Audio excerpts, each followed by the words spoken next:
Yo, yo, yo, yo, yo, what it do, what it do, what it do? It's your boy Big Val Opinion back with another live video.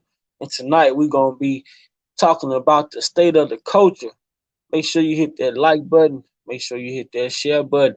Most importantly, make sure you hit that subscribe button so you stay up to date on all the new and latest content that we got to drop over here. Uh, Salute to everybody. Hope everybody's having a blessed Friday. But you know what we here for.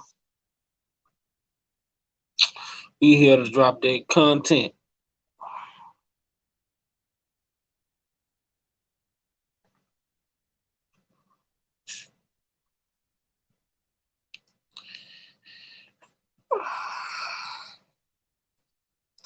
Yes, Lord. Let's get it. Let's go.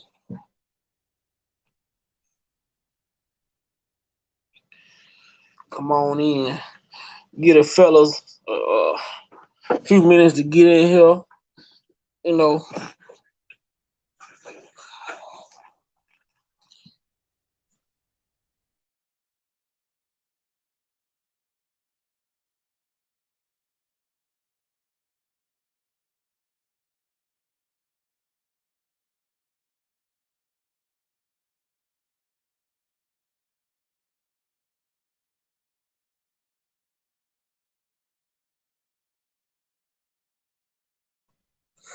Miss Lady, Miss Lady T, what up? What up? What up? What up? What it do? What it do? I already know, man. It's Friday, man. Let's see. Hopefully, we got some good, helpful information for you all. We're gonna bring it tonight. We're gonna talk about it. Let's see what we're gonna do, man. You know, waiting on everybody to show up. 9:30. It's 9:40. Give everybody a few minutes to show up. You know, give about another 10 minutes for the people to show up, and we're gonna go from there. But shout out to everybody that's out there. Working hard. Bringing awareness. Putting the spotlight on a lot of these issues that we are having in the culture, in our culture especially, man. Big shout out to the platforms that's out there working hard, doing the research, doing going through all this research hours, man. This stuff can get long, it can get extensive, it can get tiring, but you have to do a lot of stuff when when you're trying to keep your people, you know, when you're trying to keep your people aware of what's going on. Um, I feel like we're living in a time, we're living in some pretty waters right now, and I say that to say, a lot of people like to straddle the fence and one foot in, one foot out. I just don't see it remaining that way. With the way that the world is moving, you either gonna have to be in or you're gonna have to be out. There ain't gonna be room for uh straddlers. One foot in, one foot out. I want to. I don't want to do this, but I want to do that. Eventually it's gonna come a time where you don't want it to be crunch time when you have to decide what side you want to be on. Right now is the time. You know what I'm saying? Right now is the time for us to start deciding what are we in it for? Are we in it for injustice? Are we in it for our people? Are we in it for ourselves? Are we in it for God? Who are we in it for? Who are we doing it for? You know, um, like I say, man. But of course, salute to all the content creators who comes on here, bring content, information, uh, because it's needed, it's necessary, and it's needed.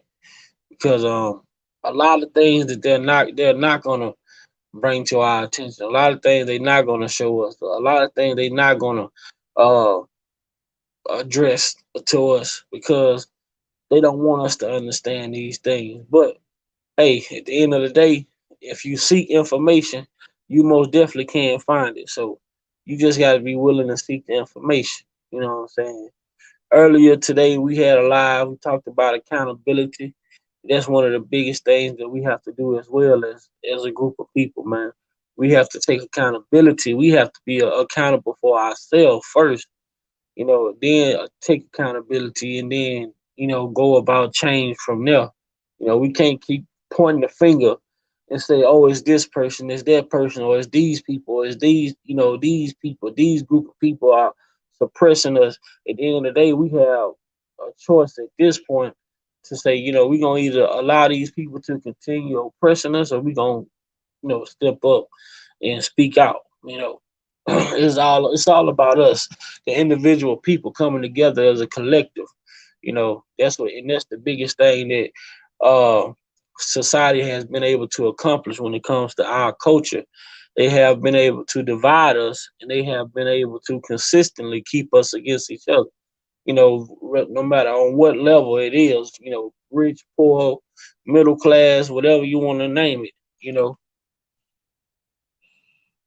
They have successfully um they have successfully kept us divided for all of this time.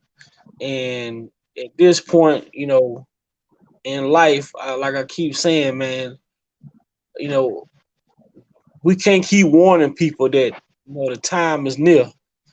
And people who think they got time really don't understand. They don't have time. And time is one thing that we can't get back. You never seen time go in reverse.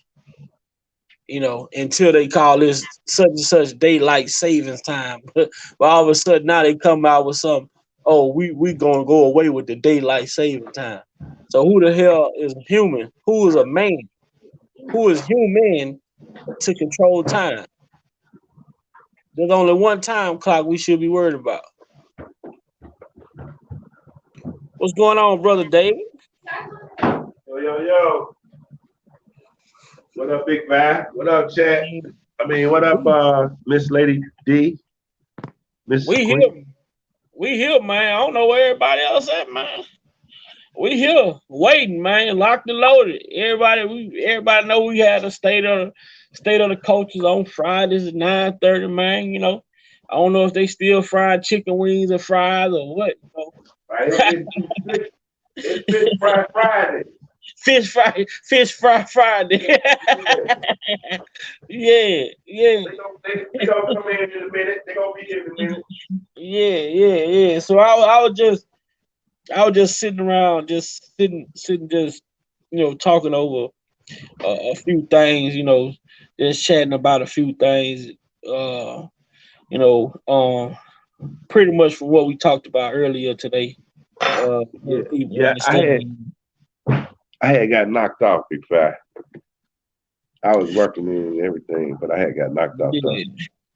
It ended up ending pretty smooth, for the biggest part though, like the biggest thing for me is for like people to understand like this whole dynamic of this red media shit and that narrative thing that we have been talking about for quite some time. Who control the narrative? Who So controlling when we there? talk about Right. who control the narrative, we got to look at a lot of the narratives that has been put on our people.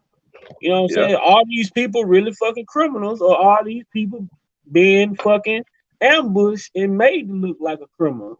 You know what I'm saying? Because what I'm saying, it ain't the type of allegations put against our people that you could turn it on or off. You know what I'm saying? You can't a sexual criminal like can't just turn it on and off when what I'm saying, they gonna be that way all the time. You know what I'm saying?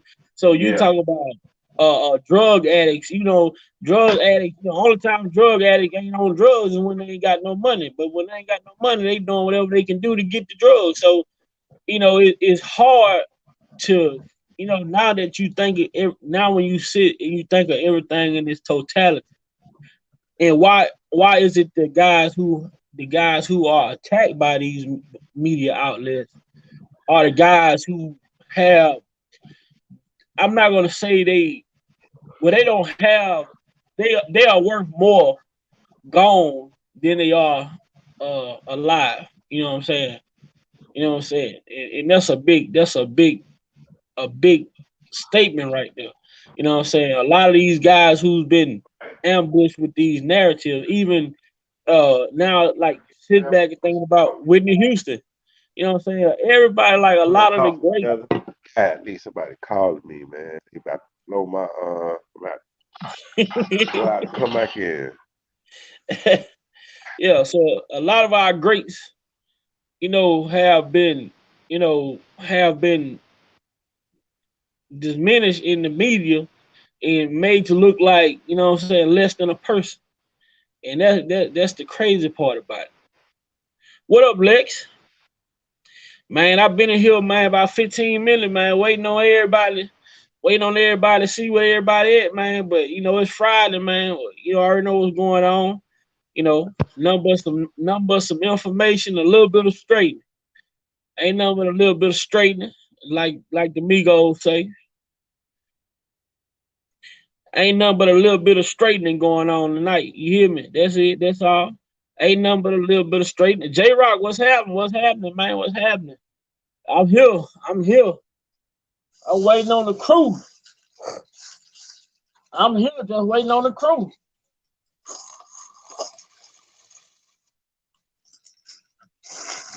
I'm here waiting on the crew.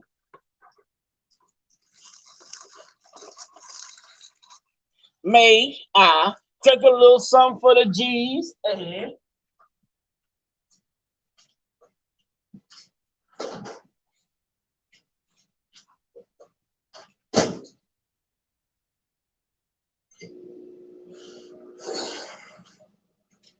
getting it on, and I'm here, man. I'm here. I'm in here. I don't know what's the word and what's the play tonight. I don't know if people got caught up or busy. You know, I don't know. But we here.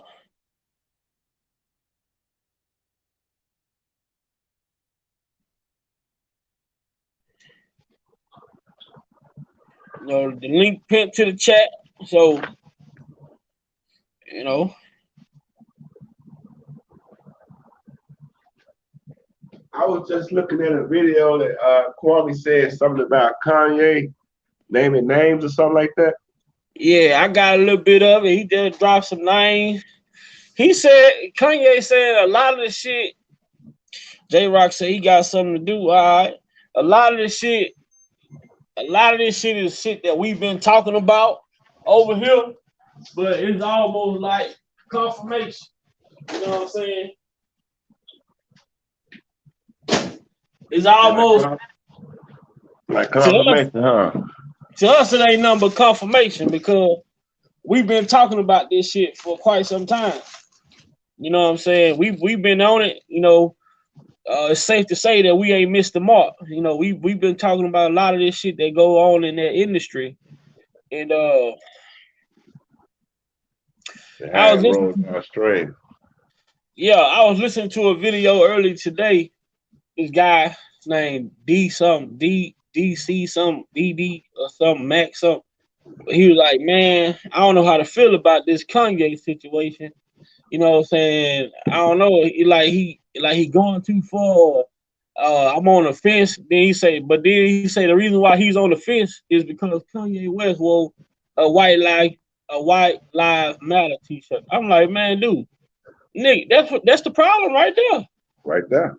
That's the problem. You on the fence because he wore a white lives matter t-shirt, but you ain't listening to the message. The man explained the t-shirt. So did you hear that part?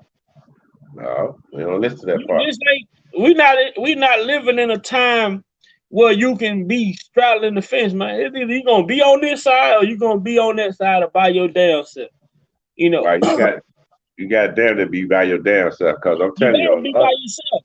Yeah, because on the other side they get goofy as hell too, man. You like, God damn, man. You know what I'm saying? Shit and god damn, it's like a rock in a hard place. You know what I'm saying? Yeah, so you gotta, almost like you gotta be independent, man. You got to, in order to keep your sanity, Man, shit, man. It's a lot. It is a lot, but at the same time, and they say, well,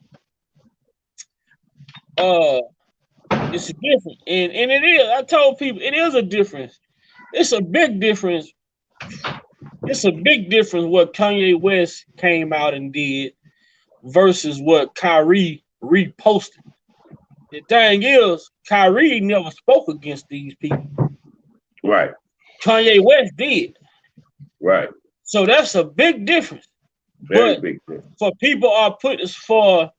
people to be putting it in the same category, I disagree on that part. But they both, it both was enlightening information, towards the same thing. It was. I don't know what word it is again, but even though it was kind of it was similar, but it was very different. It was way different than it was similar. You know what I'm saying? Because it's two different type of actions. You got one person just posting, and you got another person who's actually out here calling these people out. Like, calling them out, right? You got another person that's kind of like shadowing with what he's saying, and got a documentary that's not necessarily a lot of scholars would not give that what's the name no real. Nah, that wouldn't even get no play on the Rotten Tomato, man. Yeah. So it's like if that's your claim, you got to do better. You got to prove. You got to show and prove that. And so he the one that kind of jumped out there. And I'm gonna be easy with it because it's the narrative again. All right. So one of them is real. One of them is fabricated. Mm-hmm. You know what I'm saying? It's like a way to get out in front of the movement that's already started with some of them podcasts, some of them interviews that Ye had. You feel me? Right. One got all the usual suspects coming out in support, and then I'm refrain, man. I'm just gonna sit back and watch this thing. I got my thoughts though, so it's like with the trickery, you can't never even, man, Joe.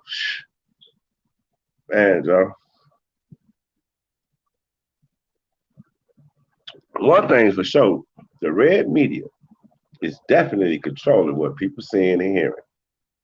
Now, to what extent is the question? You know what I mean?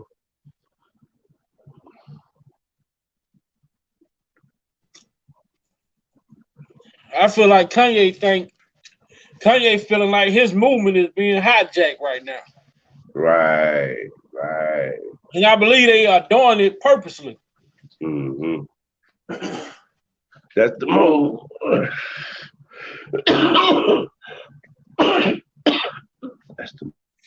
I believe that they are intentionally making Kyrie the face of this shit that's going on because they want to get people from not paying attention to Kanye West. Absolutely. Absolutely. Because which one is dropping the beans? Which one is dropping, like nuclear bombs, John? The nuclear bombs that boy dropping, man. Kanye West coming out calling shit straight out. I mean, straight drop, no cut. No cut. So uncut. The nigga, you gonna get it and stretch it out, and you can make so much off of it. God. And see, that's what the media had done with Kyrie Irving. They didn't put so much cut on Kyrie Irving shit.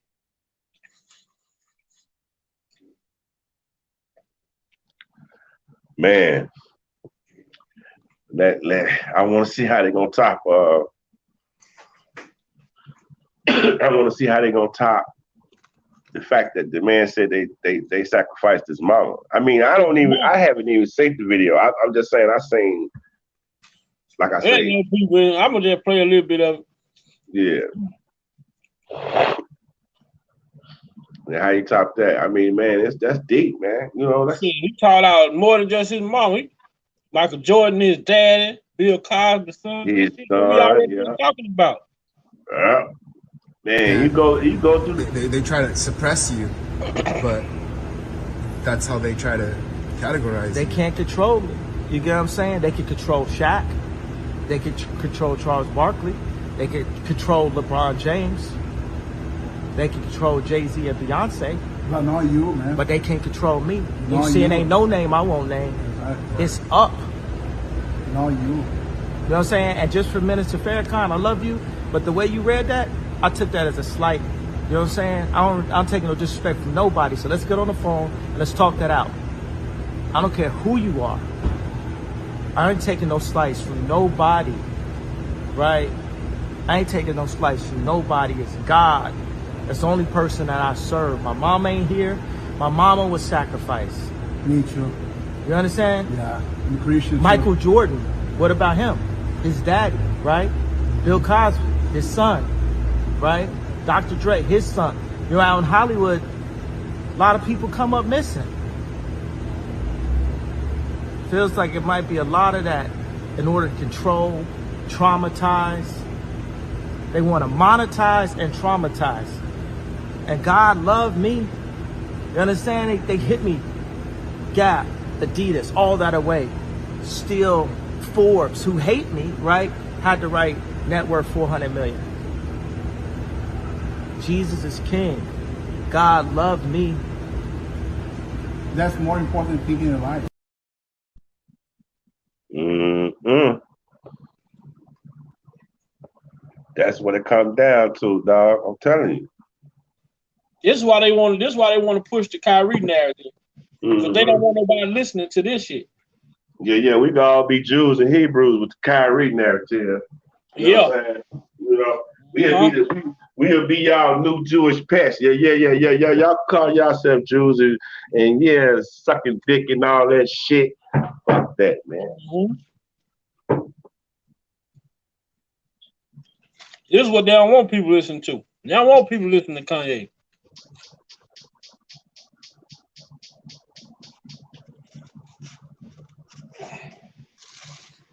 You see, the thing is with people, I was telling the dude like earlier, I'm like, man, I say, I told him like, the reason why you feel the way you feel is because Kanye, you are not listening to Kanye from an open mind. You have formed an opinion about him, and you have already stated because you felt some way about the White Lives Matter shirt. Right. So of course you're gonna feel some way about what he's saying. That's the same shit that goes back to the narrative shit. Right. They People felt feel like that. Mm-hmm. People feel some type of way about R. Kelly because what? The narrative was already out. Right. From the They beginning. always get these narratives out. And then guess who? You out here trying to defend yourself against a lie, but they ain't already slandered you so bad. It's an uphill battle. Right. You gotta fight twice as hard to prove your innocence when you ain't did shit.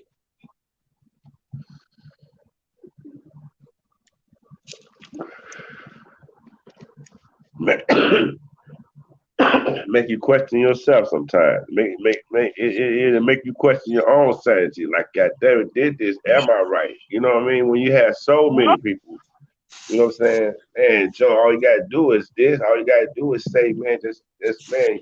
It sounded like that's what she was on. You know, might not have meant that, but that's what it sounded like. So just address that, or we gonna hold you on that. You know what I'm saying? Not necessarily. You feel me? So it's like, man, Right. That's the biggest thing though. With our people, right? We question the wrong shit. right, And we go along, you know what I'm saying? We go along with the wrong shit. Like we make the wrong shit possible to live throughout the communities, throughout the culture. But then when people trying to give us, we question. Oh, you don't want to do it because you didn't do it first. You don't do it because the nigga who's the leader of it, you don't like him. I don't like you. I don't like that nigga, man. What he did to you? Man, he ain't did. I just don't like the way he act, man. He act too cocky. But you ain't listening to the message that the man got to put out. Man, honestly, if our people would have took heed back then, when we talking about the Marcus Garvey days, the Malcolm X days, the Martin Luther King's, Elijah Muhammad, like if our people would have took heed to the warnings, man, you know how long, but it goes back.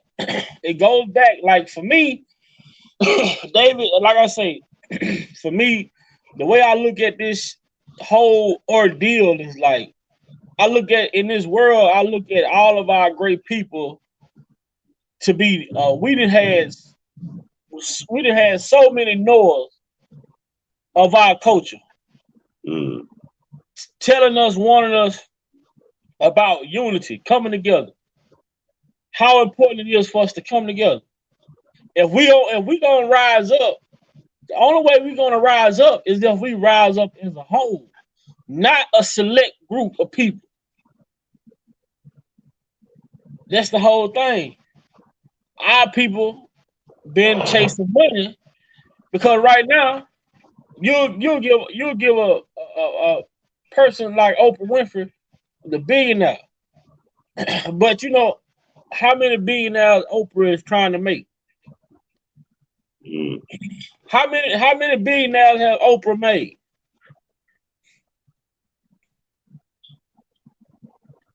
When you look at Oprah, the only person you can really think about is Gayle King. Gayle.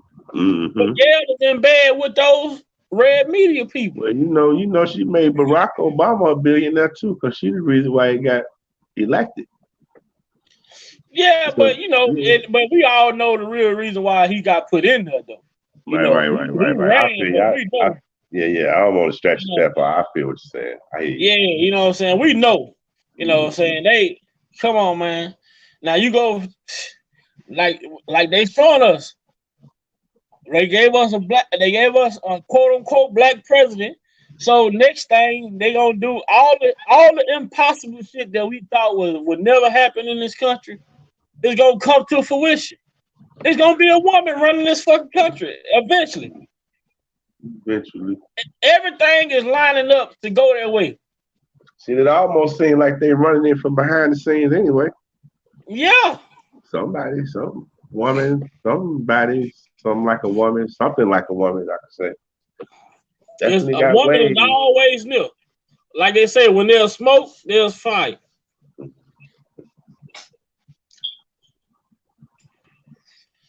Wow. So for our people, man, it's like, and I'm not saying it has to be on some revolutionary type shit, but if we could come together as a collective, we need to ask a question. We need to have a meeting. Like they want to demand Kyrie go have a meeting with this Jewish person. You need to have a meeting. Our whole culture need to have a meeting with y'all. And then look, the Jewish guy comes out and says that nothing Kyrie says he believes makes him, what is it, anti-Semitic. But the whole thing is, he never said nothing. Right. We need a. I wonder if black people could have a meeting with some of these guys about things they said. You know what I mean? Let's have a. Wow, man! It just shows, like, man, what position that we in, man. It's kind of. Did they tell the LA Clippers owner, that one that was talking, calling the players niggas, and the female had recorded them? I heard about that. Did they tell him that he needed to have a meeting with Farrakhan or any person of color in power?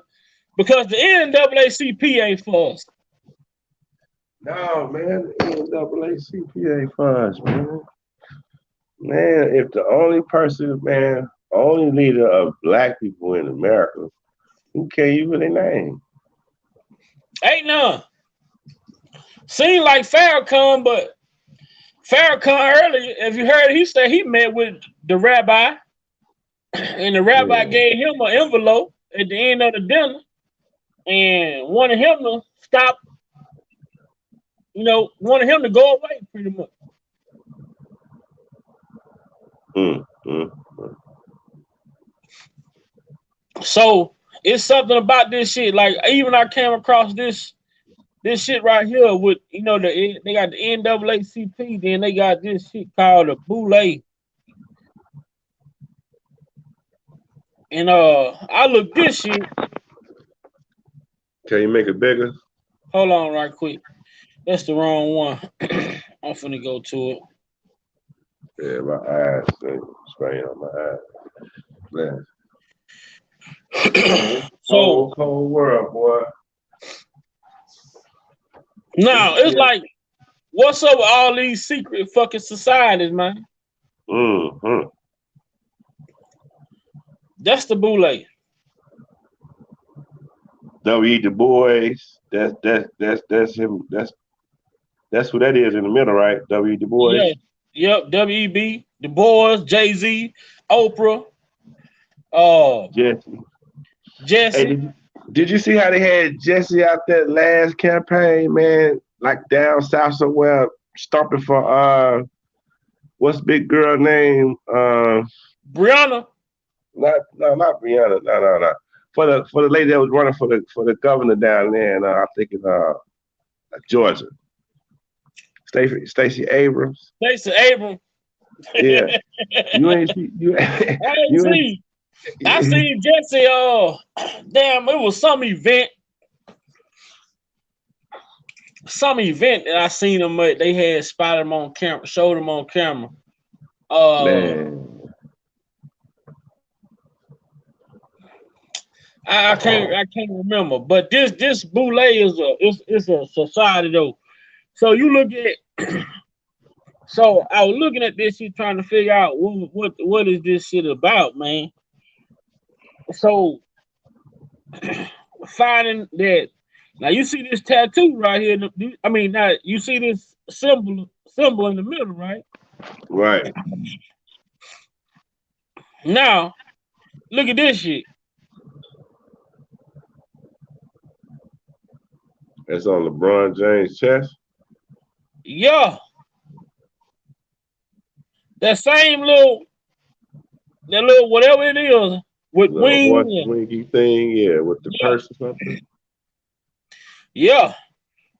So this is what the Boule is right here, this paragraph. So, I gotta tell people I've been working on this shit. So this is the like how this is gonna talk about what the Boule is about. Fashioned after Yale's Skull and Bones, the Boule historically takes pride in having provided leadership and service to Black Americans during the Great Depression, World Wars I and II, and the Civil Rights Movement. What could the Boule offer America's blacks in the early 20th century? Joining the exclusive secret society offered advancement and perks to select blacks in return for loyalty to its objectives. The Boule recruits top blacks in American society into its ranks. Today, 5,000-plus archons, male Boule members, and their wives, archousels, with 112 chapters, make up the wealthiest group of black men and women on the planet. Archon means demon, the kind that like to keep hidden. But to who does the Boule really serve? The satanic, mostly white, global elite. As long as the black member conforms to the rules, the riches will be in abundance. If not, down comes the hatchet. Blackmail is part of the deal. This Masonic secret society has a pyramid style like all the rest. The lower ranks are kept from knowing what the upper ranks are doing. The early 20th century was a period of reconstruction.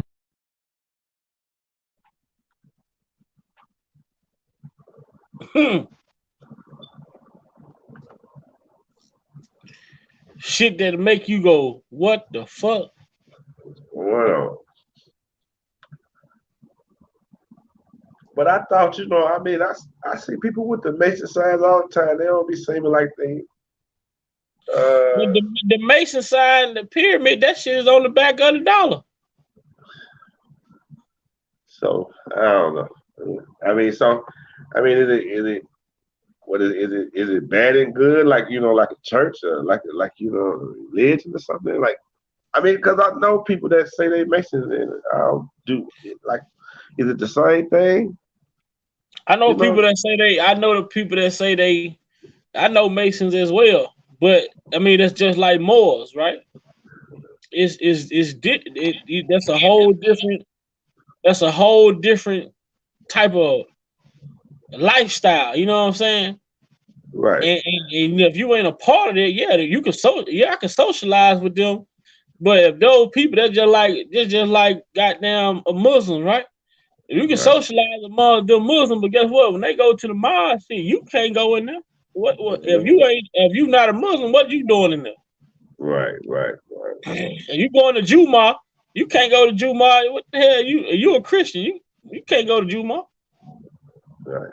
So well, when you get let me ask you this: do you think that the Muslim can come to church though? I just don't. I don't know how that operates. I know I got an uncle that's. I have an uncle. He did 20 years. He's a jail converted Muslim, but he's fully Muslim. He changed name, changed everything. He did 20 years in prison.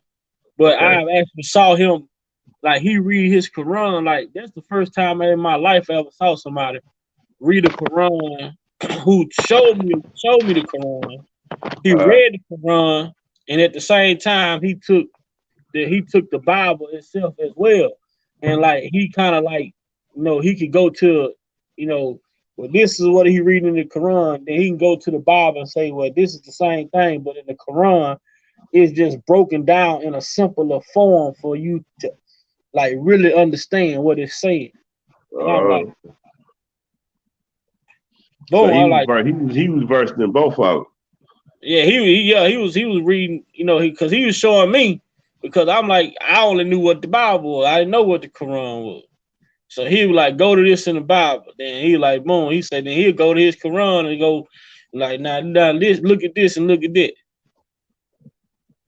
I'm like, damn. But he's a Muslim. He been a 20-year Muslim, so but he real cool. He one of the guys that showed me. So I really never got this in depth with it. Like now, I never got in tune with none of this shit until like the way that I am now. If I was this way when he first got out of prison, and I was around him like that, then I would have been asking a shitload of questions. You know what I'm saying? Yeah, but back then, I wasn't knowledgeable of none of this shit. So I was just wondering why he praying so much and all this different things. So just like, then, he would like, I would learn some of the little greetings when they were like, inshallah, all those, different things. I was like, why they always call each other, what is it called? Haki, some, me and my brother. Haki, yeah. What up, Ak? What up, Ak? Yeah. Haki. Much love, Haki. Yeah. So I would just pick up on different little things like that he would be saying. So I'm like, man, what the hell? Why you always say that? You know what I'm saying? So, so that's just what it was. But I think that I think, like I say, man, with the Bible, with the Quran and everything, I think a lot of this stuff is. I think they distributed all, but the Quran is only one though. It ain't no different versions to that. The Quran is the Quran. So that could be disputed, big guy. That them type of claims have been disputed. You know what I'm saying? Ain't nothing. Everything has a a translation of something coming from something. Right. First of all, we speak the English language. If you got anything, that's the problem I have with the Bible now that I understand what the English language is. How did we get a Bible in English form? Well, because the language changed to now we speak English, so you got to have something that communicate, especially in the language of English. It's like a worldwide money language. Like every nation has to speak English in order to, I mean, to mess with the American dollar in some shape, form, or fashion. They hire us speak English or learn it or have somebody that interpret it because it's necessary. You know what I'm saying?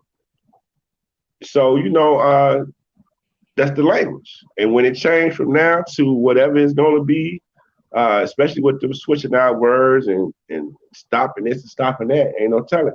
But it's going to be translated into that language. You know what I'm saying? And that comes because the language has changed. We do not speak like we spoke in the past, and people in the past don't speak like people that was before them. But why actually changed, huh? But why would they change a language to something that's so disconnected from God? To teach us a whole different language that, for me it go out to me the beginning mean more to me than the shit that has took place in the middle. Because in the middle has been a bunch of like Easter egg hunt. We gonna bury this, bury that, bury this, change that, change this. It's almost like a baby being born and then stolen in the infirmary. And then we heard these type of stories before, right? Like the lady, the woman, this family birthed the baby. The woman stole the baby from the infirmary, took the baby home and raised the kid all the way up to be grown. And kind of find out she just stole the goddamn kid. But she didn't name this kid, all this, hid this kid from the family, everything for all them years, and then actually gonna ask for forgiveness when she got caught. And then she so anyway, the truth is she was not the parent. And this is the thing with God. God is the truth. You know what I'm saying? He was there in the beginning. He's telling, so he telling you that he's a witness to himself and what happened in the beginning, and he left witness in the word. Now, the funny thing about the Bible is that a lot of other books have to use the Bible as a crutch to even validate their claim and their story. You know what I'm saying? To even exist. It's way out how everybody has to contend with Jesus. But I'm gonna park right there and go left. The thing is that, man, just going back to the language.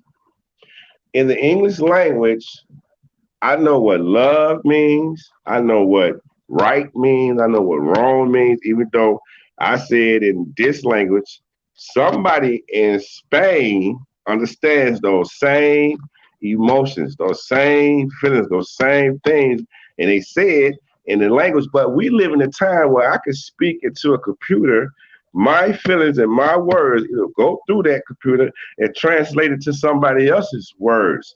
So those different claims I'm not able to stand as they did like 10 or 20 years ago with the different claims people say about just language, not really knowing how language works. How, they have a whole study called linguistics, I think, where they talk about languages and stuff. So people who say things, it's a lot like the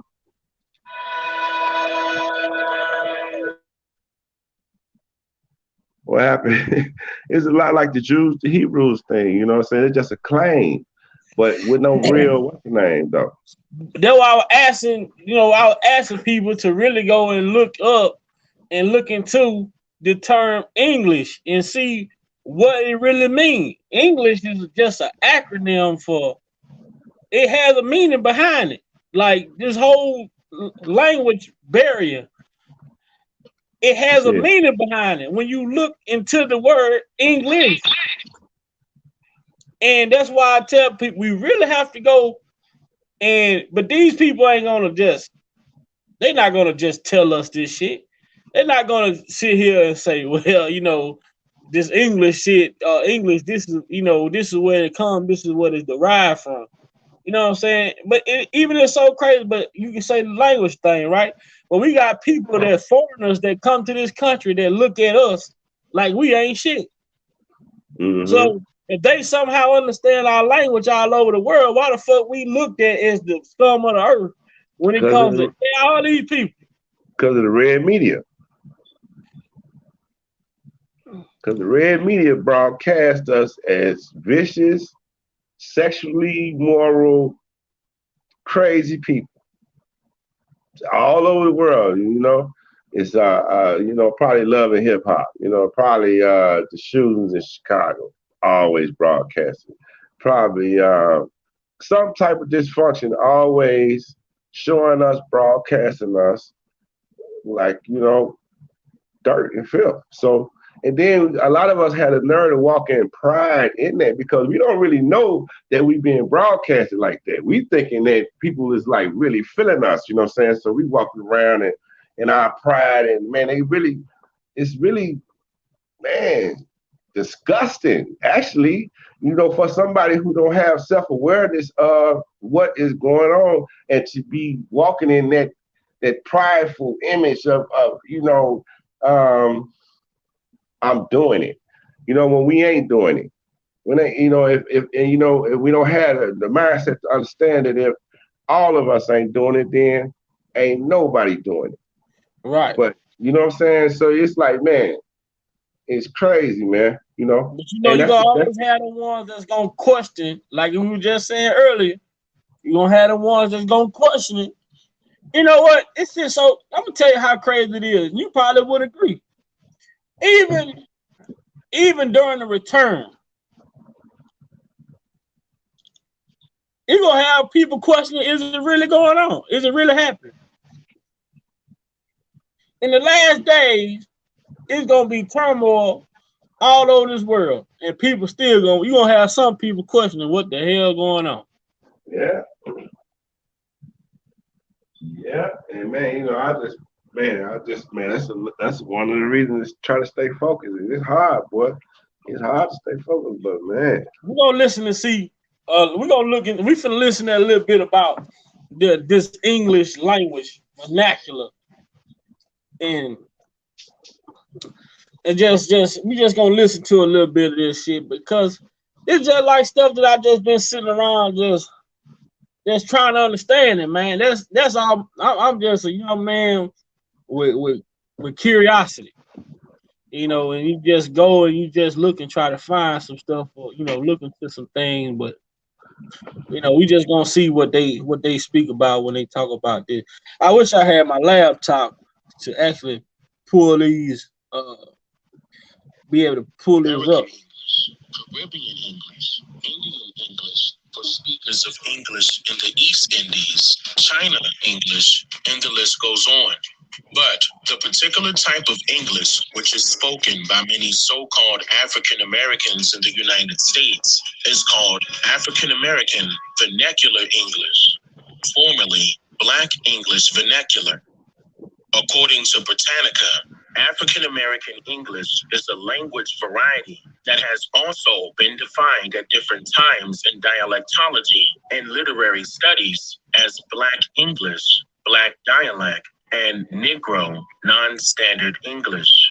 Since the late 1980s, the term has been used ambiguously, sometimes with reference to only Ebonics, or as it is known to linguists, African American Vernacular English, and sometimes with reference to both Ebonics and Gullah, the Creole spoken by African Americans in coastal areas of South Carolina and Georgia, and on the offshore sea islands. In the 20th century, much of the scholarship of AAE revolved around questions on how extensively it was influenced by African languages and whether it is in fact an English dialect, an archaic survival of the colonial English spoken by indentured servants on the plantations of the North American Southeast, or a descendant of the 17th century West African pidgin language, end quote. It also goes on to say that there is a possibility that a form of decreolization has taken place within the language spoken in this part of America, as decreolization is the process by which a vernacular loses its basilecto, or Creole, features under the influence of the language from which it inherited most of its vocabulary. The Besselab, the Taylor's Holiday Calendar from Vistaprint. That is the most divergent from the local standard speech. The consensus among linguists is that Ebonics is an American English dialect, differing from other dialects primarily in the higher statistical frequency of non-standard features, such as the merger of hasn't, haven't, and isn't, aren't, even, didn't, don't, in the case of Ebonics, in the form ain't, and the omission of copula in constructions such as Jesse very tall, Jesse's very tall. The latter features makes Ebonics typologically closer to Gullah and Caribbean English Creoles. It has therefore been interpreted by some linguists as evidence that Ebonics must have Creole origins. No consensus has been reached on the issue. End quote. Now, I think it is important to note here that the American English spoken in the southeastern parts of America, with the different inflections of tone and tongue, and also pertaining to words spoken, has confused many linguists that have chosen to not acknowledge the American Indian contribution to the language. And instead of stating it as such, they have chosen to group the title of Ebonics to the people for their language, when in America, Ebonics isn't held by the Niji as their official language. It is a slang derivative of certain words already spoken. So, according to this article, linguists were trying to figure out whether the English language spoken in Southeastern America was more Creole-like, or was it more like languages spoken in Africa, with them bearing the term African Americans. But what they realized was that the language was not like the African languages at all. So by default, it had to be more Creole. And even though the base of it was less like Creole in terms of wording and structure, they still labeled it as Creole. It is a Creole language with the justification that somehow over time it lost its Creole roots. Henceforth, the introduction of the term decreolization, meaning that it's actually not Creole at all. Statistically, many of the places that have been colonized by European influence through a sudden immigration of Europeans, which include British, German, French, and the Dutch, along with any of their closely related family members, have over the years transported themselves into whatever countries they could reach by sea, which includes the United States, Canada, Australia, the Caribbean islands, Pacific islands, South Africa, and pretty much any land which they were able to sail to, which allowed them to eventually immigrate. And then if allowed further, they migrated inward, trying to make English the first language of choice over any other language already present within these lands. This was in order to conduct business or trade, and each location eventually has its own dialect of English, as the first order of conquest always lies in communication and changing the language. English creates an angle of entry, taking any words already present and aligning them in a braided structure that, when spoken repeatedly, causes more harm than good. Regardless of what was thought to be intended, what is spoken is usually meant for the downfall of the person speaking the English language. Why is this so? The word English broken in two Here you by go right seven here, Dave. gives you English, and the etymology of ing is synonymous with ing and ang. The Middle English Dictionary places ing with ing and hang. The Oxford English Dictionary states that hang is a derivative of hang, and lish is a derivative of leash. So ultimately, you get the true definition of English, which is a hang leash. It is something that can be used to tie or suspend the throat, to have control over, to keep in bondage. Now, the question is, why would someone go through all of I'm gonna take that back a little bit. And this shit is in the Oxford Dictionary.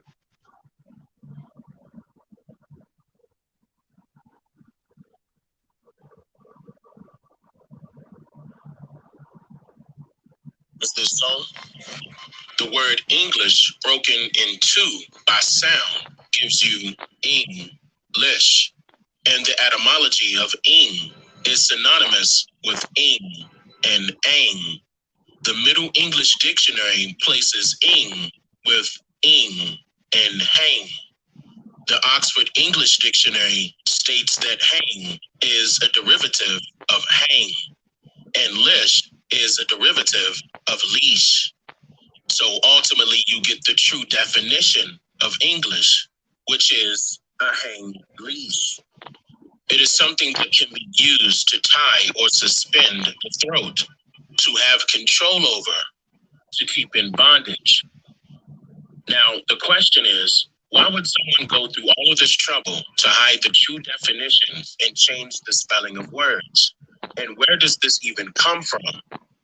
According to the Noah Webster Education Foundation, Noah Webster Jr., born October 16, 1758, is widely known as the father of America's scholarship and education.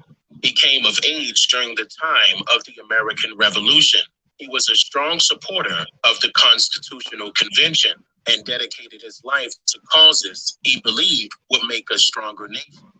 Noah Webster believed in the developing culture and independence of the United States. He thought that a distinctive American language was important to the success of the Union.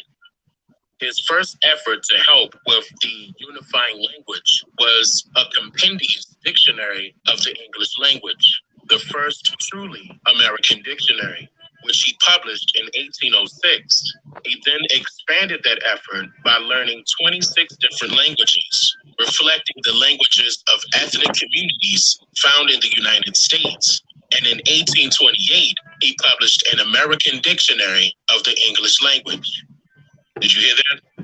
It said that he then expanded that effort by learning 26 different languages, reflecting the languages of ethnic communities found in the United States. Who do you think they're referring to here? It continues on by saying, in addition to helping shape the language usage of early Americans, right after that, Noah Webster was an education reformer and the author of several textbooks. He believed in the importance that citizens in the various states would have the opportunity to learn and acquire a similar knowledge base, creating a competitive advantage for all. End quote. Keep in mind that Noah Webster was executing all of his works during the time where citizenship was not available to the needy.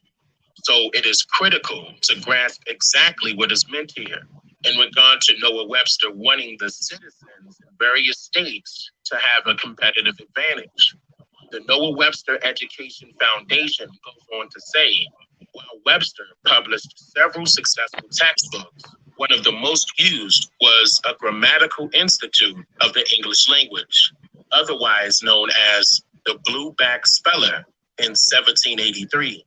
It became the staple for teaching children for well over a century and was central to the education of several generations of early Americans. Benjamin Franklin reportedly taught his granddaughter to read, spell, and pronounce words using Old Blueback. This work by Webster is credited with helping to build the most literate nation in the history of the West. Webster's focus on education emphasized the fundamental pillars of learning and knowledge. In time, those pillars became widely known as the 3 R's: reading, writing, and arithmetic, now known as reading, writing, and arithmetic. The common understanding was that students who grasped these basic disciplines well would have the tools they needed to learn everything else required for their success in life. End quote. Noah Webster.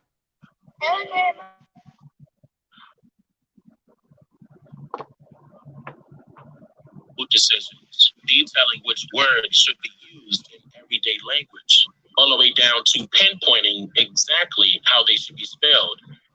Why was spelling so important to the extent that many words that were around before Noah Webster's books, words well known by adults already, were decidedly changed? This gives power to the creator of such a thing, especially when dealing with children, as he advocated for a national language to be taught in schools, which would allow certain words to be used over others. See, it is my hope that many people will comprehend the seriousness of such a matter. In fact, here's an example of how improper wording may cause detriment. In the final sentence quoted by the Noah Webster Education Foundation, it says, quote, "The common understanding was that students who grasped these basic disciplines well would have the tools they needed to learn anything else required for their success in life." Why was the word learn taught to be used when describing a way to gain knowledge versus the term apprendre, as in apprentice? The French term for learning is apprendre. The Spanish term is aprender. Instead, in America, we are taught to learn and comprehend. It means to lose something, to give a person something free of charge, like land in this sense, and everything else in between. Now, as we revisit the question, why would someone go through all of this trouble to hide the true definitions and the spelling of words? And where does this even come from? Well, the saying is, if you give someone enough rope, they'll hang themselves. And that is exactly what the words of the English language have done. I'm just here to make you think. I'm just here to make you think. Why would these people go through so much to, man, it just, the more you get into this shit, man, it had you want to find out more. Like the Kyrie situation. You start reading into this, you start looking into it, it makes you want to find out more. Because when you realize that a lot of shit that we thought we thought was something, when you realize you really don't know nothing. Mm-hmm. But you gotta be willing. You gotta be willing to go down there. If you're gonna go down that rabbit hole, you gotta be willing to go all the way. Yeah, but it's you know, one of the things he was talking about Ebonics, right? Yeah. And so he was saying that's like the Black American language, the African American language. They say is a substandard language, right? English, yeah. African American English. But it's definitely connected to a people, right? The African Americans, right? The African American, everybody, they got he said they got Chinese English, all different every different form of English, you know, but it ain't the same, it ain't the English that black English people speak. We have. But our Ebonics get trillions and billions and millions of dollars. Because who created it? It goes back to the creator. Who created it? No. They might have created. Now, see, this is what would make hip hop so cold, because in the beginning it was the mastering of these words, these English words that were not native language, and telling the story with it, using their words and telling the story that was able to reach beyond our limits. You know what I'm saying? Beyond our city blocks. You know what I'm talking about, to the other side of the world. We was using them words. Like my man just broke all that down in English. He didn't speak no unknown tongue to us or to whoever, and they was able to feel it in their spirit and know that this is the actual language. You gotta go and look at the video. I'm gonna send it to you. It's on the stream. The actual it's on the all. He's explaining. I got the gist of what he was saying. I want you to see it on the screen so you can see the actual different spellings and different pronunciations, the different spellings of the words versus the way that we spell the words where we from. You know what I'm saying? So he got it and he got the dude that was just on the video I just played. The dude, he got a book, he got a curriculum and everything out that teaches all of that stuff. So okay, I got a question. I got a question right now. Mm-hmm. Who would you say this country belonged to, us or to the white people? I mean, we was already here. Our people was here. The natives was here. The the Europeans came. I know that because when you go back, if you really go back into history, people may not want to accept it, but we had our own people in slavery way before these white people, the Europeans did. Right. Now, the question I'm asking is, all right, so the Indians that was here, the natives, which could be us, which could be, traditionally the red people who are considered. Or you gotta say the Creole, right? Because they saying Creole. The Creole was the language of the South and the East was Creole. Okay. But these white people came in, or these people from England or English or whatever, they came and they conquered the Indians, right? Mm-hmm. Obviously. And the Indians folded and became, or allowed them without fighting no more, allowed these white people to establish a government, right? And these white people conquered us. I think they conquered us first because the Indians, if you look at their land, according to the map, they were further west than we were in the colonies. You know what I'm saying? We was in the Virginias and the South Carolinas and places like that. The Geechees and the Creoles or whatever. When you talk about like the natives, they were more like west, like Oklahoma and Texas and places out that way. So, but I'm saying, even if you say it was us, you would still say that we were natives, right? Well, yeah, we were native. We was natives. To the land, right? We was native to the land, right? That's what you're saying. Right. You ain't necessarily got to be Indian or whatever, but you saying that we was native to the land. All right, that still fitted to the little example. The white people came and they conquered the land and they established the government, right? Mm-hmm. All right, they fought against their people for freedom. So you had white people fighting against white people to separate from the people overseas and establish a new government, right?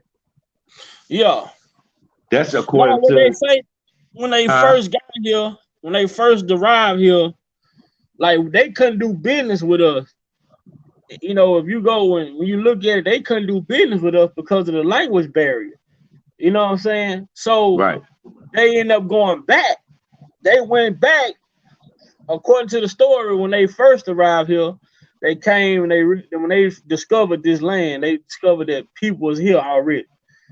So what happened was they sailed back, and when they went back, they went and told the people, back over and cross the water, European, wherever they went, that they discovered a new place or whatever. So that's when they started bringing more people back. But it was taking them time to do this shit. You can't just, it ain't like, we just hop in the car, go somewhere. So it was taking them time to get back wherever they come from, to come back or whatever. So the thing was, when we started doing business with these European people, they end up putting their goddamn their language into the people that they were doing business with. It's almost as like, I just want to say, like, if I was to move to Chicago right now, Chicago had their own type of, accent or slang, the way that they talk. So if I stayed in Chicago, just say 3-4 months around people and talk to people every day, I'm going to soon pick up on the Chicago way of talking. That's just like, and it's so crazy. This is a crazy thing, though, because I'm from Louisiana, but I'm from Northeast Louisiana. But the people in New Orleans, Louisiana, they call us country, right? They say where I'm from is considered country. We talk country. But then if I was to go up north, they would say I sound like I'm from New Orleans. You see what I'm saying? Mm-hmm. But I was like, damn, I sound like I sound like I'm from New Orleans, but it's crazy because New Orleans people say that the North Louisiana people are country. So, but if you go to New Orleans had they Creole. They talk Creole, Geechee. So if you go down there, say you go down there for 2 or 3 months, then the David that's talking today gonna be talking totally different in 2 or 3 months because you gonna pick up on the way that those people talk. So when them Europeans came here with their language that they were speaking, they came here and started doing business with our people. You know, and eventually that's just how the shit went. And then when they got into control with their sharecropping shit, like I tell people a lot of time, I don't think a lot of people look into the sharecropping. Like the Europeans didn't just debo the shit. They didn't debo the land from us. We lost the shit. Right. So what I'm saying is just, you know, in a sense, like it's like conquest. You know, it's been going on like in history. It's all over the place. You know, there's people they you know they got games fashioned out of like Clash of the Titans or Clash of the Clans or something like that, where you build and then you get too big and then you got to expand. Right. You see what I'm saying? And so that's the same thing. That's just the way of mankind is to conquer. You know, like right now there are forces that's trying to conquer the United States of America. They probably already have it. We don't really know it yet. Yeah, we already know it. We're kind of finding out slowly, but little drip at a time that, hey, listen, the United States ain't like it was. There's something going on. You feel me? So it's like in times past, places and countries were conquered, you know what I'm saying, and have fallen. Great empires have fallen. And the new people come in with a language to establish trade and establish law and whatever, right? Whether you like it or not, it's just the way it is. All right. And so I'm glad you said that Clash of the Clan, because honestly, a lot of the shit that went on in this country, the shit that we do and the shit that we see is nothing but symbolism. And it comes from somewhere. How was a game like that created?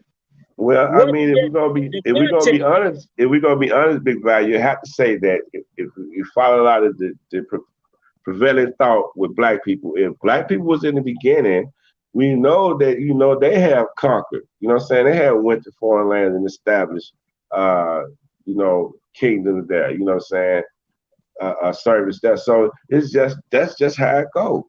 And then the next ruler come and the next phase come. But ultimately, if you ask me who is in control of the language that dominates on earth, it will have to be God, right?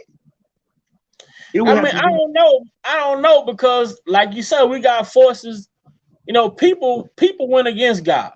Even though God was the ruler, people still went against him. So but there were some that remained faithful, right? Yeah, it was some, you had some to remain faithful, but then you also had some like it goes back to that good guy, bad guy thing, right? You got. I say, but one thing I noticed a long time ago, I said, man, you know what? Everything in this world has an opposite. Everything has. You got hot, you got cold, you got day, you got night, you got wrong, you got right, you got left, you got right.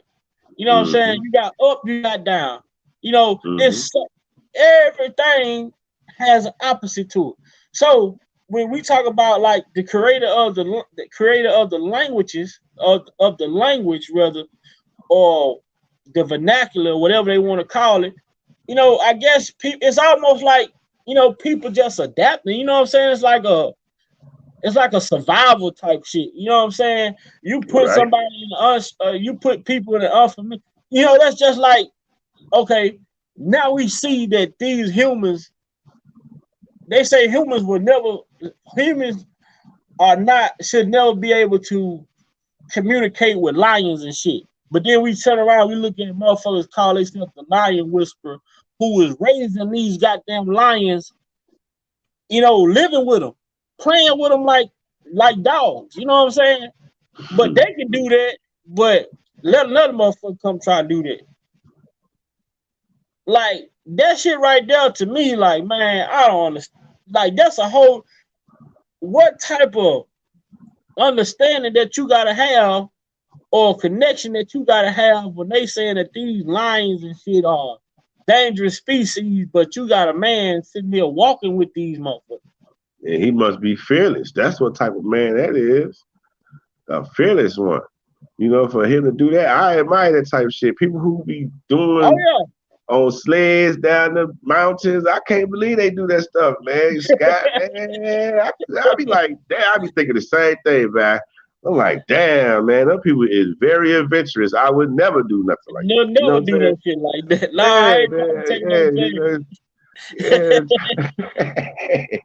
I was looking at that dude with the lion right now. I'm like, man, what kind of man is this? Like, dude. Like, man, it's not just lions, though. He got cheetahs. He got hyenas. He got leopards. All type of shit.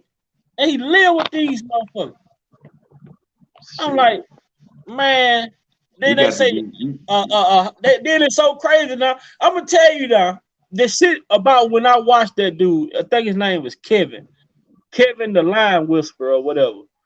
Now this man got lions and goddamn hyenas living together. But they live together already.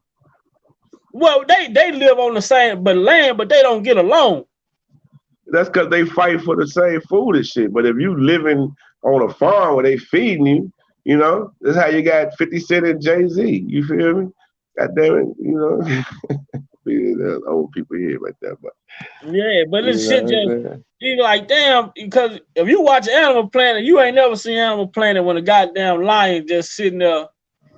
You know what I'm saying? Him and the hyenas, they just laying there playing with each other and shit. It's just a good day in the neighborhood. You know, anytime we turn that TV on, only way them hyenas is gonna even buck at a lion is if it's about 5 or 10 of them motherfuckers. But other than that, now the amazing thing about watching the Animal Planet and those type of shows is that it shows you how the world is. Yeah. You feel me? Now you don't see the deer, you know, the impala scared to go eat because the lion out there, right? He knows he gotta get around it, so he on point. He alert. He, you know what I'm saying? But he still gotta eat. He ain't waiting for the lion to affirm his living. You know, like we do with these people. You know what I'm saying? We wait for people to validate us. You know, like it's like they standard is what we try to reach to. That's why they got so much control over us, because they have fooled us into thinking that their fool's goal is the thing to attain to or obtain. I agree with that. That's what I say, man. They got us in the they got us valuing the money when honestly the money is not what we should be valuing. Yeah. The money don't have a value. Hey, they say, don't listen to Hollywood producers. Don't stay at money too long. It's Medusa. You know what I'm saying? So if your goal is to get some money, man, you're going to end up selling yourself out. Just think about it. You know, if your whole... On that little thing I just played when they were telling you the understanding of what the boule is. And they tell you what it is. They said exactly what it was. You know, it's a position of power and wealth. You know, and you you got to be willing to turn the blind eye to shit and not speak on certain shit.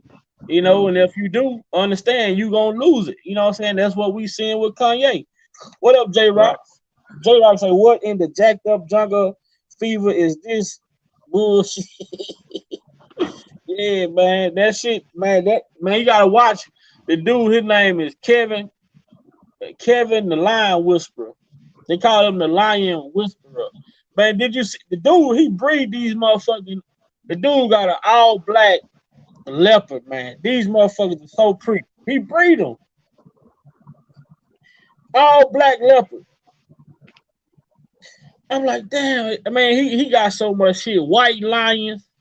All type of shit. I've been following dude for about 10 years. And I was like, man, the first time I ever seen him, I'm like, what the fuck this dude walking?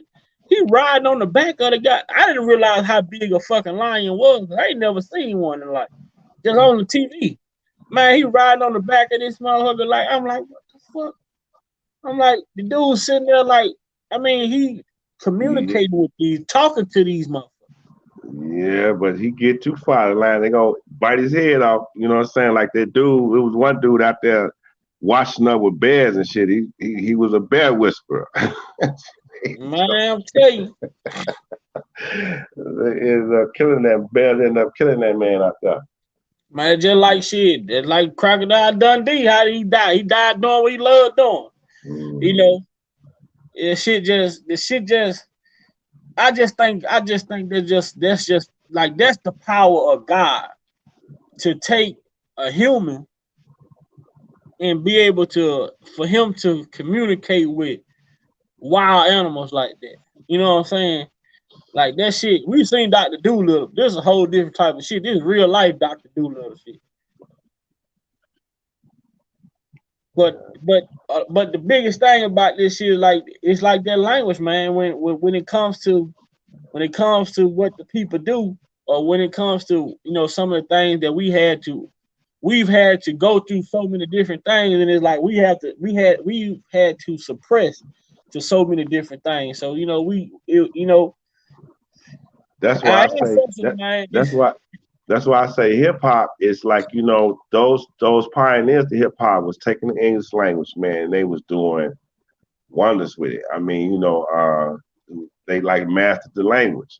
And so that's very important, man, because knowing how to speak the king's language or the queen's language in some societies, I mean, that's that's actually where the money is, because to be ignorant of it is you're not gonna be in the you understand what I'm trying to say? It's like, when somebody say you speaking my language, it's like that, man. So I understand, the skepticism, but that's just language. I don't see, I mean, and then he explained it all in English. So it's like, what is the real language? I mean, he was saying, but the thing we was hearing the English term that he was saying, but if you go and look at it, the acronyms when he was saying, he was showing the different other language that these acronyms are pronounced in. But the one that resonates with us is the English form of it, because that's what we speak. And it all sounds the same, but the thing about it, that's just like they say us people from Louisiana, we cut words off, right? That's the thing they say. Y'all Louisiana people, y'all cut words out, y'all make words short. And that's something that we do, because that's the Creole way of talking. But at the same time, that's just pretty much what has happened with all the language, though. They have respelled a lot of the shit, but it's saying the same shit, but they respell it. It's just like, even with my name being what it is, if I tell somebody my name, they'll spell it the way that they think it sound. They'll spell it the way that it sound. They're like, no, my name ain't spelled that way. You know what I'm saying? My name is spelled like this. Oh, I would have never thought, I'd never seen it spelled like that. But I'm not saying, but it sound. But that's what we do. We hear something, we spell it how we think it sound. But then all the time, the way we think it, the way we spell it, because it sound that way, don't actually mean it's spelled that way. So a lot of the shit he was saying, like the changing of the spelling of the words, but honestly, the words, it means the same thing as this word. But I had to send you the link so you'll be able to see it on the screen when he's saying it. Because he's saying the word in three different, he was saying the word in like three different contexts. But the one that we was like, even when I first heard it, I know what hang mean. I seen hang. But he said hang like three different times, but it was spelled like three different ways. So it's hang lease. Hang lease? Hang leash. Hang leash. Yeah, but see, they spell it Lish, but it was spelled Leash. Then it was spelled Leash, I think that's what it was. Then they respelled it. They shortened it up to Lish. So who benefits? Who benefits from this language? Like how do, I mean, It's too big for me to even understand what you're saying with this. You feel me? I mean, who's going to pay their money to hear her brag about herself? Hear her brag about herself. What happened? What's going on? Lisa State and federal are two different courts. Damn, I'm trying to see what's going on. Ready, Red? they probably talk about the R. Kelly state case getting dropped. Lisa State and federal are two different courts. Yes, man, I hope people understand that. If people don't understand state and federal is two different, they really need to get out of the race. I don't know what's going on. I haven't got no update on it, but I know Geronda Pace came out crying. Jazz, she did not have to be, it says Jazz, she did not have to be in court. However, she will have to be there on January 10th, 2023. What's up, VY? What's up, Ready Red? Jazz, she did not have to be in court. However, she will have to be there on January 10th, 2023. Who is Jazz now? I gotta see. Man, that's a lot of, man, there's so many different moving pieces in this case, man. But that's Matulu, man. And Matulu finally coming home. Oh, for real? Yeah, that's on the screen right now. Okay, Tupac stepfather Mutulu Shakur has been granted release. Wow, man, I bet he got a lot to say. I want to be. I bet he got to see this is something different right here, man. This is something different right here. With all this going on, this man finna come home, and he was he was a Black Panther also, right? Yeah, he was a Black Panther. Yeah, Black Panther chairman. I don't know if they typing in my they typing on my chat said Jazz. If she not, then Sylvia attorney can request the judge to dismiss the case. I don't know. They must be typing on two different lives or something.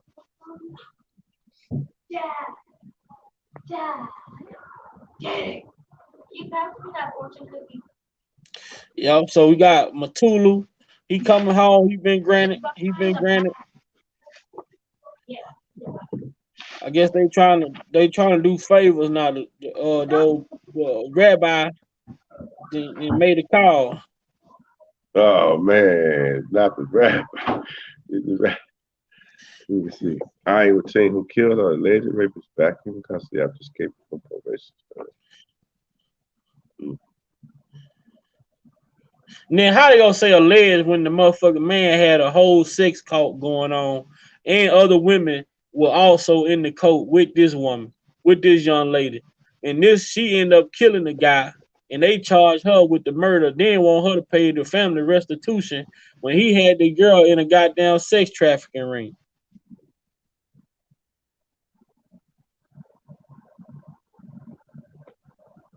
Like, I don't understand this country, man. I don't understand these. I don't understand these laws now. Sex trafficking is supposed to be illegal.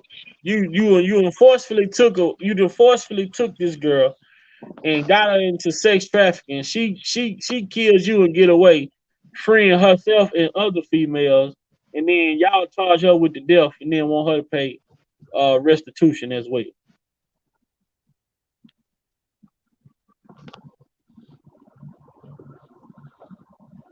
The culture, man. State of the culture.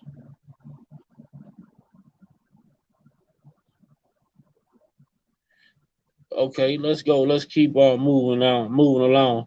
Cause all the guys are saying they gonna show up today. I guess they had something going on, but we holding it down, like we holding it down. Yeah. Keep on moving. Don't nobody want to address the culture.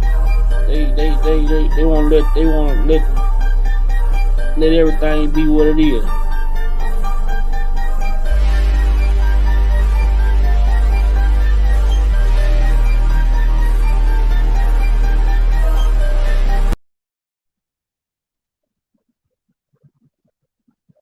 Yo, my bad. Slim Thug had spoke out against these record labels, man. Let's listen to what Slim Thug had to say. Jimmy Iovine with this hype ass shit. Hey, you want to go watch a movie at my house? Dr. Dre is there, and Dr. Dre the key nigga to lock other niggas in. To make it look cool, you like, damn, I look up to Dr. Dre, man. Let me fuck with this nigga, cause Dr. Dre gon' be fucking with us, and that's real, but really, that ain't what's up. You know what I'm saying? Like, fuck, that ain't cool for Dr. Dre to do that. You know what I'm saying? He should stay out of that shit. And niggas who know that this fuck deal shit going on should be letting niggas know, like, hey, man, look, that ain't really a great deal, you know what I'm saying? You need to try to do this shit yourself and build your momentum up and have some type of ownership so in the long run you can eat. But they got all kind of tricks and trades they do. Come over to my house, watch a movie with me. You want to talk to Snoop? I put you on a record with Snoop. I got all these motherfuckers signed to me. I could put you on a song with them. Just to trick you into signing with these people, man. Rich Boy started with me. Look at Rich Boy, look at me. We started together. Look at him and look at me. Doing good, baby. For real. Yeah, we love you, son. We love you, Rick. Yeah. Love you, brother. The office.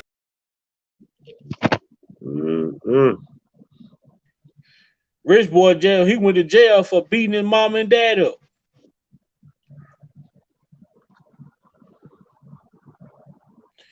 He came out and said, Rich Boy selling crack, just bought a Cadillac, put some D's on that bitch.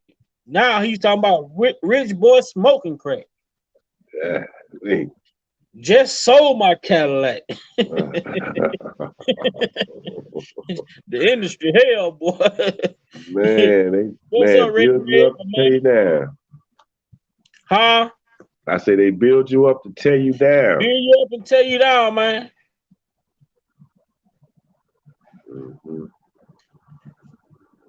Yeah. See about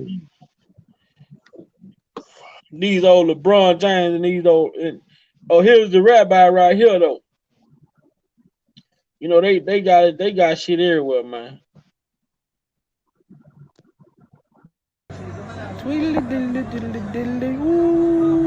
Yeah. Now we see why, guys. But who is this guy? Who is this guy LeBron holding his hand? Let's find out. I'm just something they can't control. Yanks! Yanks say I'm not out of control. I'm just something they can't control. Man, so and that was years ago, man. That's like at least 5 years ago, man. He's been fighting this fight for a minute, yeah, man. It's coming to the surface now, man. You know, man, bruh, you can't get into that elite club. See, the thing was, Kanye wasn't a billionaire before.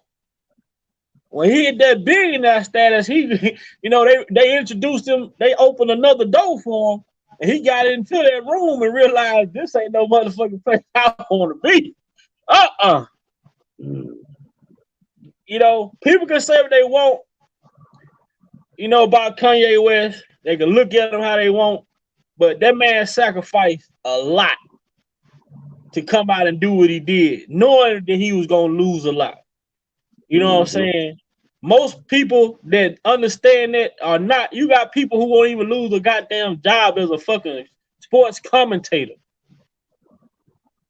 just for speaking up for something that they see that's unjust. But instead, they call Kyrie Irving an idiot.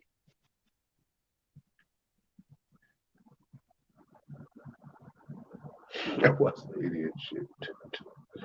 You see what I'm saying? Mm-hmm. Like, Shaq, come on, bro. You sit on here and talk all this pro-black shit all the time. Charles, Shannon Sharp. Now that the commissioner come out and say there was nothing racist or anti-Semitic about Kyrie Irving post, because he never said nothing.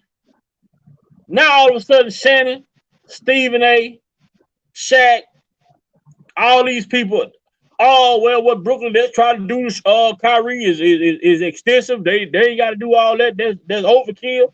But what was the fucking energy when they were fucking crucifying the man? Don't come back and try to hop back on the train now, motherfucker. You chose your side in the beginning because guess what, Dave? I was told if you ain't got nothing good to say, man, you might well not say nothing at all. Say nothing, man. John Sally, check the shit up, man. He told Shannon, man, you tripping. But see, that's the same shit. When people, I told everybody, even my dad. My dad, like, well, you know, I had to go back and forth with my dad about this conversation talking about Antonio Brown.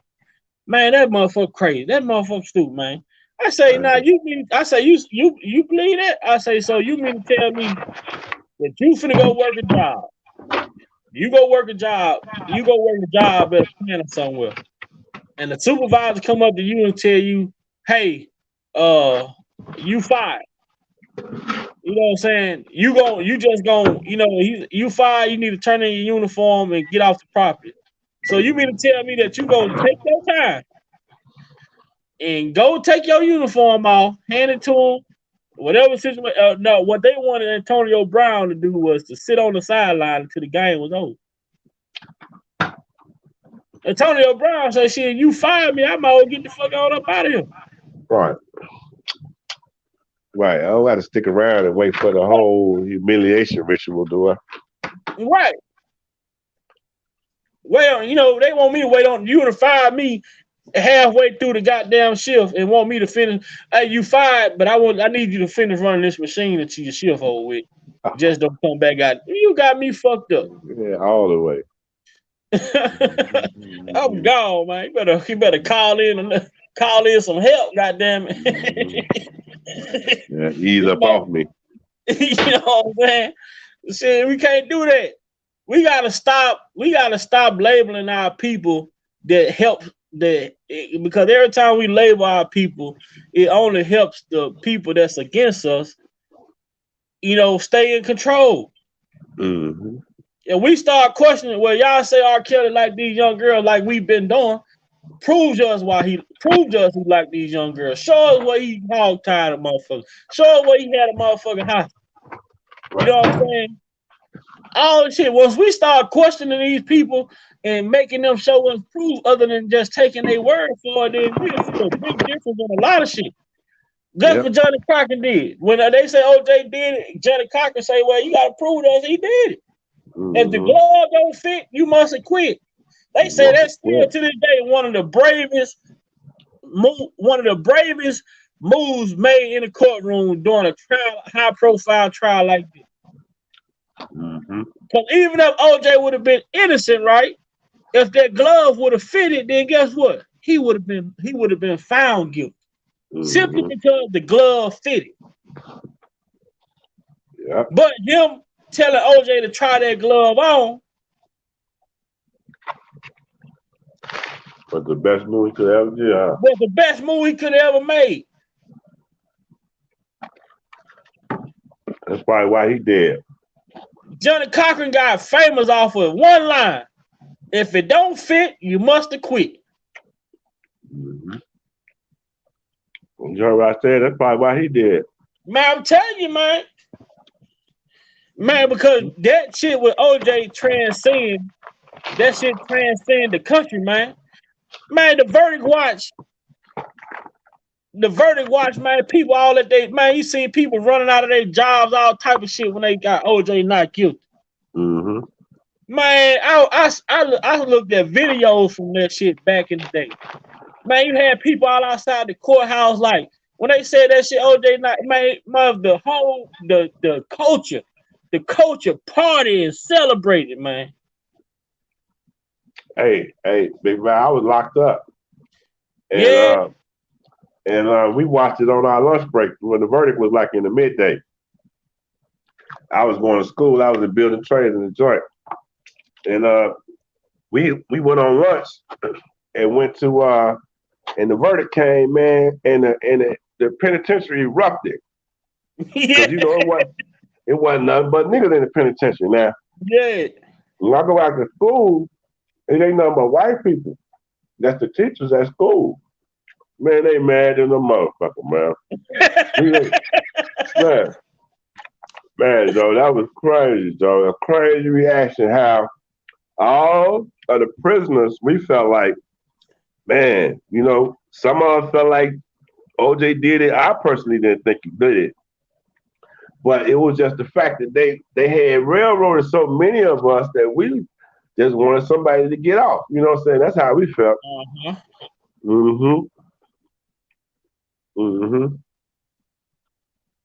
Craziest reaction in the world, man. See that. Stark difference like that. Yeah. What up, Dean? Man, Vlad, man, what Kanye called Vlad a fucking fed, man. Kanye called Vlad a fucking fed, man. Vlad is a fucking fed, man. He let a snitch call him a snitch. Sammy the Bull. Sammy the Bull? Yeah. Sammy the Bull did a Vlad interview. The motherfucker Vlad was speaking on some shit. Sammy the Bull, like, how the fuck you know this shit? Like, who the fuck giving you this information? Man, everybody say that shit when they be talking to Vlad. He be like, no, for real, man, how you know that? Like, man, he be knowing shit. I done my research. People got files on people, y'all. Man, I'm telling you, man.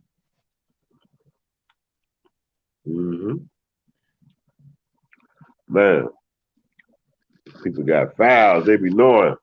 It's so crazy how everybody goes. Came down. It's so crazy how everybody goes to Vlad show and get killed. Man, it seemed like he done had Boosie on that bitch about 100 times this year. Man, Boosie and that nigga is twins. Hey, Kanye West calling out Boosie too, man. Fuck Boosie, man. I don't know what Boosie on, man. What the hell? Man, the game is all messed up, man. But like he said, like Kanye did make a powerful statement at the end of that. He said, I ain't never killed nobody. I don't have a criminal record.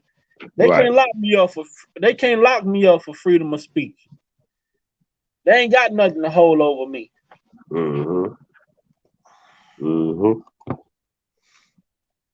That's why he's using it while he got the chance. In front of the whole world. Man, Joe, putting America on blast too. The media is on blast. Yeah, the media, they gonna have to come out that shell eventually. Man. They gonna have to come out. Well, they ain't already showed their hand. But he got a song called Nah Nah Nah, right? And in this song, he said if he put himself in harm's way, really to draw them out so that everybody can see him. You know what I'm saying? By what he doing, he putting himself in harm's way, but they also is putting themselves in harm's way of being exposed because they got to come out. They got to come out. The shit that he doing is really hurting. It has the potential to really hurt. You know what I'm saying? So they got to come out and protect that money. You know what I'm saying? And the slaves, us slaves, is the money. I mean, not us, but per se, but especially them athletes and them entertainers, though. They sign them contracts, man. They really do have sign a deal with the devil, man, because these people don't have no compassion. They don't care if you're sick. You know what I'm saying? They don't care if your mama died. They don't care. You know, the show must go on. You know what I'm saying? And, you know, by hook or crook, they're going to make you get that money.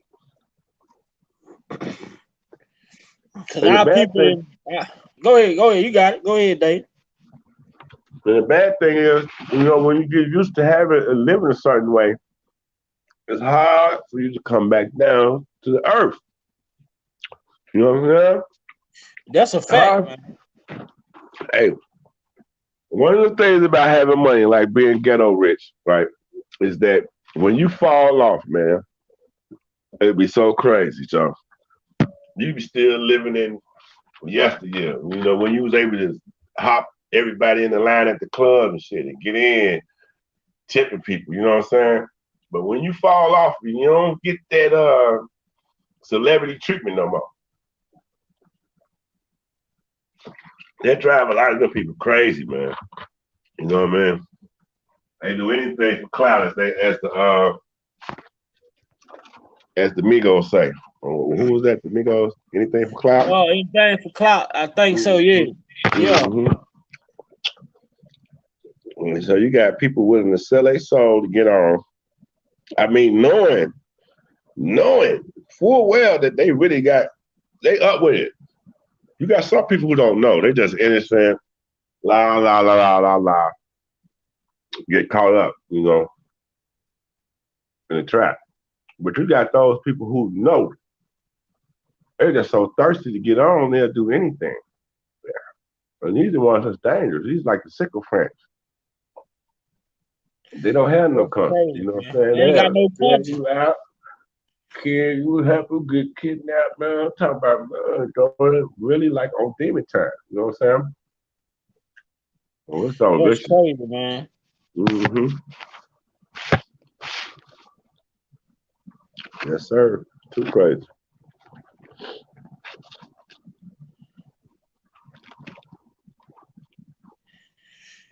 Man, we out here on the island tonight, huh, Big Guy? Yeah, man. You know that's sometimes it's gonna be like that, but I'm here for it. Let me see what else I got in this month. Let me see. See if I got something else on it.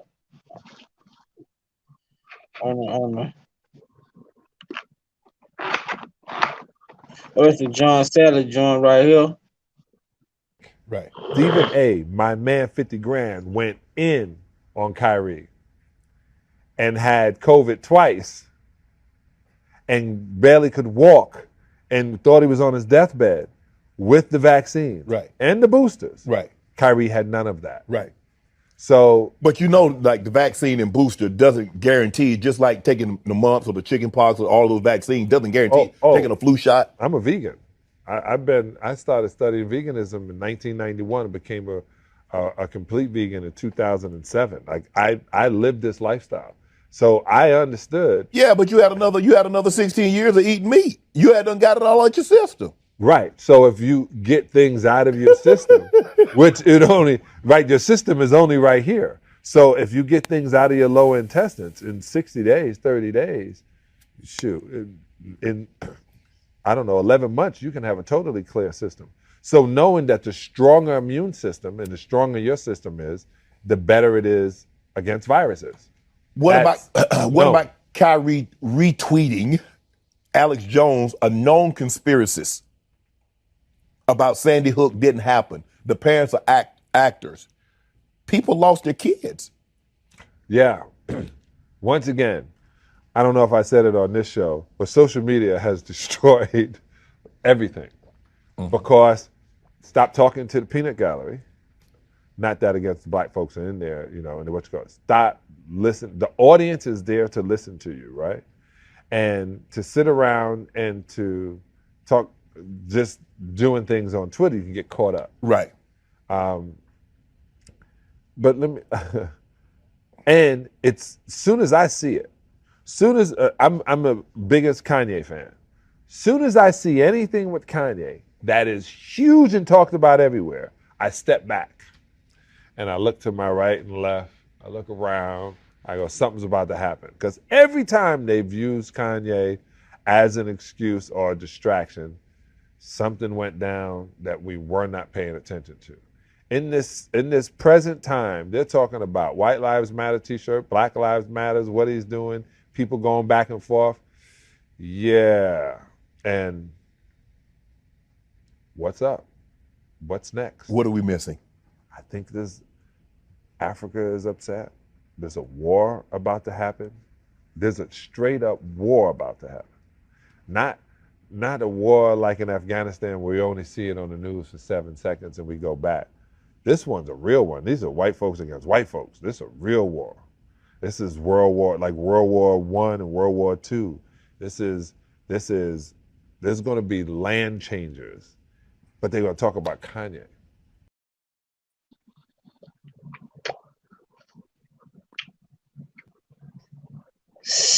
Boy, John Sally said a lot then. Man. You see Shannon, every time John Sally wasn't saying what he wanted John to say, he tried to come up with something else. What up, Dean?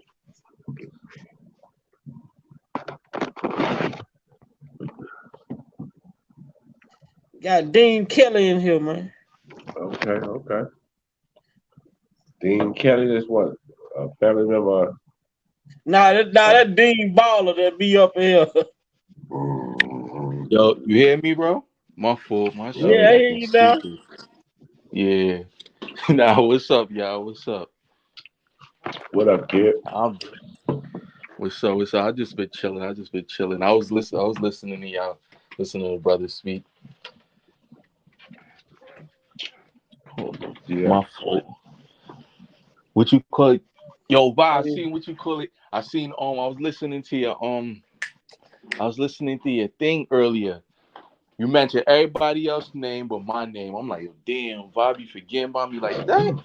I ain't know you got a platform. What you say?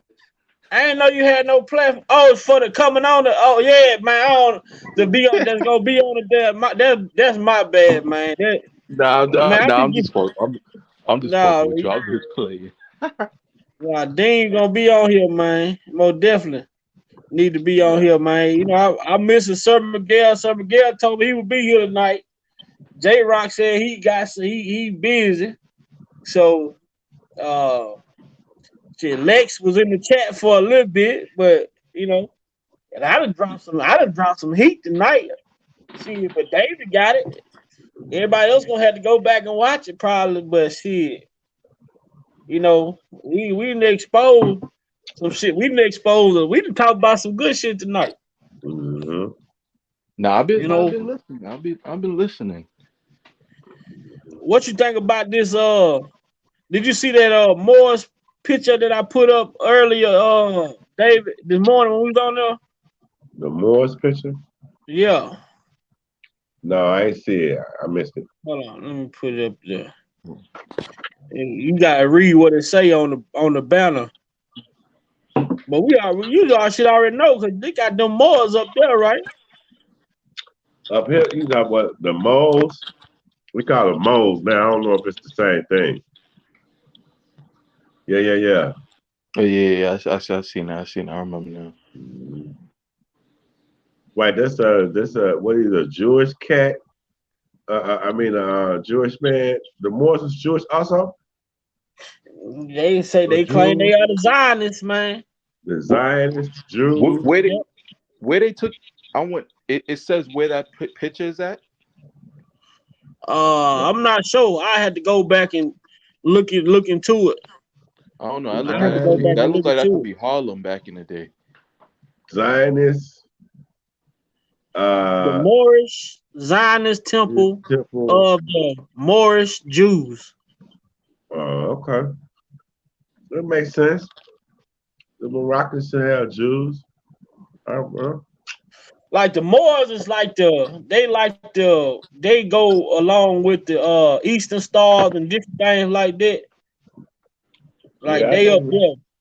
I see it's a few of them in Chicago. They wear the hats, right? They wear like the tall hats, but like the shelf hat. Yeah, with the tassel on there, right? Yeah. Yeah, there's a few spots up here.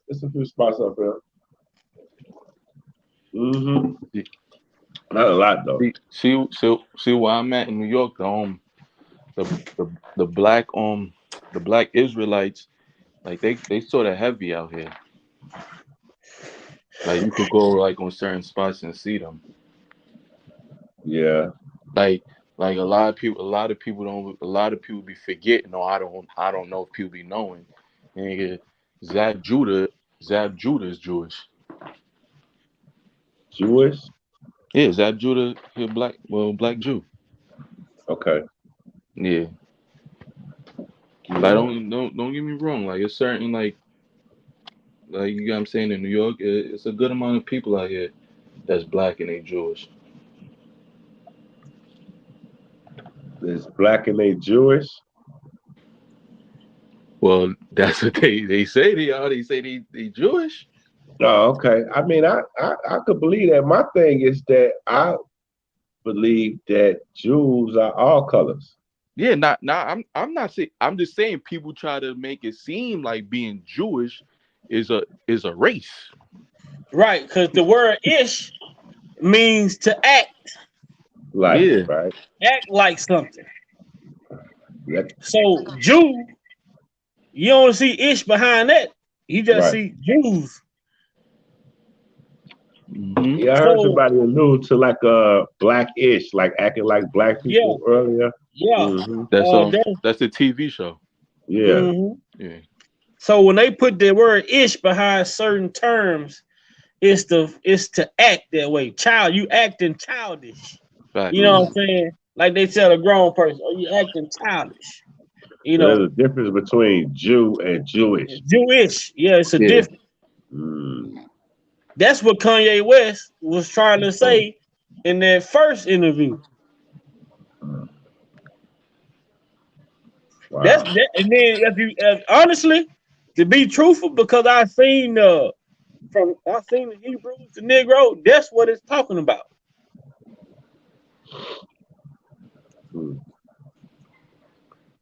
Yeah. So why do people get so offensive? If you ask me, why those people got so offensive, that's why. Well, because it addresses that particular thing right there. I mean, the funny thing is that, you know, if just devil's advocate, right? A major player comes out, support this thing, right? It's sold on Amazon. Shaq got it at his theaters. No, he definitely playing for the team. You understand what I'm saying, Joe? And so it's like, you know, it's another production. You feel me? And then, you know, it got so many people like us, right? We searching so much for an identity, you know what I'm saying? Because we orphans out here. And anybody come with a plausible reason for, you know, why we in this peculiar position, then we grab for it. It's like playing on, you know what I'm saying? It's like, just devil's advocate type of view on that right there. You know, I mean, just look at all the players. You got Shaq, he got a theater, he playing in his theater. Amazon selling it on Amazon.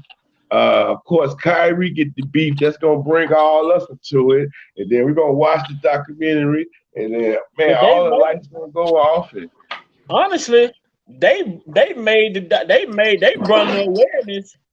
They brung the awareness about what was going on. You know, in that particular docu series. I haven't saw that one, but I do have a particular person that I have followed, and I like the way that he articulates his work. When we talk about Dane Calloway, because he points you in a direction to go and get these books and get this information and go read it for yourself. You know, not just taking his word for it. You know.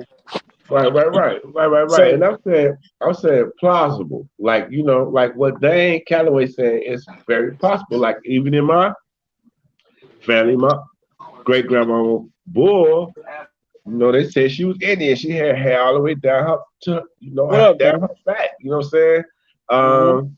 So, you know, it's been said in our family. I ain't really never searched it out. I just took it.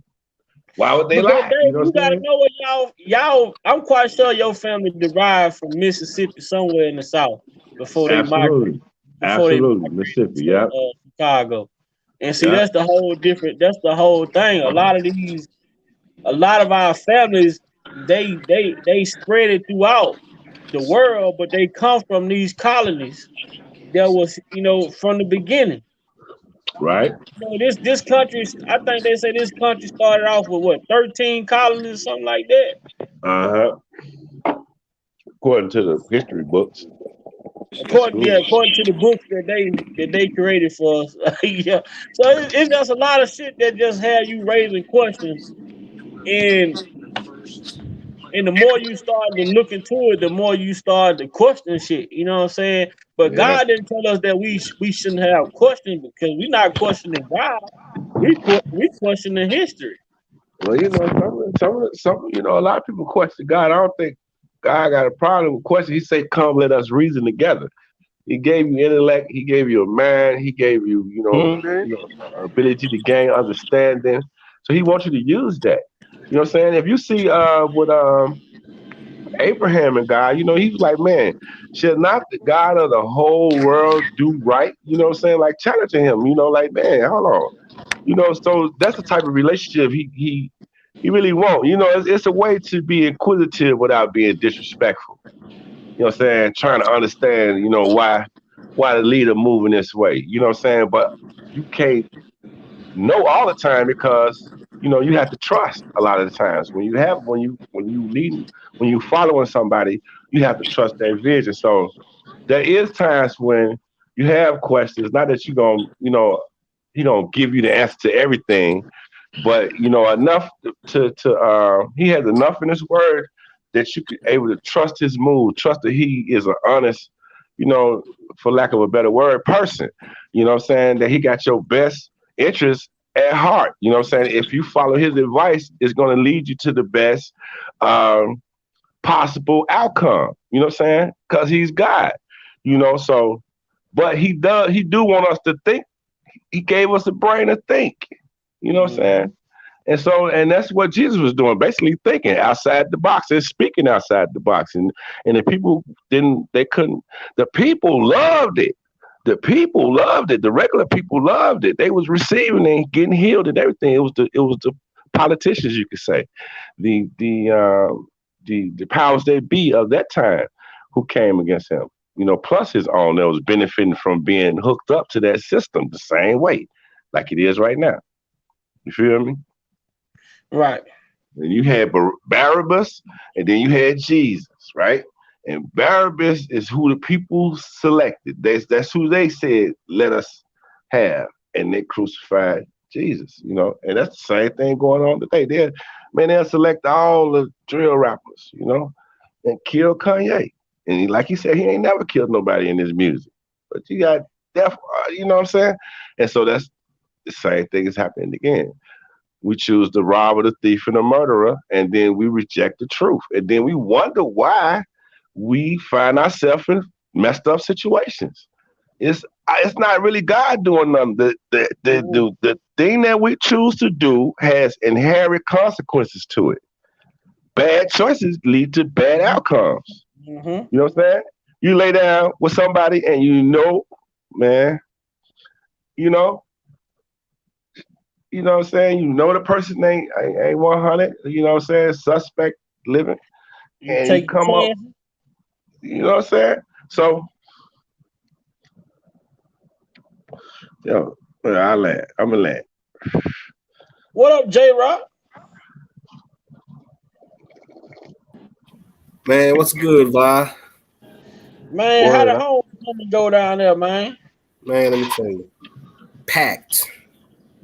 Wall to wall. When I say packed, because you know some things have changed on campus, because you know they had a shooting like year before last or whatnot, so they had actually kind of changed they kind of changed the perimeter around the campus. So certain spots that I thought I would normally be able to park, I couldn't park. So then the areas that I could probably drive through, I couldn't. But the spots that I thought I could go in, parking lot was full. I had to park on the other side of campus, almost off campus. But when I say it was packed, I mean you're talking about wall to wall. Who y'all played? They played Arkansas Pine Bluff. Okay. And the weather, the weather was great. See, and that's the funny thing about weather around homecoming. You literally don't know what you're gonna get year to year. like this year was the temperature was dropped. It's like 65, but it was cool. Last year, it was like about 75, 80. Year before that, it rained. So you can get sunshine about 80, 85 degrees. You can get rain like hell, or you can get cold as a mud. Year to year, you just don't know what you're gonna get. But I like them homecoming. I ain't been. Well, my truck been in the paint shop. My truck been in the paint shop the last year. I just been waiting on the dude to get done with it, but I know when I got it painted the first time, I went down there for homecoming. That was like 17, 18, I think it was 17 or 18. I went down there. I love Grambling. I love Grambling, man. I tell you, it never gets old, and that homecoming never gets old. It's literally home for me every time I go back. And then the people I see, they be like, and the funny thing, you go up on campus, you be like, it's people that see you and recognize you, but you don't remember them. And you got to go back in your mental Rolodex. You be like, wait a minute, what class we had? And then like, and then all of a sudden he hit you like, oh yeah, now I remember. Man, you say shit, man. That's about 20 years, about 10, 15 years ago, man. I ain't been in this school since I don't know how long. Yeah, but the crazy part about it is some of the girls that was fine on the campus. Some of them still fine, but then some of them you be like what God the hell you?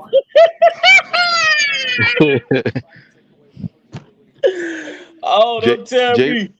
J-Rock, that your school is D1, D2, or D3? Well, you can say it's not D2. It's kind of like it's a SWAC one AA. Yeah, it's a SWAC school, yo. So that's who ain't SWAC? Because see, the good part about it was we didn't get that rain because that rain wound up going up toward because remember that's that week before when Jackson had Southern college game day. Yeah, it was down there. We almost got that rain the week before, and they thought it was going to be a repeat, especially since it rained in the DFW area the day before. And I was like, oh shit, it's going to wind up looking like it's going to be a repeat, but it didn't happen. It was some rain.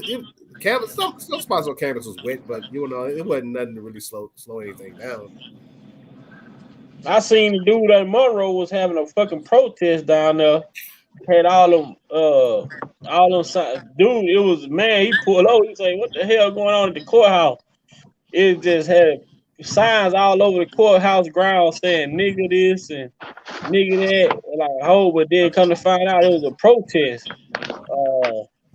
And the dude had posted all these big ass poster boards out front of the courthouse in Monroe. I got my homeboy. I got a homeboy that work at a barbershop around here, and he's got family and people in Monroe, so I gotta ask him about that. Yeah, I seen it. I was like, damn, I wonder what I said. How this shit going on? I seen the dude say he had came down for the homecoming. Then his wife had family in Monroe, so they drove to Monroe to go see her family. And he passed by the courthouse and saw them big ass signs out there. And he stopped and wanted to know what was going on, and because people were just walking like shit, the signs weren't right there. Then come to find out it was a black man who had put the signs out there, but something happened with a case he had or something back in the day, and he was trying to get the case tried again and get it off his record. I don't know what the hell. I never looked deeply into the whole story about it, but it was a situation that could have went bad quick, but But there ain't no telling because sometimes sometimes some crazy shit will jump off in Louisiana in these court cases. Oh yeah, it will, man. Louisiana will hang your ass out to dry. Louisiana, they will have you sitting in prison like Cook County. You sitting in that bitch waiting to go to court for 3-4 years. By the time you get to court and get charged, sentenced, found guilty, you done all your time. It's time to go home. Yep. And the funny part about it is you may be up in this for so long. By the time you go to court, the judge gonna be looking at you like, why you in here again? I'm telling you. Shit, you assigned in that motherfucker for 3.5 years. You get sentenced to 5 years. You going home. My cousin been in there for 4 years. Waiting trial. Still waiting on trial. Still waiting on trial. I asked him the other day. I said, man, Joe, when you gonna try? Well, next court date. You know, he got to see. He don't even know if it's gonna be trial. He been in there 4 years, Joe. That's crazy, man. Mm-hmm. Yeah, but my school got a road game. They play Texas Southern down there in Houston. Texas Southern got their ass handed to them last week. Yeah, because it's crazy because they had Jackson last week. They got Grambling this week. So it's tiger on tiger violence for the next 2 weeks. I heard they trying to get Dion to leave Jackson, but I don't know if he gonna do it. The rumor I heard about that rumor. The rumor that they've thrown out there, they're talking about that Nebraska is out there. The deal that's supposed to be for Dion. Now maybe it's just me. I don't see Dion going to Nebraska. No, hell no. Especially you already just uprooted and left Texas, and I don't see him moving to Nebraska.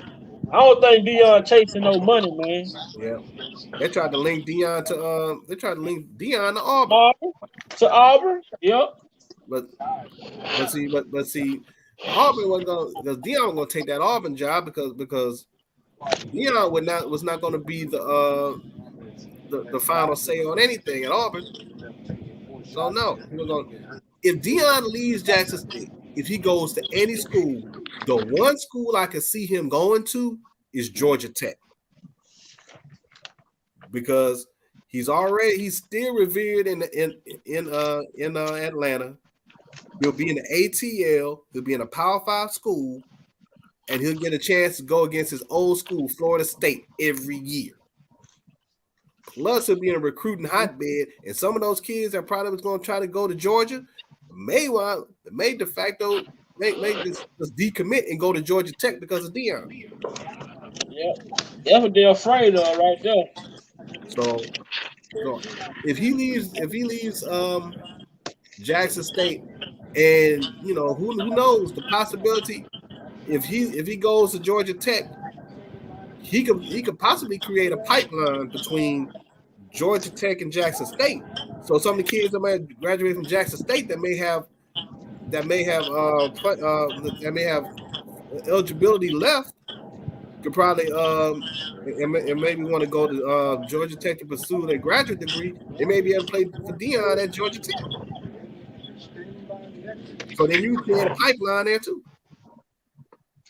Then I don't think Dion chasing money, because I think he goddamn. I think he enjoyed raising them kids, helping them guys out, especially them young guys, that want to go to the pro.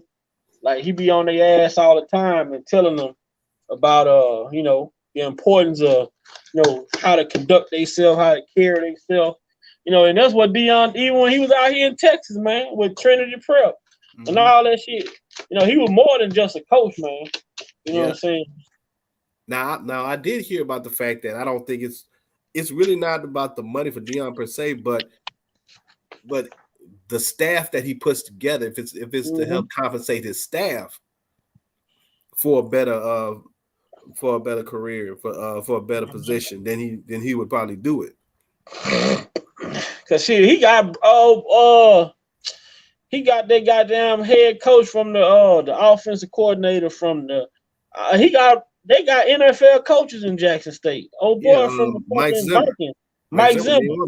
Yeah. I say, damn, how the fuck Dion? They got some top level shit down there in Jackson State, but now they say they're gonna give Jackson State that new stadium. I think he's not gonna leave. Well, here's what I believe. I don't think he's going nowhere until his kids graduate. And then he got old boy there too, Hunter, the number one recruit in the fucking nation, that cornerback / receiver. Yep. I think he's gonna stay there until his kids because you got Shador and his other son. What was it? Shiloh,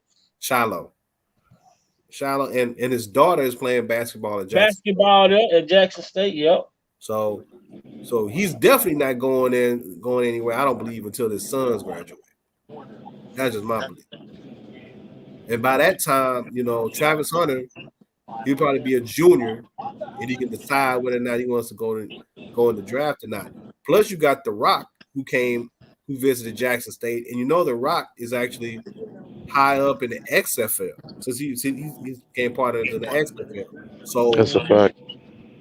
So with him going to schools like Jackson State, Grambling State, Southern University, South Carolina State, FAMU, all those schools, he can get some talent for the XFL and build that brand up. It's gonna be good, man. I just like to see it. I like to see it happening, man. And I believe HBCUs, shit, they might be getting the top recruits for the next couple of years or so, man. The motherfuckers want to play. They want to play for Deion, man. A lot of them want to play for Deion. Yeah, it could happen. I mean, you got Deion at Jackson State. Hugh Jackson trying to build up at Grambling. He need a little bit more time. Watch out for another coach I think could be in the HBCU ranks too. I'm not sure what job could come up because Herb at Arizona State. Adrian James or Ray Lewis? I'll say watch out for Herm Edwards. Herm Edwards? Yeah. Because Herm Edwards is not at Arizona State anymore. They say that Ray Lewis supposed to be working with Valley or Prairie View. There was talk about him possibly going to Prairie View, but somehow that signal got crossed because not only was Ray Lewis, but Kevin Sumlin, who used to coach Texas A&M's name was on that list. Yeah, but I don't think Prairie View could hire them because they still under that Texas A&M umbrella. Matter of fact, some of the money that PV got to renovate their stadiums and whatnot kind of came from Texas A&M. Yeah. So I don't think they would have been able to hire Kevin Sumlin. So I kind of threw that little monkey wrench out there. So they're playing. It'd be something good to see. I see they I just like to see. I like to see. I like the way that it's going, but it's crazy that a lot of our minority coaches have to take it. This is the level that they have to get jobs on. And then like for Deion, they didn't want to give him a job in the NFL, but they offered him a job at an HBCU, and now they want to take it from the HBCU and put him in the fucking Big Ten. And now, it's like now we want to use them. Then next thing we're gonna go from there to the NFL. Like, why we gotta work so hard to get to the elite level like that? Like we ain't shit. Deion proven, man. He's a proven coach. Hell, Deion wanted the Florida State job. Yeah, but I don't think he want to coach no grown men though. Oh no. He don't want that NFL because he said he might be fighting almost every other damn day. He did. He wasn't even with the fucking athletes getting paid. He's like, because if you pay these athletes, these student athletes get paid. He's like, shit. Now you not looking at a student athlete no more. They looking like they're a grown man. They making just as much money as you. Yep, that's the whole gist of it. But there could be some things on the rise. Like I said, I don't believe Deion is leaving Jackson State until his kids graduate. That's just my opinion. They try to push Shador in the damn Heisman race, but I just don't see the competition being there. He got numbers. He got the numbers, but I just don't see the competition being there. I think he's going to be an honorable mention, but he's not going to get. I don't think he's going to get the invite because you got that dude because you got that quarterback from Tennessee, even though they lost to Georgia. He's definitely going to be in it. Who's the dude from Ohio State that they were talking about? That was it the quarterback from Ohio I State? ain't seen him, but I know they talking about Alabama quarterback and LSU quarterback. Oh yeah, LSU quarterback Jaden Daniels. Yeah. He done really started showing up now. And then you got that running back from Michigan. That's that other cat. So I don't know if Shador might. He might get the invite just solely on the strength of his dad. I mean, but I'm not. I know what his dad is, but the dude, he really throwing that ball around. But I just think it's the level of competition too. Yep. Deion say they don't start off fast enough to go. To be playing. Alabama or LSU or somebody. They start off too slow. They really beat teams in the second half when they do be winning them big games. Because that team played them good. The team, pushed Deion Robinson, Robinson. You talk about Alabama State. Alabama State played the shit out of and Southern played them really close, but it's just like they ain't gonna be able to play them type of mistake games like that against LSU or Alabama, Tennessee, somebody Georgia. Yeah, and when Grambling came out and played them, now obviously Jackson State pulled away the second half. First half, it was 21-17. Yeah. So Grambling was nip and tuck with them, and speaking of which, and you mentioned it, LSU played Southern this past year. Yeah. Down there in Baton Rouge, they said that game was packed. And LSU plays Grambling next year. I wonder how much they paid Southern to play for, because I'm quite sure LSU paid Southern to play them. Yeah, this is the first time they ever played each other. The school's like what, 5 miles apart? Yeah, that what Deion was talking about, them schools paying all that money. Like them big schools like that paying all that money to play them smaller schools like that. But they got some talent over there. Like even like all the little HBCUs, they got talented players, but they haven't had that spotlight like now. No, they haven't. I think even ESPN can do a better job because some of them they still put like on an ESPN 3 or ESPN Plus. Now, me personally, I would have had Grambling and Jackson State on ESPN 2 at least. Mm-hmm. She haven't heard no HBCU noise like talking about since motherfucking Bruce Eugene, goddamn it. He never even made it to the league. Yeah. And he comes from Grambling. Yeah, and he played at but he played in the NFL Europe when they had that league going on early in the 2000s.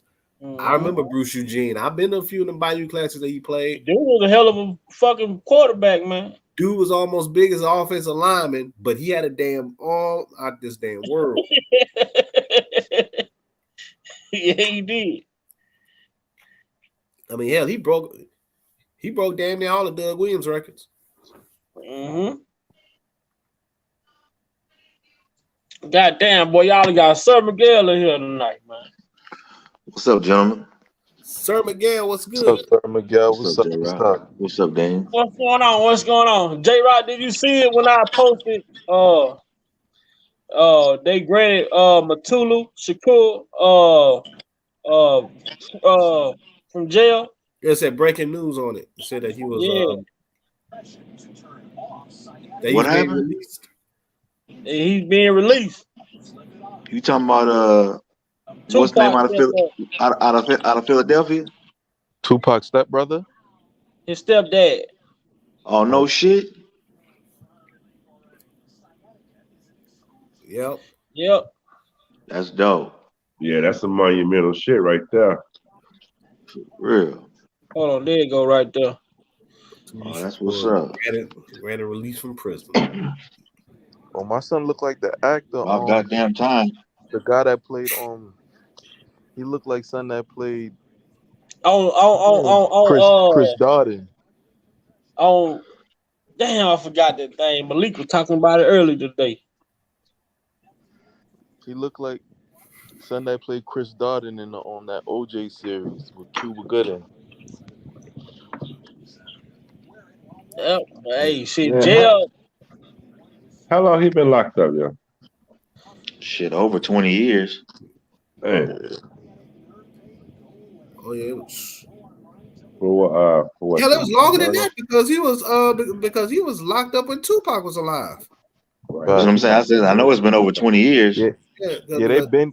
I think he got locked up when like Pac was like in high school, or yeah, somewhere around there. You might What he be get right. locked up for? What he did a Yeah, murder? even before that. What? He did Yeah, a I think murder it or had something something? to do with some cops, I believe, or something like that, supposedly. Yeah, I think if you pull up Tupac's documentary Thug Angel, I think it shows a conversation with him on it. That's a Boy, recent picture of him. they didn't let Matulu out. They need to go ahead and let free Larry. Matter of Free fact, Larry. Free Yeah, Larry. it's probably in the same vein. You know what I mean? Probably in the same vein. But if they wanted to get control of shit, man, they know they could have been let Larry, man, free Jeff. You know what I'm saying? The pioneers of this shit. Because it's the media who made this shit bad. Yep. These organizations wasn't developed to be bad. You know what I'm gonna go ahead and what we've been saying though, David, whoever the motherfuckers that control the narrative. You know what? I think I got that documentary. I think I'm gonna jump off right quick and find it and see if I can find a spot if Matulu's interview is on it, and I'll jump right back on. All right. What up, Sir Miguel? Man, what's going on, man? What's up, Big Vi? What up, Sir Brother Miguel? Dave? Brother Dave? What's up, Sir Miguel? You know, we talked about this goddamn Boule. Oh well, shit! I was over there on Angie's channel, fucking with her for a cool minute. Talking about the Boule. Yeah, that's a whole nother ball game. Brother Stokely Carmichael broke that down very well some years ago. I played see this little paragraph you see in that bottom corner. I had to go on the iPhone, like they got some shit you can press and highlight the shit. You can bet I can't see it. I can't see none of the words in it, but on the iPhone, you can like select that shit and there's something in the damn phone. It read the whole goddamn paragraph, the whole statement. I said, God damn, boy. That's supposed to be on LeBron's chest or something? Oh yeah, that's on his chest. That's his chest right there. Damn. Fashioned after Yale's Skull and Bones, the Boule historically takes pride in having provided leadership and service to Black Americans during the Great Depression, World Wars I and II, and the Civil Rights Movement. What could the Boule offer America's blacks in the early 20th century? Joining the exclusive secret society offered advancement and perks to select blacks in return for loyalty to its objectives. The Boule recruits top blacks in American society into its ranks. Today, 5,000-plus archons, male Boule members, and their wives, archousels, with 112 chapters, make up the wealthiest group of black men and women on the planet. Archon means demon, the kind that like to keep hidden. But to who does the Boule really serve? The satanic, mostly white, global elite. As long as the black member conforms to the rules, the riches will be in abundance, if not, down comes the hatchet. Blackmail is part of the deal. This Masonic secret society has a pyramid style like all the rest. The lower ranks are kept from knowing what the upper ranks are doing. The early 20th century was a period of reconstruction. I mean, let's keep it a buck. The secret societies have always been around. You know where they started from. Didn't start with the white folks in the first place. Did she just say blackmail is a part of the deal? Yeah. And think about this. You got the so-called Greek society, right? How could something be called Greek when it's come out of Africa in the first place? Now answer that question for me. Somebody, please. I don't have no comment on that one. Yeah, I'm lost. I'm lost on that one. I'm just saying. And the only reason why I question that because I was the president of the Pan Atlantic Council, so that's basically over all the so-called Greek society, right? And I started kind of watching how stuff went.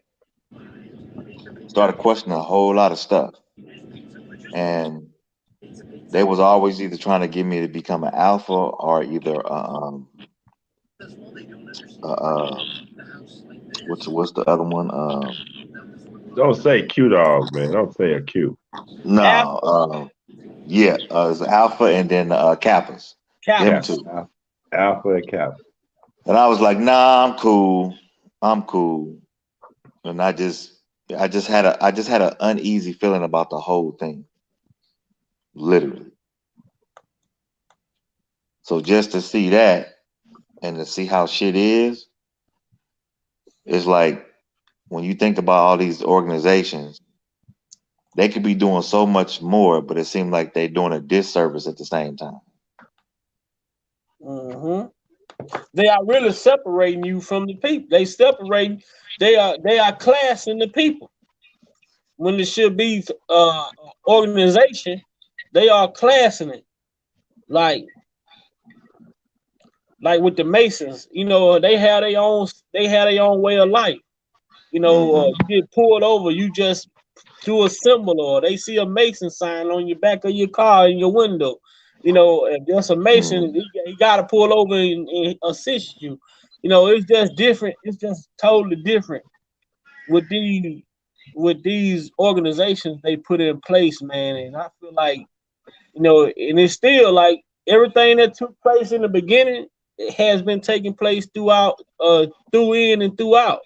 They study categorize shit, study separate. They got minorities, you got the wealthy, you got the poor, you got this. Now, like everything has to be categorized. I had some notes, but I ain't got it in front of me. But the word, if you look up the word minority in a Black Law dictionary, it'll trip you out how the word is used, but it's not used the way it's said in a sense in terms of minority stuff like that. The next time I have to pull my notes out and give it to y'all, man, because I've learned a lot by having the Black Law dictionary because it sort of helps you understand certain language. So so let's say you get in trouble and your attorney brings something to you, you can sort of understand what's going on. So it's no different than these secret society. There's a certain language they speak to their people, so they can sort of understand what's going on. But to the person that's on the outside, you wouldn't know shit anyway. So let me ask you, since you here, since Dean here, and me and David talked about it a little earlier. How do you look at the situations, right? Because me and David I think I'm gonna say that me and David, we did agree that there is a big difference between Kanye West's stance and Kyrie Irving's stance. What do y'all think about this? You said there's a difference? Yeah, there's a big difference. We feel like it's a big difference. Absolutely. Big difference. All right. Why I feel like there's a difference? Okay. Well, me personally, I think me and David agree because we had the conversation early on that it's a big difference because one person actually spoke out against these people. The other person has never said nothing. He just did a repost. Oh, I get what you're saying. Now, I thought you was like basically saying like, my thing. I just felt like as I said, I don't see nothing Kyrie did wrong. I think Kyrie was. He knew what he was doing. He was poking at it. I knew what Kyrie, but it's like, yo, to me, it's like it's a slap in the face because it's like who are you to sit there and know what that man was thinking when he posted it?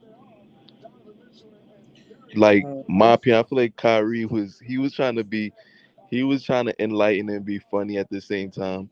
But it's But like you see what the media who controls the narrative have done. They are trying to use Kyrie's situation to overshadow what Kanye came out and said. exactly. You get what I'm saying? Because as I said, like with Kanye, as I said before, like Kanye's thing was they're not mad at what he said. They're mad that he's enlightening people. It's like, how dare you enlighten people? You know, it's always one thing. White people give you all the money in the world, they'll make all the money with you. But once you think you're gonna go back and enlighten your people and clean up your neighborhood, they ain't for that.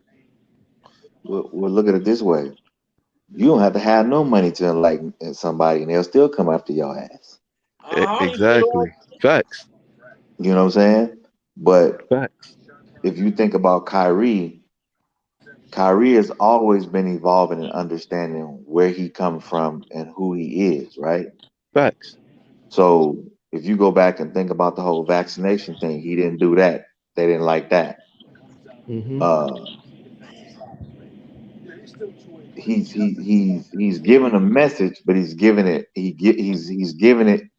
like silently, but at the same time posting stuff, right? But when you go back and look at the movie or even read the book, there was nothing anti-Semitic about it. The people that called it out didn't even read it. They just looking at Hebrew the Negro. You know what I'm saying? Then you had Nick Cannon turn around and was hollering at the rabbi, whoever the dude was from the Anti-Defamation League, and broke it down when he says about buck breaking. He was like, I don't know what that is. Bullshit. He knew what it was.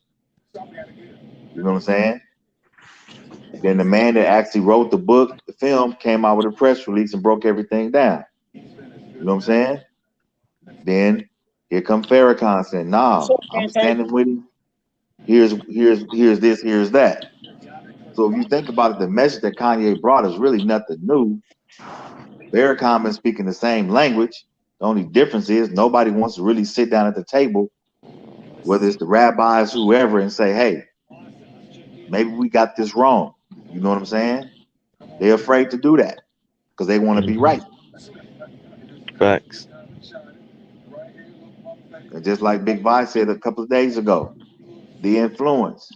At the end of the day, if you can influence one person, that means you're going to influence 2 people, 3, 4, 5, and so forth and so on. And that's all they said, his followers.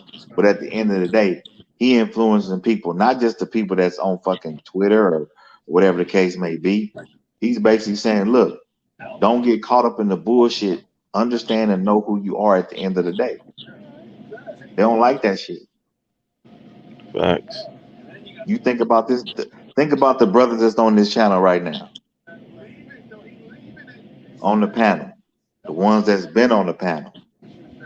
We're influencing a lot of people, and people may not even hear a whole lot of shit, but whatever they do hear, it's going to spark their mind. Facts. You ain't got to have 17 million followers. You can have 10 followers. Facts. Get the right 10. You know what I'm saying? Damage. So at the end of the day, they want to make it seem like, oh, if you got money, oh, you just going to influence a whole lot of people. Nah, man. Shit. Malcolm didn't have no money. Martin Luther King didn't have no money. Facts. It's about that knowledge they don't want to get out. There it is there. That's it. You know. And I'm going to say this. David brought this up last week when we was talking about Israel, which is a nation of people, right? Now I want you to think about that for a moment. How many people actually know that? I didn't know that until y'all had it. Until y'all was saying that last week. Hold on, what You know what I'm saying? What you said, Sir Miguel? What you said? David had brought up like the true nation of Israel is a nation of people. A lot of people don't know that. When they think about Israel, they're thinking about the country of Israel. But when God's setting it up, it's a nation of people.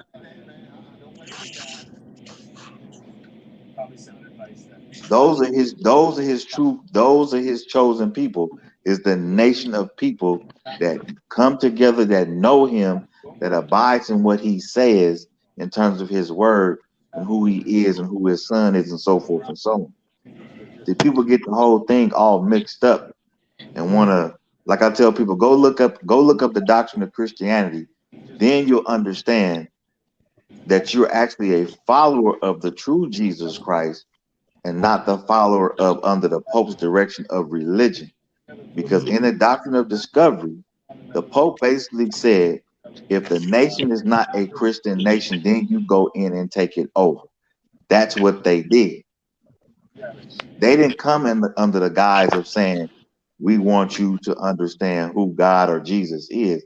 They came under the guise of, hey, you're not a Christian nation, we're going to take it over. And we're going to destroy everything in it. Those are two different things.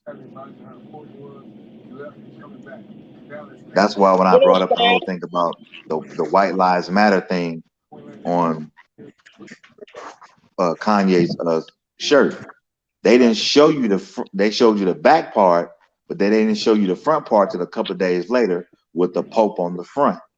What Kanye was trying to tell you, that the Pope really runs the religions of the world out of the Vatican. That's how they all started.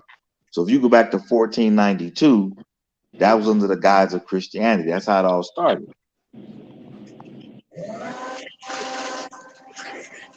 So you fast forward to today. How do you influence people? One person can influence a nation of people. Especially with these phones, you know. You know what I'm saying?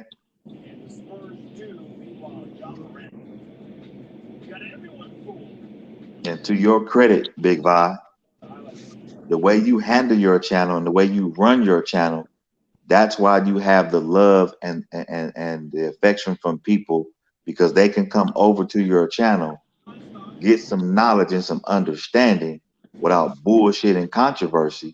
And even if you disagree, it's okay because it's well understood that it's not about whether I agree with you or I disagree with you. Do I have an understanding, or can I get some knowledge out what's being said?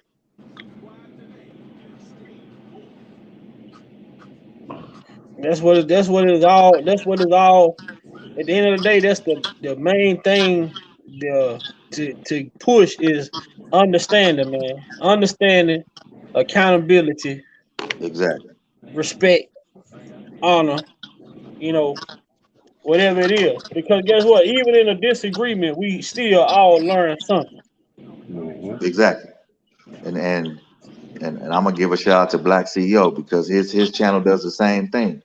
And I think at the end of the day, man, when it boils down to it, when you can have grown men conversation, just like last Sunday, and I have much respect for Lee and all that stuff, because at the end of the day, man, when men can come together and have conversations, even if they disagree, but it's sound and it has structure and it has meaning, then you can take something from it, man, and pass it on to the next person so they can grow. And at the same time, the men on the panel still growing and challenging each other, but at the same time, accountability is always there. Facts. Absolutely. Let me see what I played on here earlier, because I know y'all just came in. I think I played something earlier. Let's see what it was. Had a couple clips. Oh, we had Kanye talks about he calls out different people or whatever. Yeah, they try to suppress you, but that's how they try to categorize. They can't control me. You get what I'm saying? They can control Shaq. They can control Charles Barkley. They can control LeBron James. They can control Jay-Z and Beyonce. But not you, man. But they can't control me. You Not see, it you. ain't no name I won't name. Exactly. It's up. all you. You know what I'm saying? And just for Minister Farrakhan, I love you, but the way you read that, I took that as a slight. You know what I'm saying? I'm taking no disrespect from nobody. So let's get on the phone and let's talk that out. I don't care who you are. I ain't taking no slights from nobody, right? I ain't taking no slights from nobody. It's God. That's the only person that I serve. My mom ain't here. My mama was sacrificed. Me too. You understand? Yeah, I'm Christian. Michael Jordan, what about him? His daddy, right? Bill Cosby, his son, right? Dr. Dre, his son. You know, out in Hollywood, a lot of people come up missing. Feels like it might be a lot of that in order to control, traumatize. They want to monetize and traumatize. And God loved me. You understand? They hit me. Gap, Adidas, all that away. Still, Forbes, who hate me, right, had to write net worth 400 million. Jesus is king. God loved me. That's more important thing in life.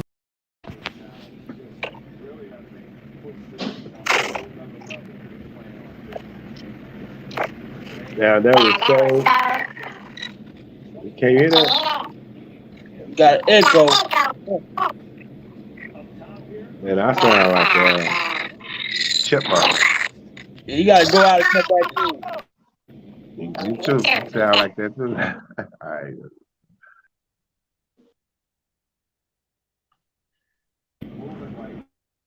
They trying to get the hijack the live, huh? Yeah. Uh, Hey, Vi. What's up with it? I found it. What is it? The Mutulu Shakur. I knew it was on. He was on one of Tupac's documentaries. It was on Thug Angel, Life of an Outlaw. Yep, I remember that, J-Rock. He's got a piece on it said he was a man in Tupac's life, and and prior to mentioning that, showing his interview, it mentioned Mutulu, what happened with him, and his son Mopreme broke it all down. He said Mutulu Shakur, political prisoner, been locked down since 86, 87. And he got charged with 30 years. Yeah, and then so the FBI, whatnot, they charged him 60 years on the RICO Act. Because they say he was involved with bank heist robberies and I think it also mentioned something about the let's see, I think there was there's an armored car heist in 81, something like that, and they mentioned that whole sort of ordeal. But evidently he was arrested around 81, 82. And then been in custody up to trial. And then they said, I guess he was sentenced since 86, 87. Damn, man, that's 30 plus years, man. So they had him they said they had him 60 years on the RICO.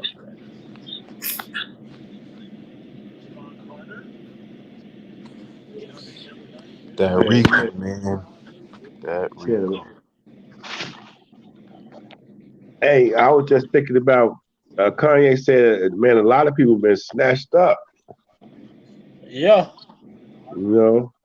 Even and, yeah.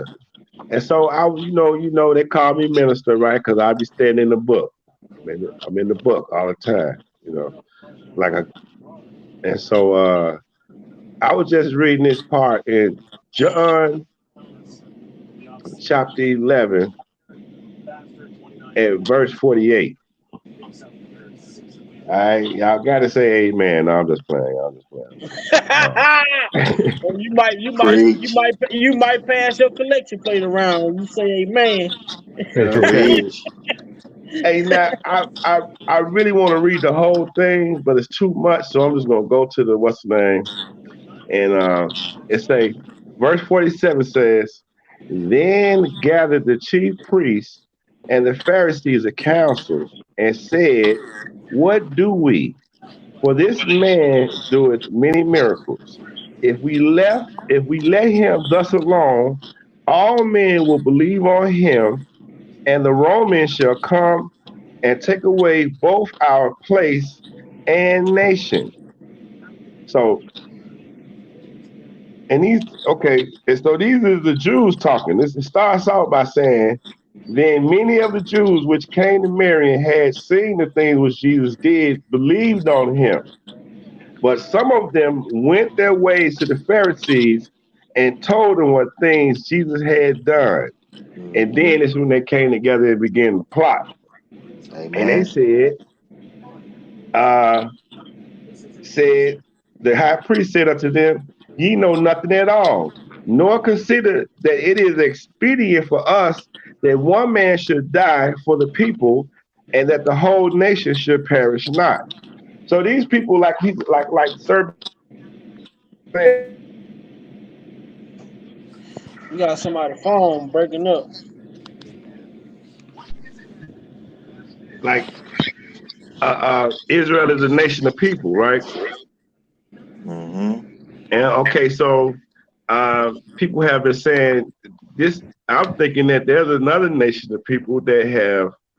Well, anyway, I'm just gonna go to saying the Jews in this particular chapter is the ones that's coming at the Lord, and they saying, "Listen, we gonna kill him, and then once he gone, ain't nobody gonna be listening to this no more." And it's almost like what's going on with Kanye. You feel me? In a little way, to me, kind of like saying like that. I agree, man. They trying. That's with you. why I say they try to hijack what Kanye West was saying by using Kyrie Irving tweet. But see, then it go back to Kyrie Irving tweet. Now you go back to deem you in New York. So they saying now New York deemed it was unconstitutional for them to lay people off from their jobs because they refused to get their COVID vaccine. Mm-hmm. So now, with that being said, if that was unconstitutional, that means what New York Knicks did, what the Brooklyn Nets did to Kyrie by not allowing him to play because he refused to take that vaccine, they owe him a big bag of money. Mm-hmm. Facts. They were the only. New York was the only team in the NBA that was on some where he had to take it or else he wouldn't play. Yeah, so now they owe him that bag. So now you can see why they trying to, they wanted him to step down. You know what I'm saying? Say, oh, we're gonna give you these conditions in order for you to come back. And thinking like, all right, if he mean what he say, he just ain't gonna return back to the team anyway. You know what I'm saying? So and think about this. Jaylen Brown he came out as part of the NBA Players Association. Like, nah, because my thing is, what's $500,000 gonna do? Where is it going? Exactly. See with Jaylen Brown though, I like the fact that he stepped up with that. But you were signed to Kanye brand sports thing, and you remove yourself because Kanye ain't do nothing wrong, no different than what. I mean, it was different, but it's different, but in the same context. It's a different context because it's verbal versus repost, but it's directed towards a certain group of people. If you want to say that, but why not stand along with your agent? You know what I'm saying? Everybody see they made it so easy for our people. The narrative, I don't condone hate speech. Well, who spoke hate speech? If the truth is considered hate speech, then man, everybody gonna be fucking losing shit, right? Well, see, that's the thing with the whole anti-Semitic thing. They use that because there was a Jewish lady from Israel that said, and I'm paraphrasing. She said the Jews in Israel control, or Jews even in America control everything. They control the narrative. They control this, that, and the third. And she said what they do is they manipulate using the word anti-Semitic against other people who say something about them, even though technically it's not true. So like, what do you say? How could I be anti-Semitic when I know who I am? Exactly. Facts. So I gotta see what old Farrakhan said. A little bit of what Farrakhan said. We listened to a little bit of it this morning, but let's see what Farrakhan got to say about the rabbi who just got his ass out of jail, fucking criminal. For who we are, we have asked you for nothing more than a decent paycheck for the work we do to make you a multimillionaire and a billionaire.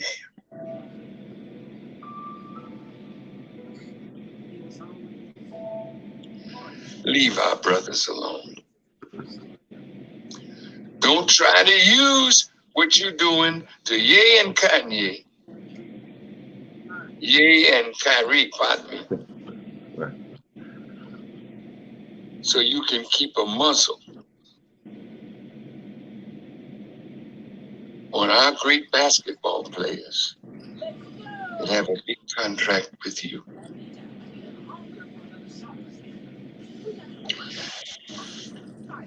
When they reached in their pocket and showed me a white envelope with the things they wanted me to do if I would have their friendship. And when they said, we gotta watch you for a protracted period of time. See, we need to watch them for a protracted period of time because we have never done to you and your people what you and your people have done to us. We don't need to go see the Holocaust. We feel your pain because we're really human beings. You don't feel ours. Right. Because to you, 1,000 blacks ain't worth the fingernail of a Jewish man. I've read these things. Yes, sir. You want to have a real good dialogue so we can start afresh and anew? Because the old way is not going to work.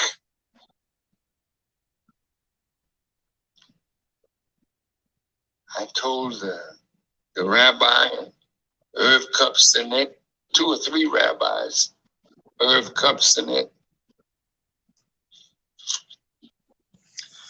they said, well, you got your truth and we got ours. I said, it's not about your truth or my truth.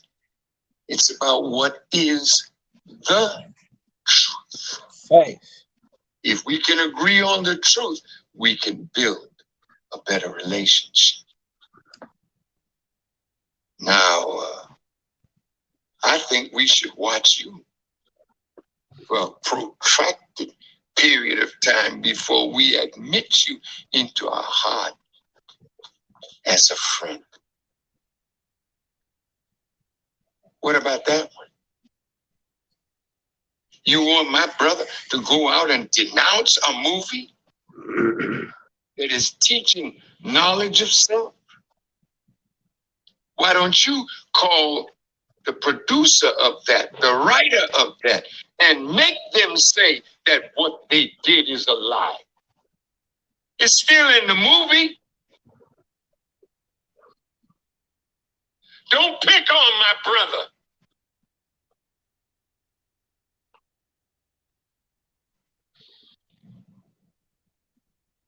You want to fight, we can entertain you. Shit. We're all born to die. Goddamn, Farrakhan. At some point, I don't give a skip how. Hold the fuck on now, Farrakhan. Hold the fuck on. Hold on. Farrakhan, goddamn, man. Is there water in that bottle you drinking from? Shit. I ain't got but a 22. God damn, Farrakhan switch gears like a motherfucker. I need you to get in the automatic. Get out that stick, man. God damn. Your truth, my truth. It's about what is the truth. If we can agree on the truth, we can build a better relationship. God damn, switch gears. Now, I think we should watch you for a protracted period of time before we admit you into our heart as a friend. What about that one? You want my brother to go out and denounce a movie that is teaching knowledge of self? Why don't you call the producer of that, the writer of that, and make them say that what they did is a lie? It's still in the movie. Don't pick on my brother. Right, Fantasia.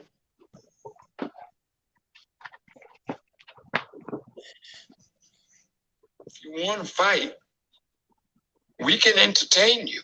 We, nigga, you. To die. And at some point, I don't give a skip how powerful you are. Like I said to one of your brothers who had me, and I visited him in his penthouse apartment on Fifth Avenue. And he offered me a drink. I said, sir, I don't drink. He said, well, you drink orange juice? I said, yes. He said, that's me. You listen to music? I said, of course. He said, that's me. Do you go to the movies? Of course. Occasionally. He said, that's me. I said, sir, I know you're a powerful man. I said, but the God I serve, when it's your time to get out of here, neither your money or your power can keep you alive on this earth one fraction of a second after the decree of death is fulfilled.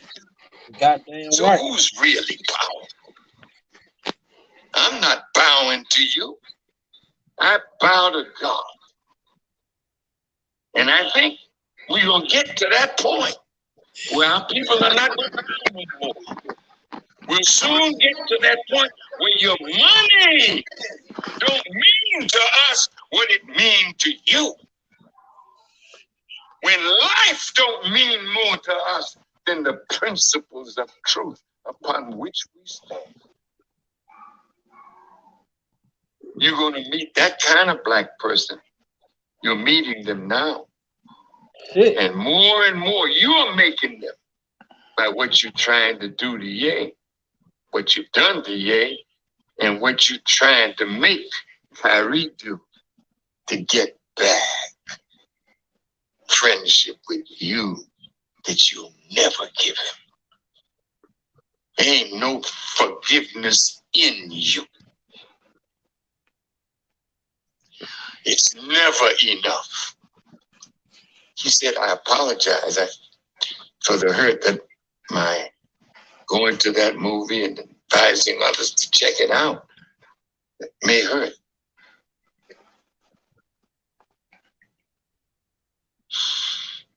That ain't far enough. You did the same to others. That's not far enough. We don't like your apology. Tell me something. How many of you would come and sit down and apologize to us for the transatlantic slave trade? You come now Bring your wife and your children. Bring your ass. Tell us you're sorry for killing us, raping us, castrating us, man, and enslaving us, and making us chattel. Preach. Will you come and apologize? Boy, Our Farrakhan, people can be like you. you better have your It ain't underground enough. sailor, man. See? If we tell you when you apologize, it's not enough. Oh, you trying to pimp us and hustle. No, reparation ain't pimping.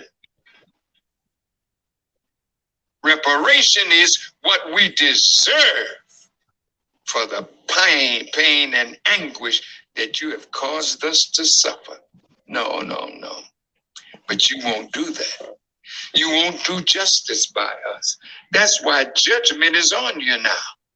That's why you can't live a day without another calamity. And they're not going to stop. It's going to get harder and harder because the God of justice has claimed us.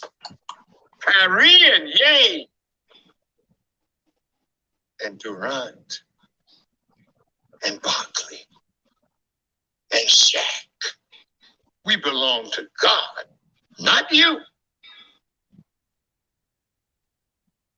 Don't try to use us against each other. If they want to talk to any of you, we'll go with you. You bring your rabbis. You bring your scholars. And I told you, when we look at our book that we wrote, we only quoted your scholars, your historians, your rabbis. So when they asked me to condemn our book, I said, oh, if it's all lies, I certainly will condemn it. But we only quoted your people. So when you come out and call everyone that we quoted a liar and an anti-Semite, all right, then I'll condemn the book. But you're not going to do that.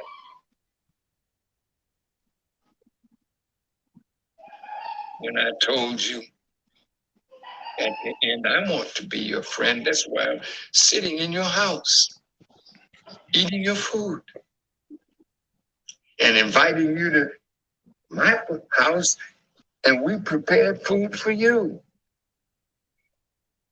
I would like to get along with you. And so would Ye, and so would Kyrie. But you can't abuse them because you promised them wealth and nearness to white power. Now, Mr. Farrakhan, I don't think Kanye want to fuck with these people at all. That's just my opinion. I think Kanye is done with the whole little Jew situation. He don't want no dealing with them people. That when he said the quote, this is what I think he's talking about when Farrakhan made this quote that Kanye will be willing to sit down and talk with these people. I don't think after the statement he made today about these people sacrificing his mama, Michael Jordan daddy, Bill Cosby's son, Dr. Dre's son, I don't think Kanye want to fuck with them people. He done made his mind up. He done went, and we thought he went too far at first. Right, Kanye, he done drove off the goddamn cliff now. Yeah, He's over. Hey, you come out and say some shit like that, I stand with him now because he only repeating the shit that we've been talking about over here, that people been talking about throughout the media, but there's never been a person that's a part of the industry come out and actually say it. The only other person who have called these people out was goddamn Dick Gregory. Called this shit out. Yep. Yeah, he had to do it in such a way though. Right. Mike called him out and Prince called him out. Yeah, Mike did it. Mike and Prince called, but Mike ain't never say about the people that they had. They did it the sacrifices though. No, they didn't go that far. They ain't go there for talking about the sacrifice people to get this wealth. You know what I'm saying? But Farrakhan, you sitting out here promoting this gang shit, man. Everybody ain't willing to do what you talking about. But this is what we talked about earlier, though, Dave, right? Mama got to pick a side. Got to pick a side, man. I'm Ain't talking about no straddling the fence, 1 foot over 1 foot, one leg on this side, one on that side, and that neutral shit ain't gonna work either. You gonna be a candidate. Either you with the people or you with the, because that's what it comes down to. Either you with the people or you with the government, the established ruling class, or whatever you want to call it. The one that want to change everything. We got about 6 more minutes of 6 more minutes of shit that Farrakhan talking. I don't know what he finna say, y'all. I know when I stop these videos, I don't know if y'all be thinking the same thing I be thinking when you say some shit, but I have to interject, man. This man has called a hoe. He like get into a fight. He done called a motherfucker out. I want you to fight Big Vibe. Nigga, I picked my own fight.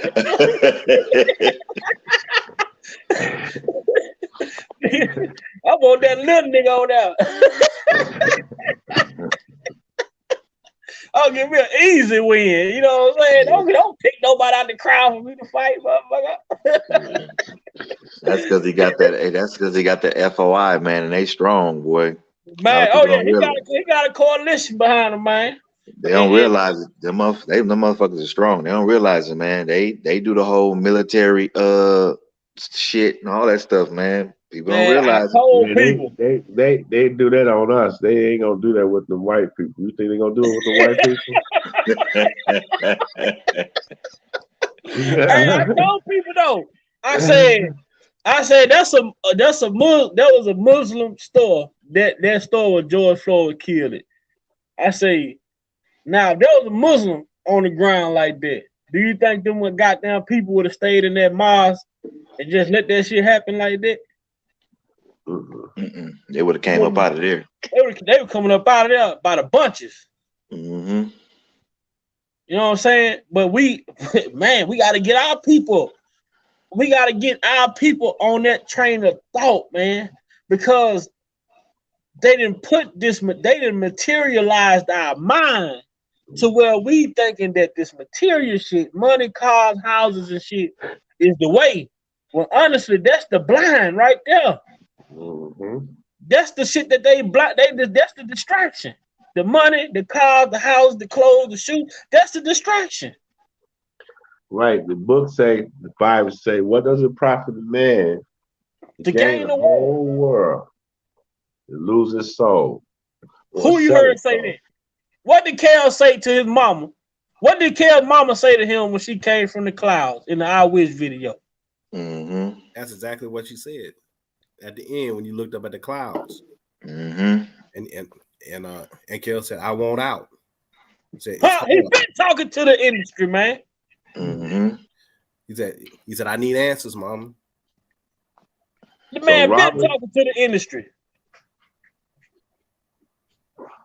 And he just said, and that's why you know his mother knew what she knew of her son, that he was anointed from the time he was in the womb until he came out. But see, he had to go in this direction in order to see God's true nature. Otherwise, if he didn't go in this direction, they probably would have killed him. You see what I'm saying? So God had to sit him down so he can open his eyes. Mm-hmm. You don't need this over here. You can do it this way. Because think about it.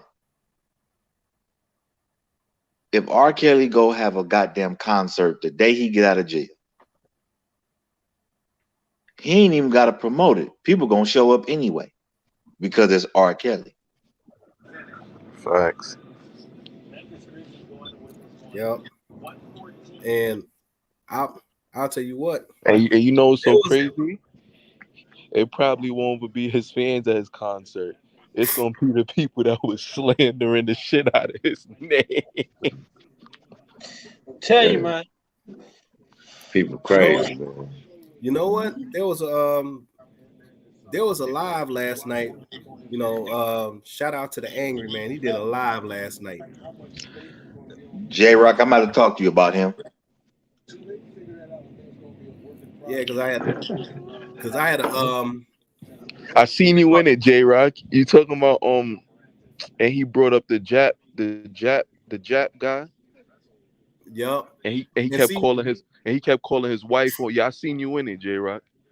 Yeah, he was talking about how Minister Jab was talking about that R. Kelly tried to talk to his female cousin.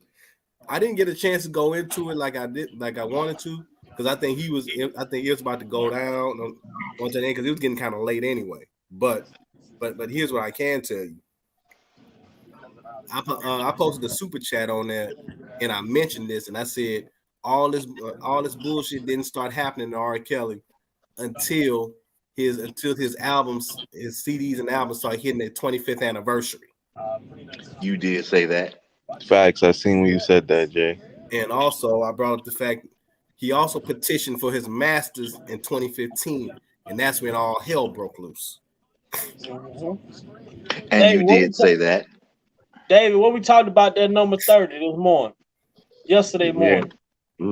Had to keep popping up. The significance 30. And I had said that they sold Jesus out for 30 pieces of silver. Just popped from my brain. It's crazy. And then to add to that, and then for added bonus, the movie that seemed to be the reflection of R. Kelly's current ordeal came out over 30 years ago. Ricochet. Which is a good watch. It is. I gave y'all 30 years. 30 years. You see, but when people look at that interview, looking at the interview, they not looking at. If you look at his action, he wasn't talking to Gail. When he was pointing at that camera. He said, "I gave y'all." He was talking to a group of people. Yep. People, big vibe. People don't think that far. Like I always tell my girl, when I first seen that interview, I was like, I'm like looking and I'm just trying to figure out like. Then I was like, yo, babe, he ain't talking. I was like, yo, he ain't talking to his fans. He talking to them people. Hell yeah, he talking to them people. Cause if it was his fans, he would have said, damn, y'all tearing me down. Like after all I done for y'all my fans, he would have said something in that. But he's to the he fact that he's speaking all the time. Exactly. So he just kept saying they started trying to paint him to look crazy. Where he's like, yo, they kept like remember that interview is way longer than what they put out to the public. They chopped it to make him look crazy. Yep. To where, remember he said, is this a camera, guys? Like they started making him look like he's nuts. Like, cause they kept chopping the interview. Well, you remember Gail was jumping up in there talking about, we don't need you to be ranting at the camera, Robert. Like, bitch, you coming up in here trying to do a hit piece on my whole life and legacy, and talk about and then tell me what you don't need me to be doing. When J-Rock. When Gayle King is like I say, hell, Gayle King, I'm gonna say this right now, is nothing more than a condescending, conspiring, conniving, no journalistic integrity having, biased, backstabbing, basset hound looking bitch. All right, then I'll drink to that. She's a Jezebel, man. Yo, Jay, ain't no way that lady go from making $2 million a year, and after her R. Kelly interview, she makes $12 million just out of nowhere. Right after she got $11 million bonus for that damn interview. I was like, what? And it's the same woman that turned around after she did that R. Kelly interview. She did the Kobe interview, and then when she got that heat for the way she treated Kobe when he wasn't even putting in the damn ground yet. She up there talking about, well, I didn't know about the question. I didn't have no authority. You got $11 million bonus off the back of R. Kelly, but you had no authority when it came to the Kobe interview. Man, you can miss me with that bullshit. So, hey, what's Snoop called? A dog face pony or something like that? That dog face bitch. Dog head bitch. But dog face pony would have been a good one too. And you know Snoop tight with Kels too. Yeah, they had that. I know they had that. Everybody knows Kel's two main people in the rap industry is Snoop and Fat Joe. Fat Joe turned all the way on the man. You think so? Fat Joe, yeah. Yeah, Fat Joe, man. Fat Joe like a Nori, man. You know, like you had Nori on there. Yeah. He be asking people them bogus ass questions, trying to press them to say so bad. I saw how Twister checked his ass, though. Minister, I agree with you on. I don't like the way Nori be trying to shit on Kels, and I'm just in my head like, yo, bro, you did multiple songs with this man. Yeah, he did. So I'm just in my head like, I don't understand where it's like, yo, you want to shit on him, and this was somebody that used to fuck with Heavy. Red Media. But then it's so crazy when niggas start when they asking the questions and the niggas start answering it and the answer don't align with the question, they be ready to move on to the next question. That's why I ain't gonna lie. I love. That's why one thing I'm jacking Bow Wow. Bow Wow still ain't turn on that man. Yeah. Bow Wow called Brea, boy. He said he ain't want to fuck with her at all. Yeah, he said. Matter of fact, Chingy gave R. Kelly a lot of props too. Facts. Yeah, I gotta go. I gotta go there. I think I'm gonna go there as soon as I finish this. As soon as I finish this Farrakhan, then we're gonna go there and see what Chingy had to say, man. So whenever y'all ready, we can finish this Farrakhan. Goddamn, I had the Farrakhan hot boy. He got the oven on 400. He gonna butter some shit up. But you know, Big, before you do that, I'm gonna go ahead and bring this up also. Like I said on the live last night, I didn't get a chance to do everything because I think he was Angry Man was kind of shutting it down a little bit, and he did turn around and say, "Man, y'all need to go ahead and let this man out." It's about this whole thing is really about due process.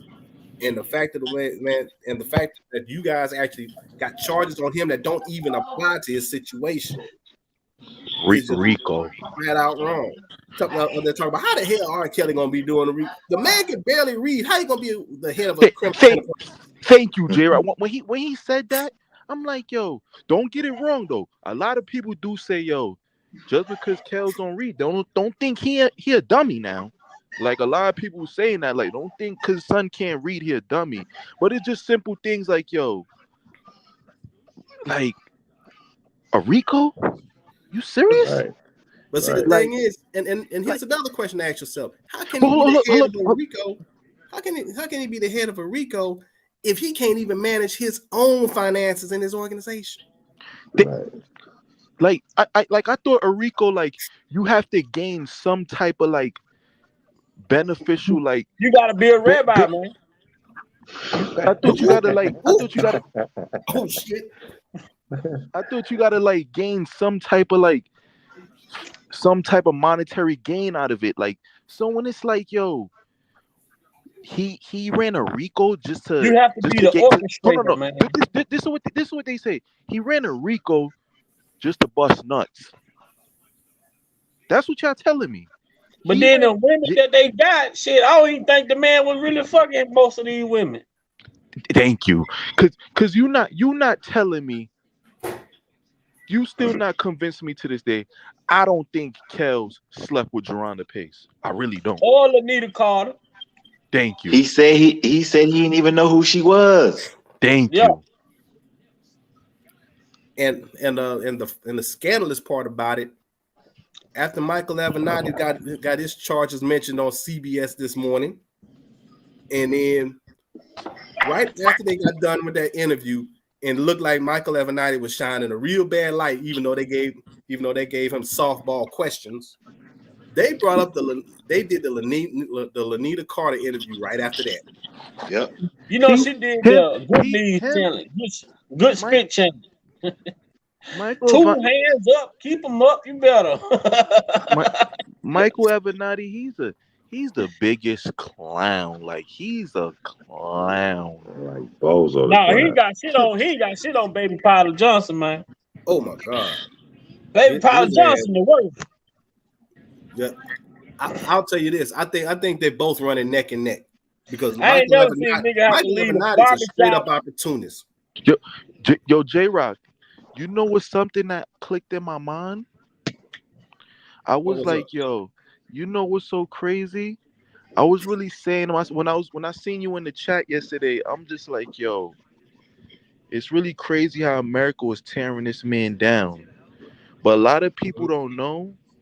America really, he had a whole tour set up overseas. And after the documentary aired, the people overseas still didn't care. It was like, that basically ain't got nothing to do with us. But you saw how that judge, Kim Foxx, made sure they revoked his passport. And on his first case, Avenatti did that shit, came out, cried, told Kim Foxx they need to protect their witnesses or protect their accusers. And could she guarantee that R. Kelly wouldn't be able to come after the accuser because they was alleging that he was witness tampering and shit like that. So they came and locked him up. But see, also too, they had an added insurance policy. Eddie Johnson, who was the police superintendent in Chicago, was over in Dubai. Supposed to be there for a law enforcement conference. The funny part about it, he posted on his Facebook page thanking the people of Dubai and everything for their cooperation. First of all, how the hell you gonna go over there for a law enforcement conference in Dubai? There ain't no Southside Chicago in Dubai. They ain't got no like that over there. So what the hell you going up for the law enforcement conference? And then that was Sunday when he posted that. And R. Kelly and his lawyer was scheduled to go to court on Tuesday. So that already said that. So he was already planting seeds to try to prevent R. Kelly from even going over there before he went to court in Chicago. Just a couple days before. And everybody know how much Kells he said he don't like to fly. But he was I know he was in his head like, yo, this America shit is just too much for me. And it's crazy. Like, he had a whole tour, Australia, the Netherlands, and mad countries. And then they really made sure, because if you look at his first case in 2002, they did not revoke his passport. He was still even allowed, when you have child pornography charges and stuff like that, you ain't allowed to be around kids, but they still even allowed him to be around children. But did you see what Farrakhan said when he met with the rabbis who was in the room? Chicago Sun-Times. A lot of this shit go back to this red media shit. Man. People know it's lies, but they gonna push it because the agenda is to make you look guilty in the media, in the public, all the while knowing that you're innocent. So you have to fight. But if you don't have the money and the resources, guess what? This is what we see with Kale. Big Vi, I got a question, Vi. About I got a damn good answer for you. I tell you. The BuzzFeed article that you said that said that R. Kelly and Lee was together and supposed to have flown into Chicago to get married. What article was that, and when did it come out? Hold on. See, that shit's somewhere in here. Right here.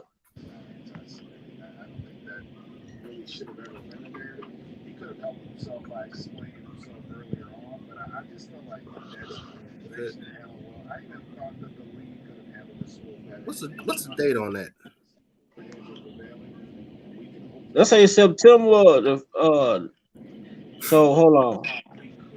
It had been.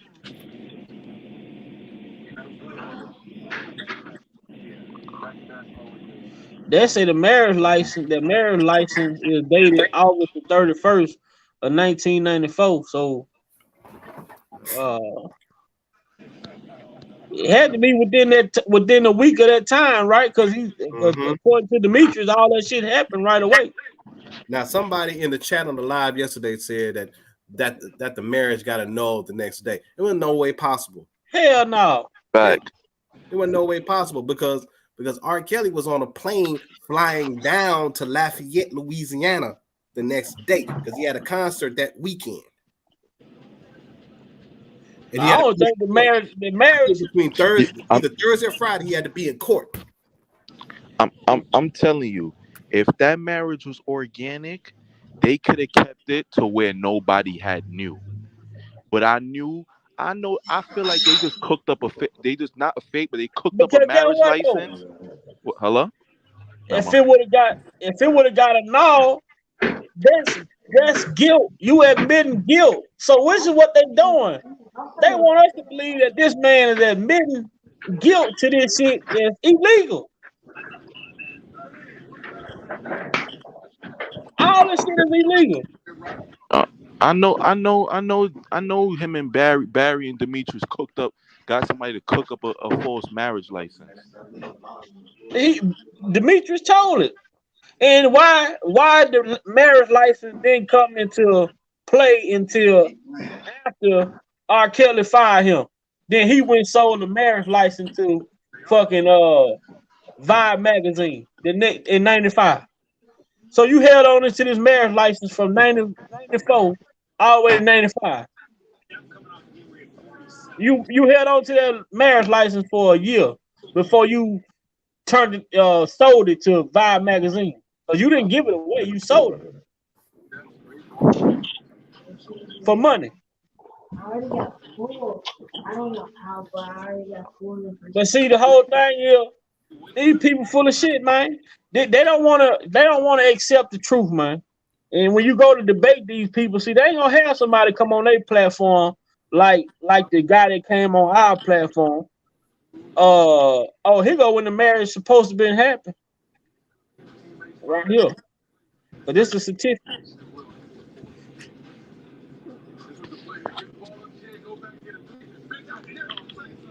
Okay, this says on the 30th day of August.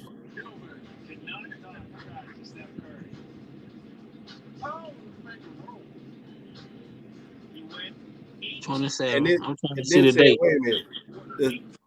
The date on the upper right said the date September 6, 1994. So they got the license on the 31st. Then the marriage was on the 6th. But that's the day it's supposed to be filed right there. What's the signature dates on here? The 31st, August the 31st, yeah. The state of Illinois on the 31st of August, 1994. So the marriage happened. They got the license and married on the same day. Yeah, and they said the marriage got annulled. Somebody in the chat yesterday said that the marriage got annulled the next day. Or then, what's the other running narrative? That it got annulled 3 days later. Even if it was 3 days later, it still couldn't happen. How the fuck could it be 3 days later when it didn't get filed until the 6th of September?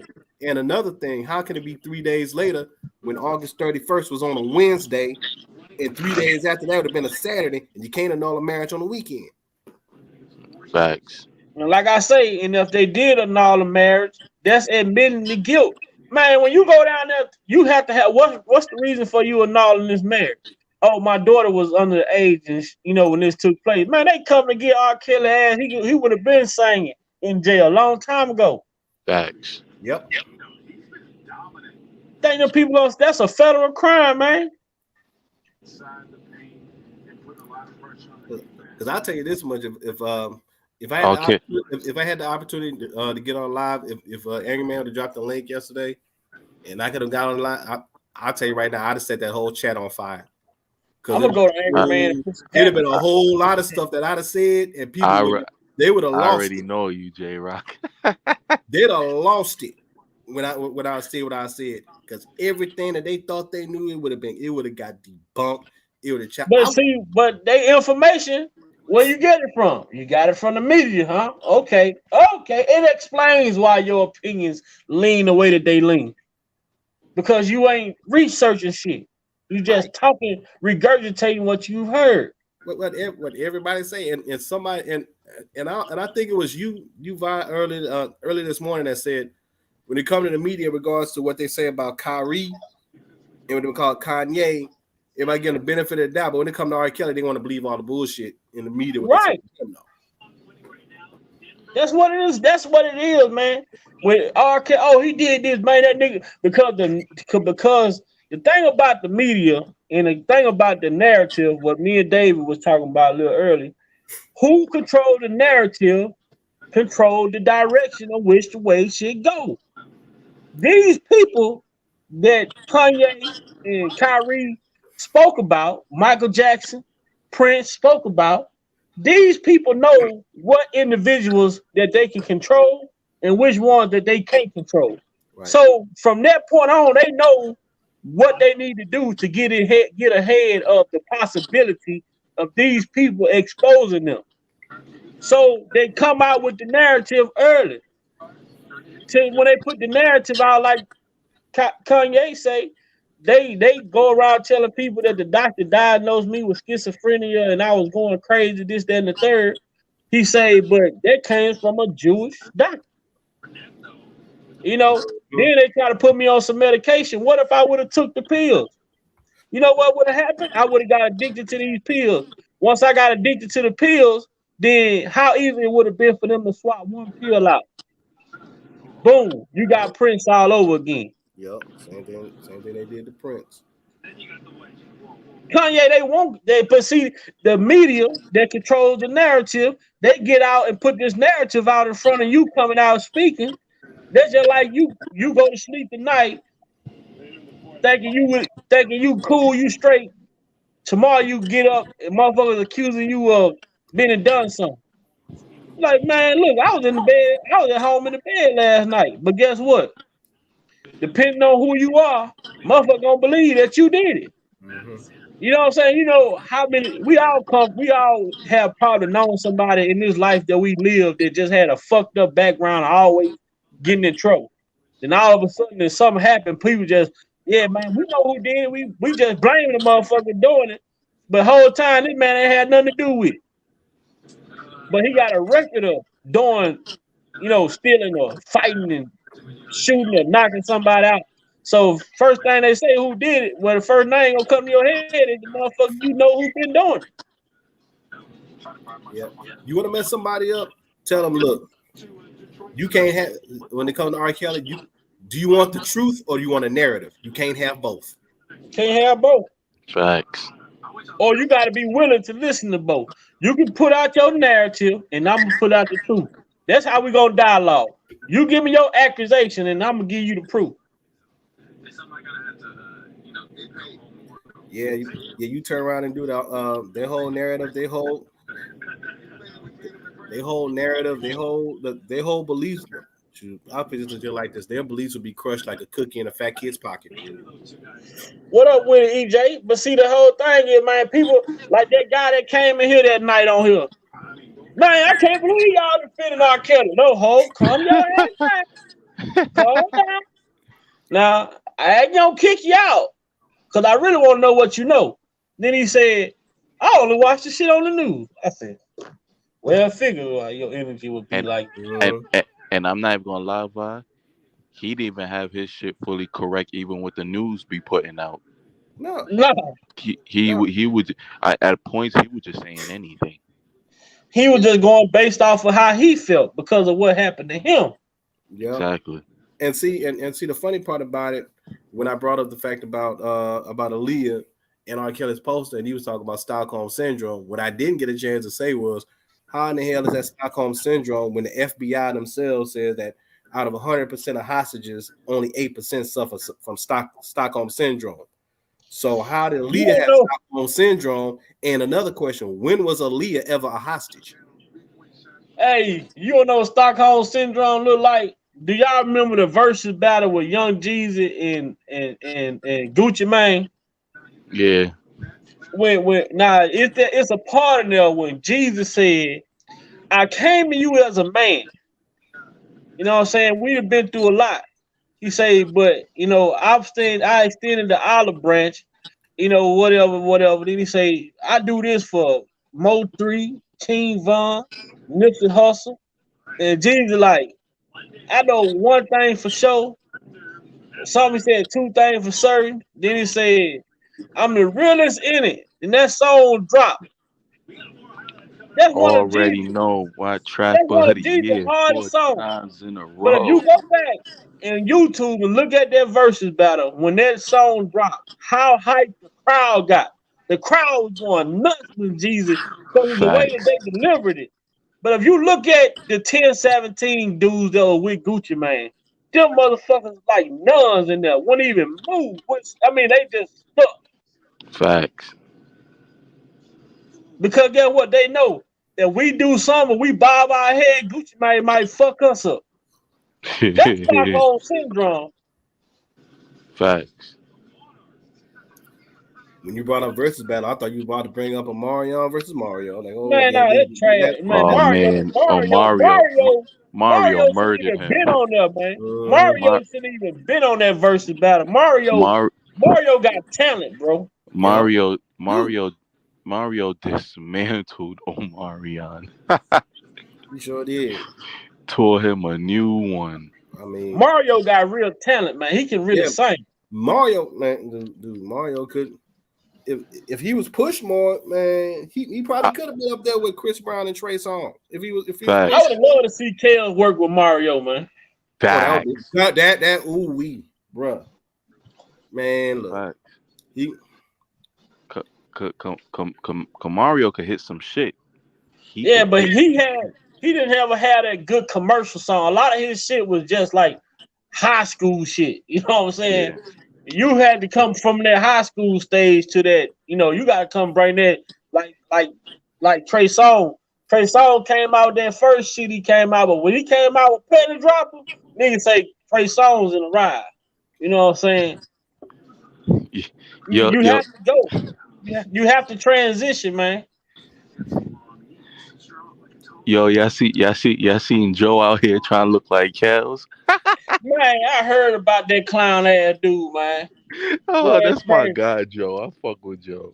and fucking Genuine, he out here, he done got more famous for them sorry ass dances than singing, man.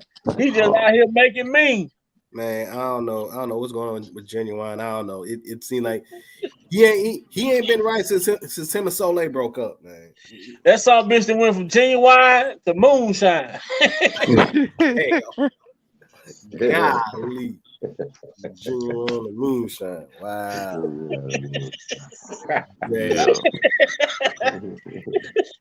You think he the same OG? Nah, motherfucker, you might be E or D, goddamn. V. I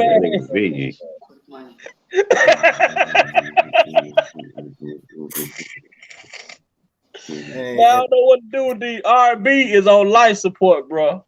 Yep, man. I said that here even on the live last night. Angry Man even said, "Man, R&B is dead, and the one man that can help resurrect it, they got locked up on some bullshit." Facts. Man, R&B so dead, motherfucker. Ron Isley at 85 that made a new song. and he had to take shit that Kels that was in Kel's stash. Fucking even make a song. I'm telling. I told people if Kels was home to drop that Family and Friends, that shit would have been one. That shit would have been another Happy People backyard party type shit. I'm gonna make this argument.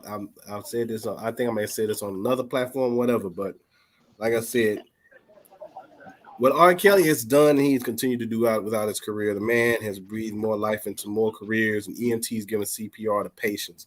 Look at New Edition. New Edition collectively has not come out with an album in nearly 20 years, collectively as a unit. BBD's done an album. Johnny Gill's done an album since, but New Edition as a group, no. So if R. Kelly would have ever got together with New Edition, can you imagine what that would have been like? That would have been epic. It would have been, I believe it would have been the best. I think it would have been New Edition's best album since Any Heartbreak. I totally believe that. Because the man already worked with Johnny Gill. Facts. So that's already a plug right there off the rip. So then all you have to do is just like, okay, all right, work with Johnny, and you've already got the credentials. Ozzy Brothers, Michael Jackson, Charlie Wilson. It's all there. The legends already know you. So it's like, hell, he gonna do what? Okay. Shoot. Hell, even the late great Gerald Levert vouched for him and asked him to join LSG. Facts. Just became that. And God, man, as a matter of fact, man, the anniversary of Gerald Levert's death, I think it was today or it's tomorrow. Hey, Gerald, been 16 years, man. Gerald died with 2005 or something? 2006. Yeah. I wonder if they killed Gerald. Man, that's a ooh, man. I've been wondering about that for the last few years. Pimp C. Yeah, they killed the pimpulation for real. Yeah, I read about Pimp C, but man, it was like my only problem with Gerald Levert. I only had one problem with Gerald.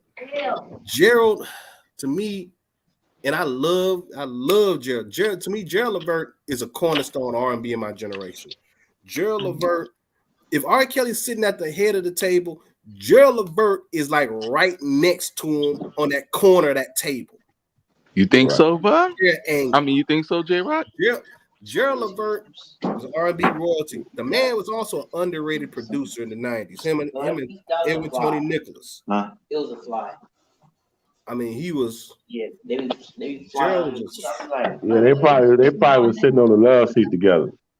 Man, they that close, but I'll tell you like this.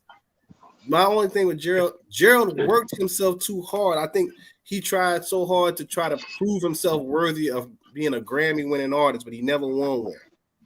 And by the time he did win one, they gave him a Grammy after he died. That's why I say they killed him.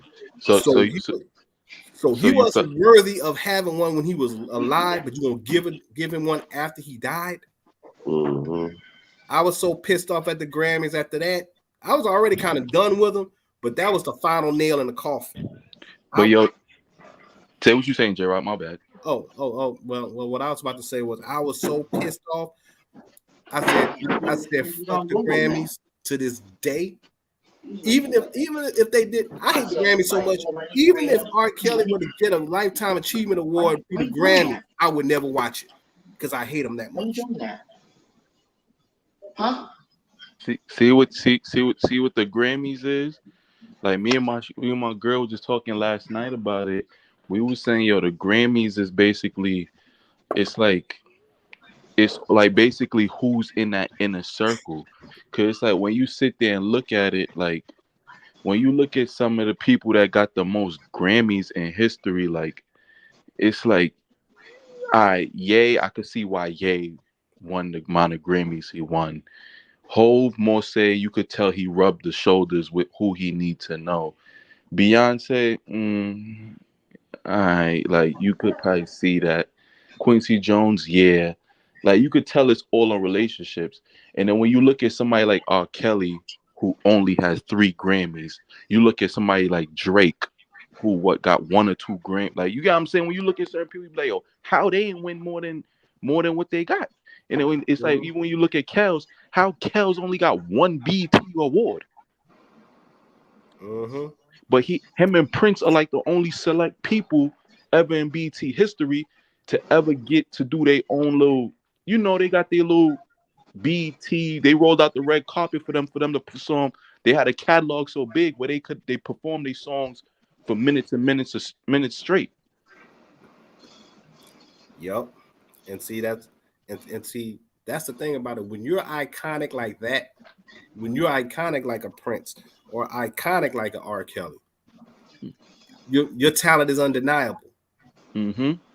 You can't just like with Michael Jackson. When Michael Jackson came out with Thriller and did his thing with that, it was so big. MTV, who did not showcase black artists at that time, had to allow Thriller on it because it was too big.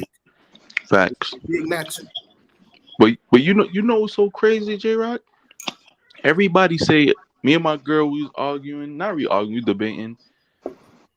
I feel my favorite Mike album is Off the Wall, though. Hey, hey, you might not get no gripe from me on that. That's I'm with you on that one. It was more for the black people and more soulful. You know, Thriller was more like, you know, like more for the white people, just like me. Like, much as I'm a big R. Kelly fan, I was telling my girl when Ignition Remix first came out, I wasn't a big fan of Ignition because, you know, like that song was so hyped up by white people. That's more for white people. Like, that was more their thing. You know, like, but we at that time when Step in the Name of Love came out, that was more soulful and for us. I don't disagree with that. You get what I'm saying? That's like one song I love by even Kells. It's for both to me. Like you could put it for both people is Bump and Grind. Both the white people love it and both the black people love it. But you got what I'm saying? But then you got certain songs by Kells, it's more like you get what I'm saying? Like If I Could Turn Back the Times of Hand, white people love that song by Kells.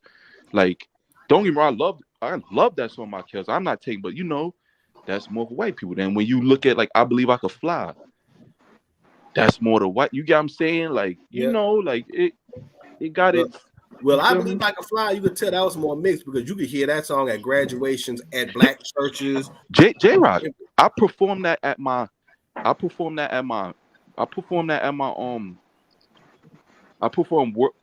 World's Greatest and I Believe I Could Fly at my middle school graduation. There you go. And I mean,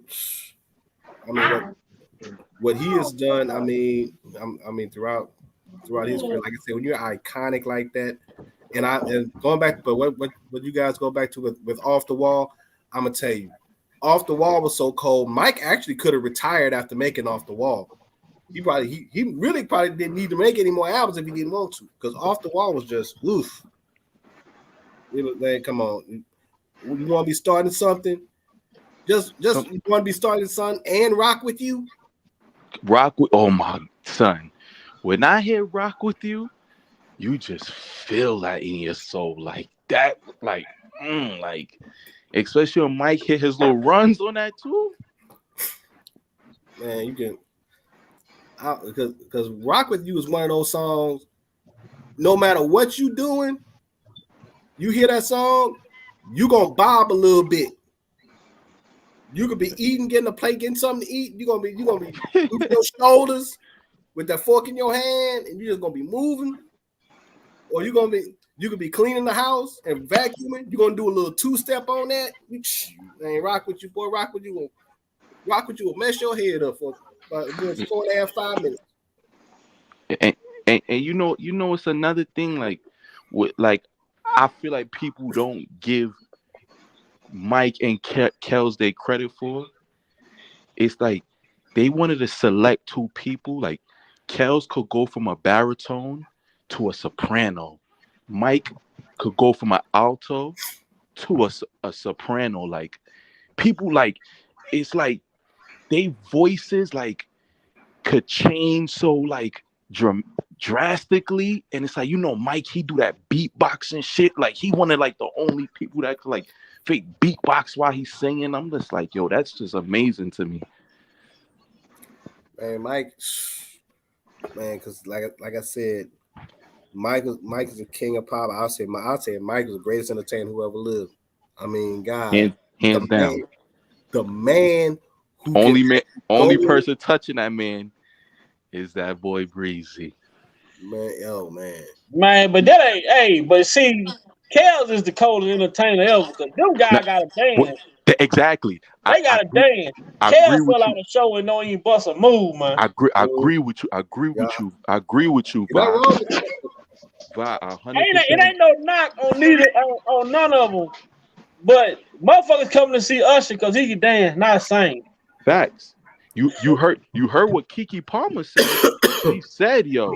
She said, yo, the way that man could control a crowd and he's not dancing. Keke Palmer said it. She was like, yo, that's very amazing. And I said, yo, y'all ever seen I was showing my shorty, y'all ever seen R. Kelly, his Lollapalooza, his Pitchfork Media, and his Bonnaroo? I never seen it. Like I think I seen a little bit of the Lollapalooza. Yo, that shit amazed me. How when you, because you know those are festivals. Those ain't like ain't like concerts or those are festivals. And I was really sitting there looking. I'm just like, yo, it's really all these white people here just singing all of R. Kelly songs. When I seen all them white people singing "Strip for You," I was in my head like, I didn't even know they knew that. I ain't know white people knew that song. I remember I saw a special. I think it was Lollapalooza. He performed Sam Cooke. A Change Is Gonna Come, and John Oates from Hall & Oates was on the guitar. And I remember seeing. I said, "Damn, you got John Oates playing guitar on The Change Is Gonna Come." And Hall & Oates, they were one of the baddest group. They were one of the baddest duos ever. When you talk about, and it was two white dudes that just two soulful ass white dudes from Philly. And I don't know if you ever get a chance, check out Daryl's House. If you pull up on YouTube, check out Daryl's House. Man, he had an episode on Daryl Hall had an episode of Daryl's House. He had the OJs come over there. Man, he said it, and when he had the OJs come down, he said this is whole. Oh, Eddie the first black ass.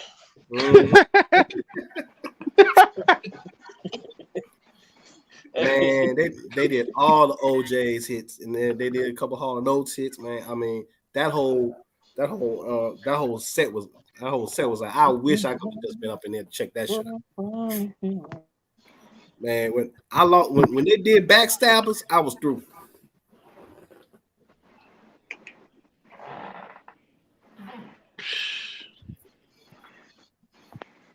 I mean, but like I said, when you legendary like that, and you can move the needle like, because R. Kelly can literally, he a thermostat. He could change the temperature of the whole damn industry.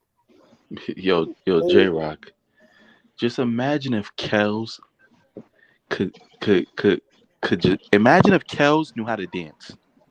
I tell motherfuckers, Mike would have been in trouble. Yep, I tell you, like, I don't disagree with you. What would be a scarier combination if R. Kelly knew how to dance, or if Denzel Washington knew how to sing? You thought women were falling over Denzel before. Exactly. If Denzel had the ability to sing anywhere near the realm of how R. Kelly could sing, oh man, man. Another thing is another combination. Just imagine if Kells could have read. The industry would have been in trouble. Well, that's one thing the industry better be glad that hadn't happened. Cause I sure hope he know how to read when he come out, man. I'm tired of people saying he don't know how to read. That's what happened. I seen a tweet. They say he been getting the skill. He been getting reading skills and shit. You know, in jail, that's what he been working on. I seen somebody said that they got a letter from him or whatever. You know, everybody get letters. I was just, you know, that's. I was, my fault, big man. I was just thinking about. I seen this podcast. This dude from Chicago, Young Buck, said he was locked over Kells. THF Muda. Yeah, THF Muda said he seen them get stolen by. Yeah, but all that shit. He was capping because I ain't like that because he was like it was like because he wasn't even there. Minister, if you listen to him, he wasn't there. He talking to third person. He wasn't there, and everybody know the situation. They said Kells was in his shit sleep, and if you listen to Hollywood Next had some guy, I don't know, but he sounded like he was accurate. Hollywood Next had some guy that was really his celly, and they said what you call it. Everybody know they said R. Kelly only wanted. There's this Indian guy. They said he only wanted as his celly, which is like, you know what I'm saying. They said, you know, when you high profile like that, you really have who you could want. You know you got that say so who you want in your cell. Like you could really say because you're high profile. Like you know what I'm saying. So you know, Minister. So I was just sitting there saying, I'm like, yo, when there's certain things what he was saying, I was just like, yo, it was like, all right, because on one old interview, he wasn't bashing Kels. But I'm just like, now I feel like you was doing it for clicks and views. Like, you get what I'm saying? And I didn't like that. Yeah, man. But you, So but they for a probably nigga, the red to get media too, stole huh? off, a nigga get stole off in his sleep, and then you don't fuck the nigga up. That tells me one thing: the nigga must have got up and started getting with your ass. But some guy that was his celly, R. Kelly celly, at one point. No, it wasn't. He said he was his workout partner, and they was very close. Where the case may be, he said when son popped off on Kels, like what he said, Kels ain't chumped down or back down. He said Kels got up and got with him. The nigga from the South Side of Chicago. God damn, right? You know what I'm saying? I don't think He did all of that. He's a man. I don't give a fuck who you is. I just put thought your back against that wall. Guess what you gonna do? But yo, if you ever listen to Fat Joe said it. And even my barber, he knows Kels. Like one of my barbers I know, he was like, yo, don't get it twisted. He said, yo, Kelly could fight. Son was really telling me. He was like, don't get it twisted. He said, people see the soft, the singing shit. He said, yo, Kelly could fight. A lot of people don't know. Nigga, R. Kelly had a boxing trainer. He had a real boxing trainer. Where case me, Fat Joe was talking about what you call it, how he seen multiple like videos of Kel's like boxing and putting hands on niggas. Yep. They say he had a Mexican boxing trainer from the South Side. I believe you, man. I heard about that. Michael Jackson. You hear Eddie Griffin them tell you about how gangster Michael Jackson was a real motherfucking gangster, man. They said high pitch shit. They say, man, Mike was a real motherfucking. You gotta be looking at daddy, man. They said Mike and Prince. They said them niggas are strong. Prince was a motherfucker. Prince was. They say Prince was a motherfucker. Say Prince was hard on them hoes though. Yeah, Prince used to mess with them outfits, man. I mean, damn, man. But let that nigga wear the shoes with the fish tank in. But you want to know the crazy part though? Y'all mentioned the fact about Kels being having to fight that dude in the cell. In the movie Ricochet, when Earl Blake, when Earl Blake was in jail, didn't the dude that attacked him have a tattoo on his face also? Yeah, he had tattoos on his face, all type of shit posted up on the wall. Yep, just like R. Kelly got attacked by a dude with a tattoo on his face. And see, I'm up, man. I was just saying, I just don't understand why THF Muda, if he's from Chicago, why would he let somebody kill on the man? I don't know. But Minister, THF Muda wasn't there. Him and R. Kelly was only cellmates in the box. When Son supposedly hooked off on Kels or did what he did, this was in regular population. Man, I can see Kel, man. He probably hit Kel, but Kel got up and started getting with his ass. Because first of all, you should go to lockdown because you snuck a motherfucker. You didn't knock him out. They said it happened all over because they was outside protesting. They're protesting. At that time, COVID had just happened, where the case may be. So people wanted to see their family, and they said the guy was in his emotions. That where the case may be, that they said he was jealous or he was fake hating on Kels. That, and then they said everybody else on the unit was like understanding. They was like, yo, the man an icon, like the man's a super celebrity. Like I could understand people out there protesting, and they said he was on some hating shit. Now, from what I heard in regards to that, I heard a totally different story. They said that he was actually encouraged to do it by some of the guards in the prison. That's what I heard something like that. Facts. Now that guy came out and said that, then they hurry up and shipped his ass. I think he probably dead right now. Somewhere. Facts. Now you definitely right, Jay. Right? They said one of the guards was fake in on that shit. You gotta sit there and look at it. These people was accessing the man records, doing all sorts. They was even doing fan shit. Like y'all was just looking like fans. Like y'all was all searching for clout in certain ways. Like, oh yeah, I'm gonna be the one where the case may be to say, I got R. Kelly popped on. Like, yo, niggas is, and it's like, yo, in my eyes, let's just say the guy did beat Kells up, do all sorts of crazy shit. Kells ain't no street dude. And see, this brings up another question. Where is the chick that accessed all those records those many times for Tasha K? Exactly. Where is she, and why she's not up on in somebody's court getting ready to be testifying one of these damn trials? See J-Rock, at first I was fake mad at Tasha K. My girl was like, you can't be mad at Tasha K. She was like, yo, she a blogger, she a journal. She said, yo, you gotta blame the person who brung the records to her. I'm like, you matter of fact, I was like, you definitely right. I was like, you can't, like, with a case, maybe she want her money, she want clicks and her views. Hey, you ever seen Barbershop Dean? Yeah, facts.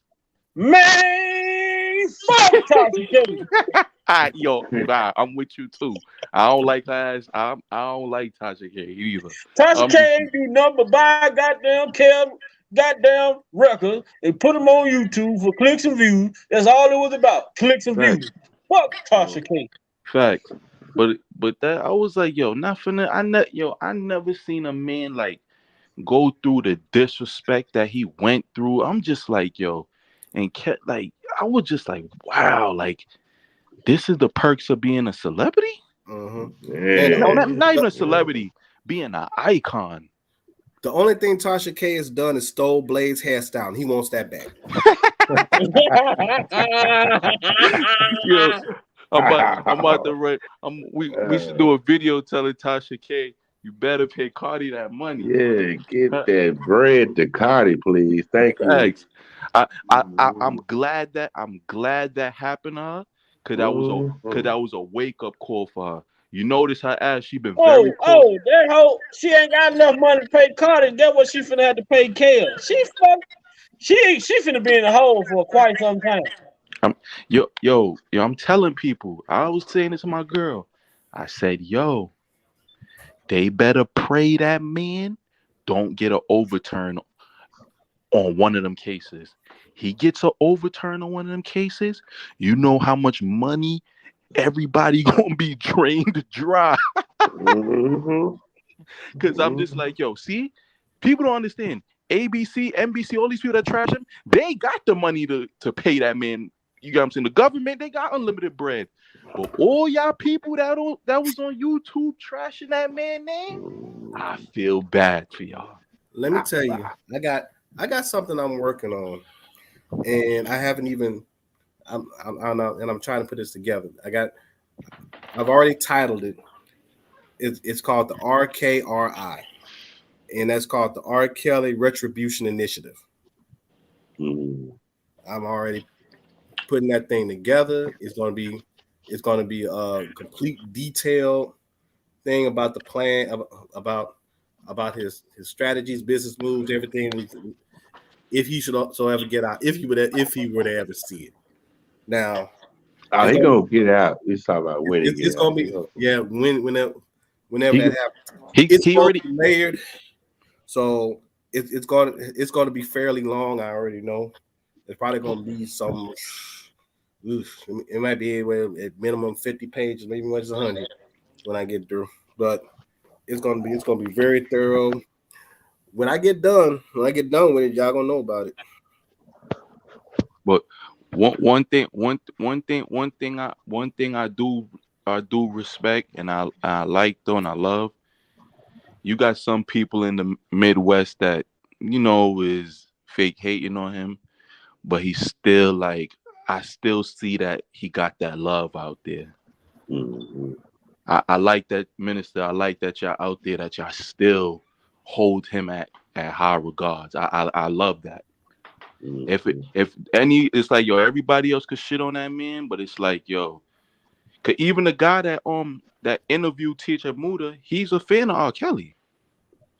Yeah, is he? Is Yeah, now the DJ who go DJU guy? crazy, like I seen him, like he always be on some like, yeah, man. He'd be like, Kel's the GOAT. Like he be like, man, like he always say it. But certain,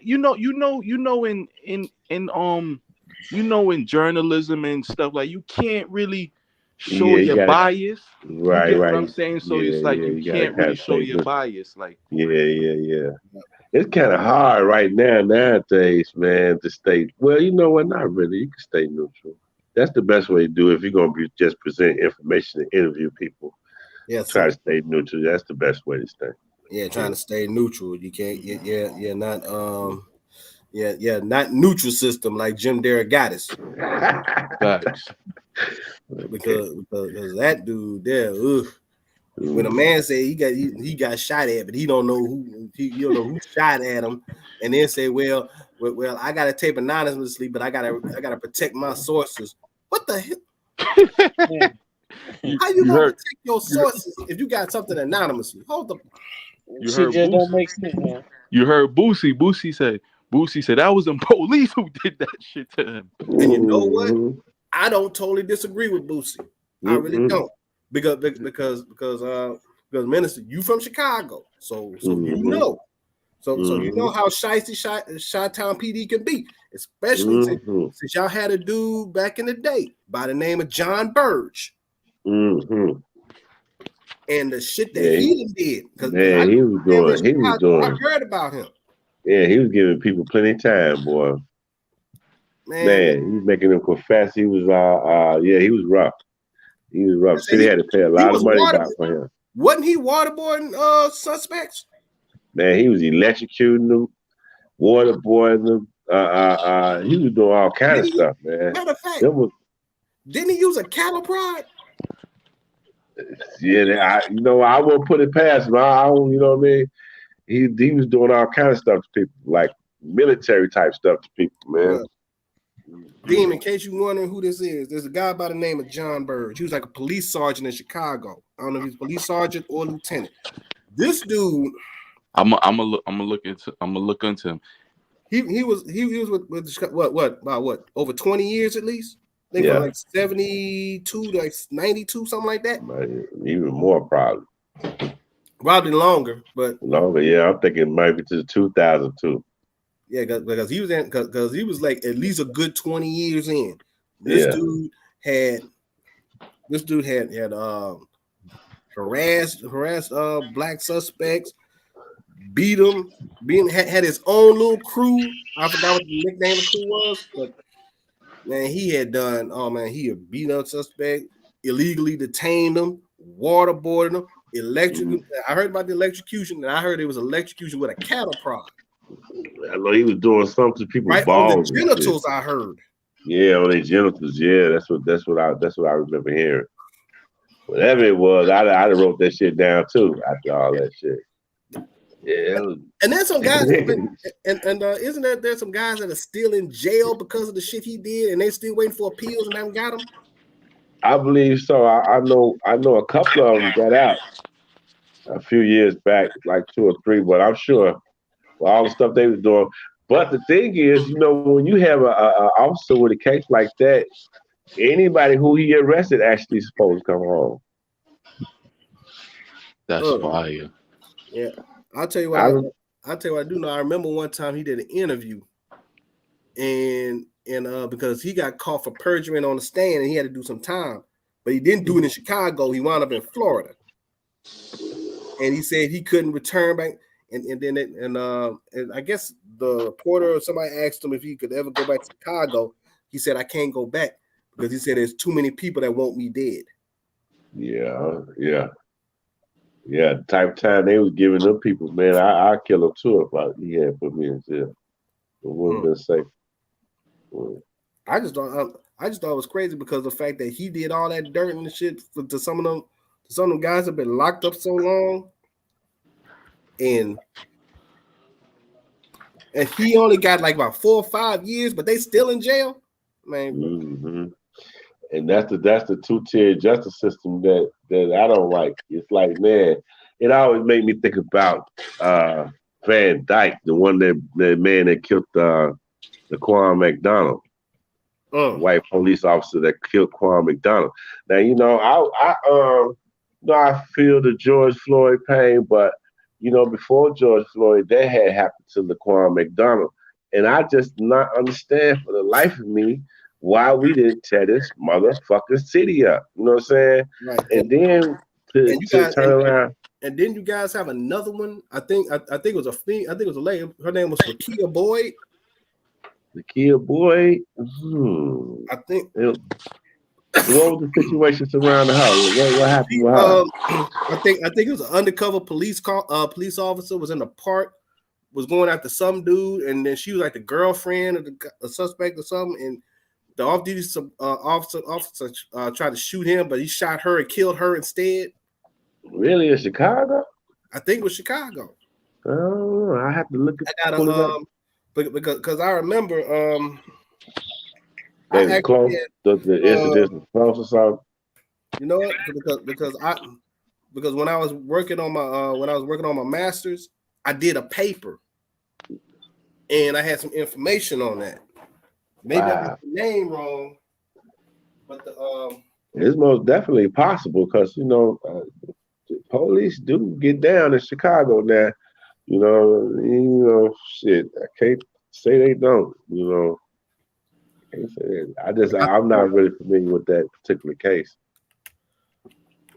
I could probably pull it up. I may have to maybe I got the name wrong, but I remember the damn story though. That's for sure. Police shooters. They shot a young lady, and it was. You say it was around the same time.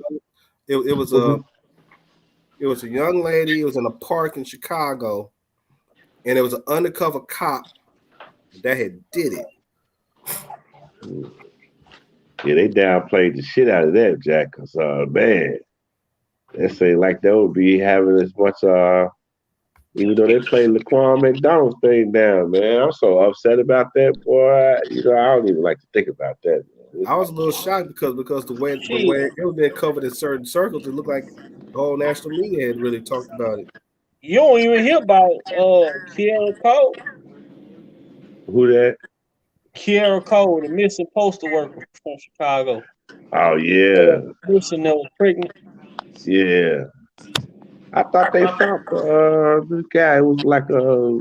Yeah, no, they had the boyfriend, but shit, they let him go. Shit, he moved away. He moved from Chicago back to Mississippi somewhere. We ain't never hear about it. See, like Kanye said, there's a lot of that type of shit going on, man. Look, this Kel said too.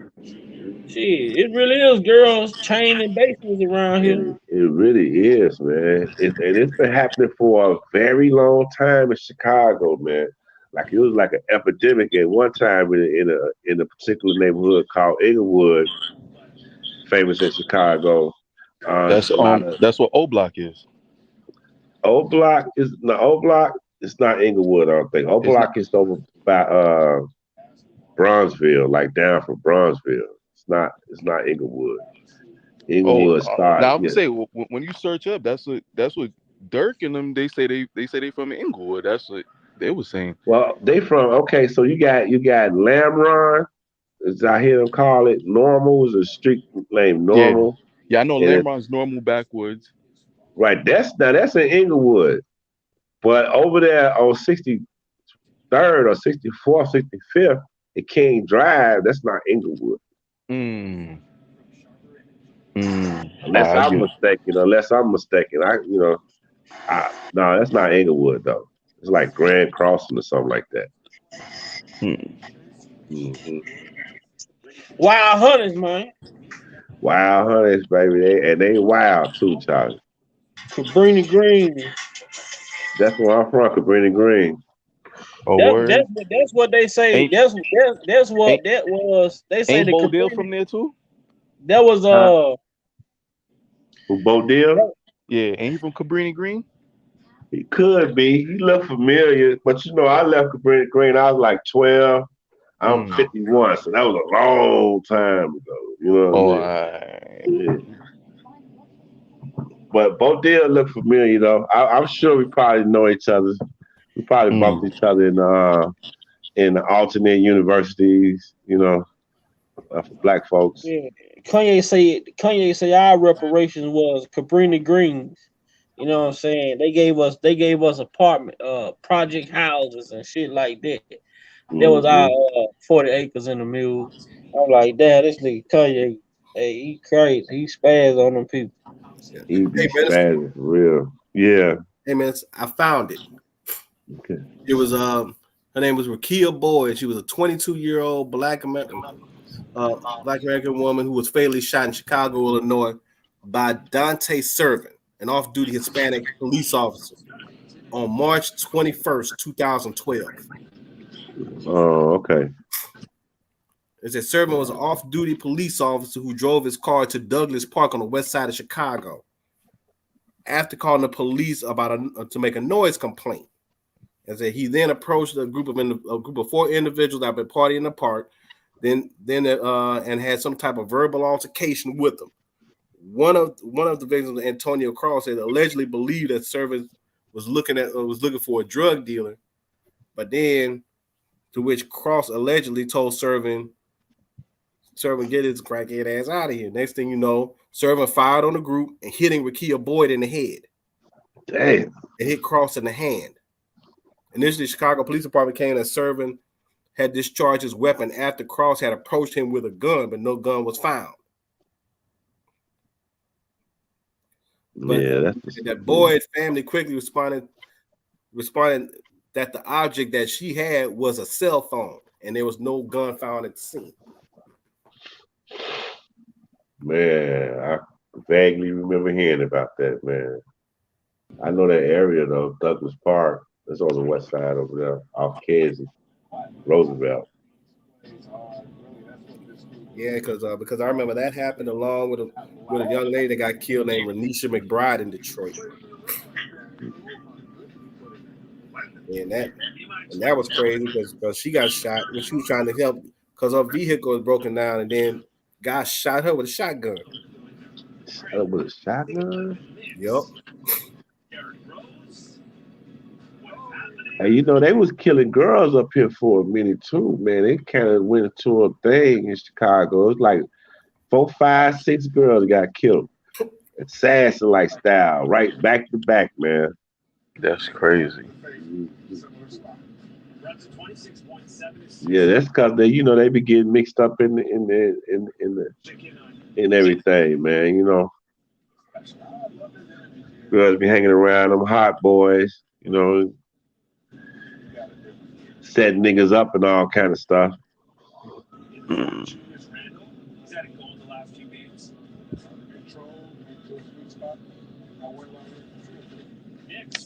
It seemed like they just choose which states and cities that's gonna host the corruption, man. Like you talk about Illinois with Chicago, you talking about fucking Atlanta, Georgia with Atlanta, man. The shit that's going on there.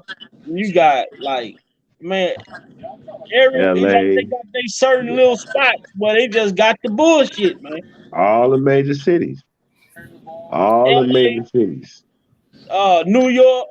Mm-hmm. I mean, Chicago, Detroit.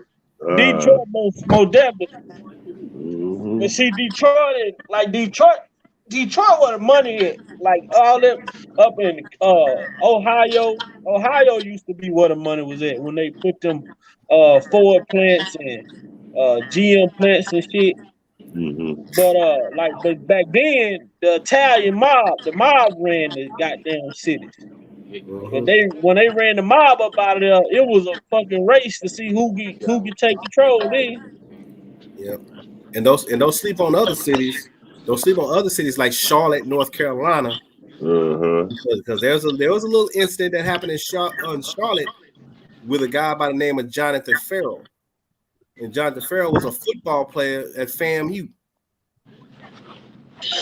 When he crashed the car, was looking for help late one night, and then the cop came along.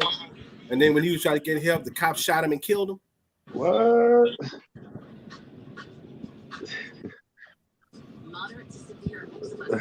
I never heard about that.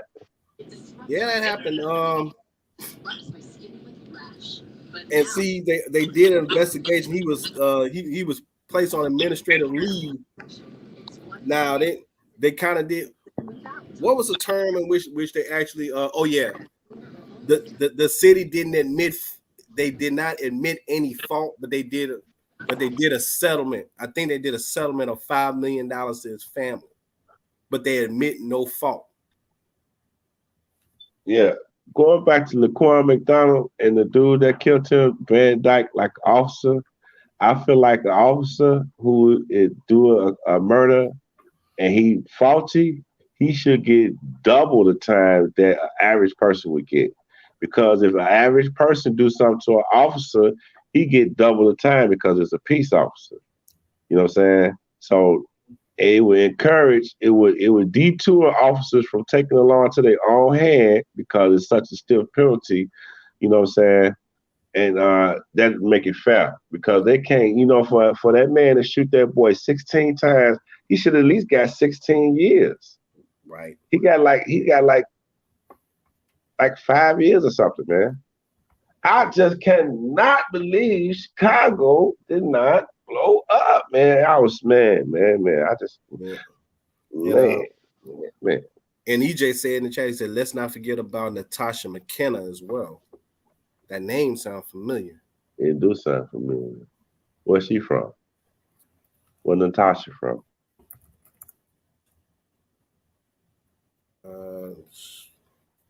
Tell you what, I'm about to find out and see what.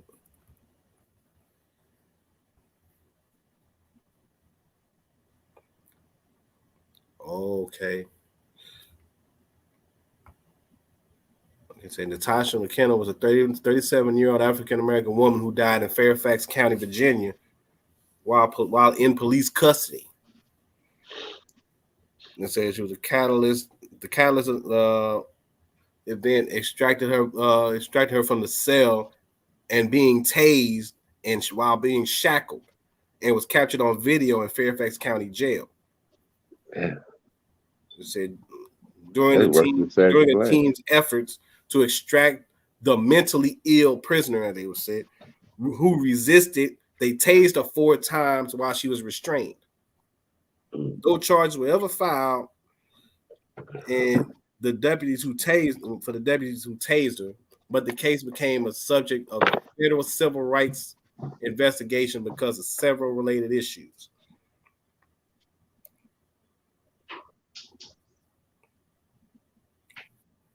Is it cause of death, cardiac arrest? Obviously, from the time she was being tased. I want to pause and throw the police a bone in here. Now, they deal with all type of crazy people. Some people even may be, for the lack of a better term, demonically possessed. I've seen some videos where this one particular lady looked like she is like being sexed by an unseen something, and the lady just couldn't stop doing whatever she was doing, man, and it looked like something else was controlling this lady. And I'm just thinking about polices that come across people that ain't trying to hear shit, just trying to be not be so one-sided, because it's not, like some of these situations could be, not the police's fault. You know what I'm saying? But not to take away from the police that actually do bogus shit, you know what I'm saying? Like bogus stuff been done to me by the police. So I know it happens. But I'm just saying in the job of being a police, the type of people and the type of things that they see that a normal, everyday, average Joe wouldn't see. You know what I'm saying? Right. I get what you're saying. You're not wrong at all in what you're saying. Now, I do believe that the people who they hire to be cops, if you don't delve in their psychological profile, you're gonna have a problem. Because who was the name of that? What was the name of that little boy that got killed in Cleveland when he had the toy gun in the park? Just recently, right? Well, this was years back. This was after Trayvon. This was after Trayvon. After Trayvon Martin, yeah. What was that? What was that boy name? I forget his name. What's his name? Say it all the time. So he was not Tamir, right? Not Tamir Rice. Yes, Tamir Rice. Yeah. Tamir Rice, because the cop rolled up, and then not even 2 seconds, he was shot. Right. Man, that type of stuff right there, man. You know, that's when the kid had the BB gun, right? Yeah, that's when he had a gun in the park. Little BB gun. And how old was he? 11 years old, some shit like that. Yeah, look at the Freddie Gray. They even put a picture of a dead woman up there with Sandra Bland. That one was not living on that mugshot. Okay. Natasha McKenna. EJ said she was schizophrenic and they pinned her down while she was nude in the video, and it was hard and it was tough to watch. Wow. And they ended up killing her? Said she died of cardiac arrest because they tased her 4 times, so she had cardiac arrest for the times they tased her. Yeah. Man, they don't give a damn, man.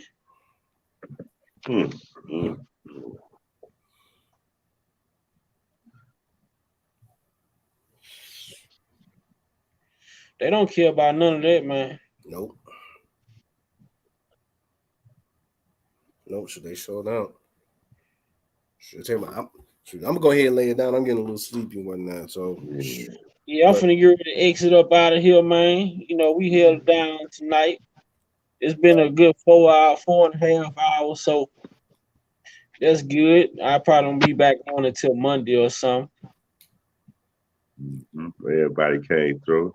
Sir Miguel. Everybody showed up, you know what I'm saying? J. Rock. What that's Dean Kelly. Dean Baller.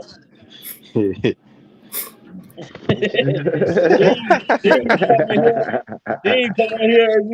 He take his girl picture off her profile when he come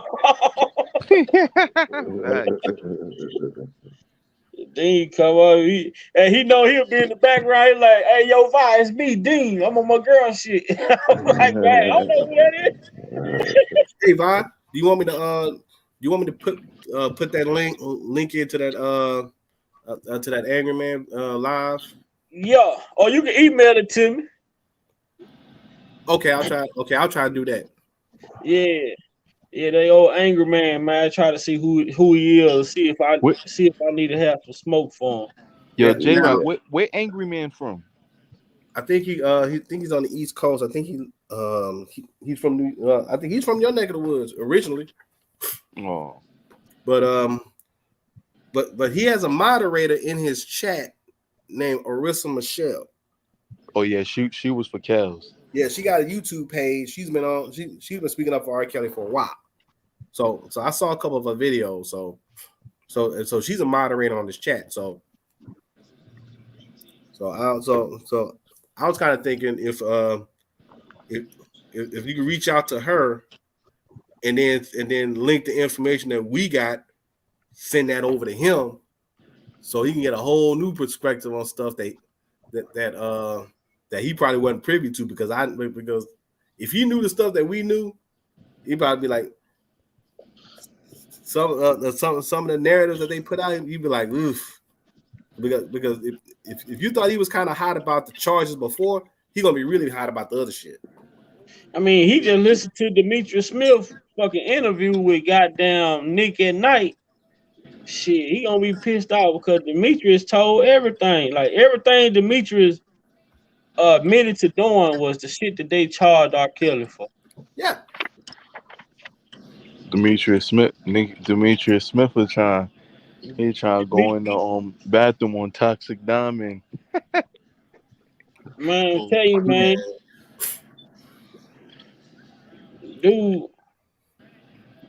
Dude did all that shit that they charged R. Kelly for. This dude was doing it, bro.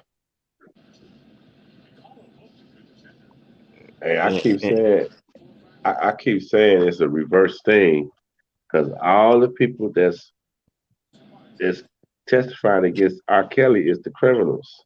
You know what I'm saying? It's just that's the whole Rico right there. Like everybody is the Rico. That's the whole network right there. R. Kelly is getting the He's just the scapegoat face of it. for the whole little clan over there. You know what I'm saying? He the fall guy. But that's them the real culprits over there. All the other people. Yo, But that right there.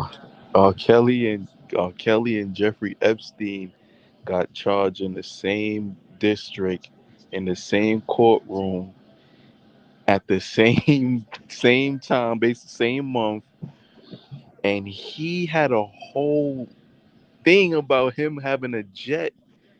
And he was personally flying these young girls from Europe over to his island, but he ain't get charged with a RICO. Yeah, man. Flight logs, ship captains, and all type shit, man. They coming in on a plane, they coming in on a boat, they coming in on submarines to this island, man. And ain't nobody said nothing about that. Facts. R. Kelly, he can't get out. They let Michael Avenatti out. I think they let what's the other white boy? Harvey Weinstein. Yeah, they let him. I think they let him out for COVID, man. They let R. Kelly stay in jail, man.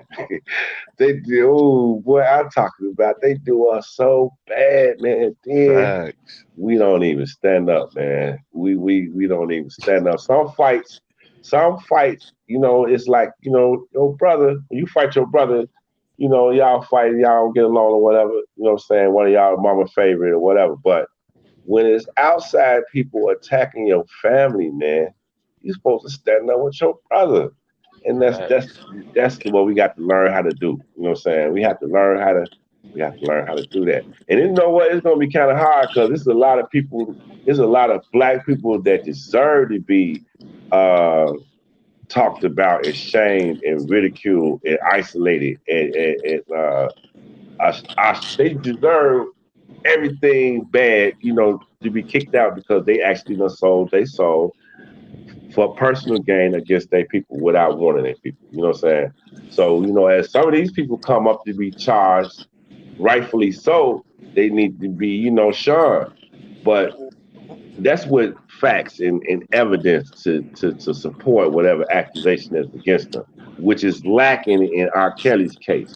Anytime you see a lacking, you know, when the people accuse, you should at least wait till some facts come out before you say yay or nay. You know what I mean? And that's what we didn't do with R. Kelly. That's what we don't do with a lot of ours. We just need to start doing that. Facts. Yeah, I remember when R. Kelly, when the feds picked up his case. First thing I remember, my girl, she fucking taps me. She like, yo, babe, wake up. She like, yo, R. Kelly got charged. I'm like, what the fuck you got charged with? I'm like, ain't he already fighting? She like, yeah, nah, he got a RICO. I'm like, what, he selling bricks and gangbanging? Like, that's the first thing I thought about when he said he got charged with a RICO. Come to find out, I'm just like, wow. Yeah, man. Hey, I'm gonna check out though, man. I'm gonna catch y'all boys on the next one, man. Okay, to the panel. All right, Minister, be safe. Let's salute everybody, man, that came through, man. All right, I'm gonna dip on out too. I got the but I'm gonna get ready to send that email to you in the next few minutes. I'm out, Vi. I'm out, J Rock. All right, Dean, appreciate you, man. I'm gonna see y'all, Jake. Yo, Vi, when the next when you doing the next one? It's every Friday at 9:30. All right, bet. So you're not jumping on tomorrow or Sunday? I'm going to Louisiana tomorrow in the morning. So right. I don't know. I got my laptop with me though, so I don't know for sure if I'm gonna do something or not. Bet. Say no more. So if I see you, I'm gonna jump on. All right. Salute. J Rock, salute, bro, man. Be safe. All right, Big Bob. Appreciate you, man. Like always, I'm gonna get that over to you.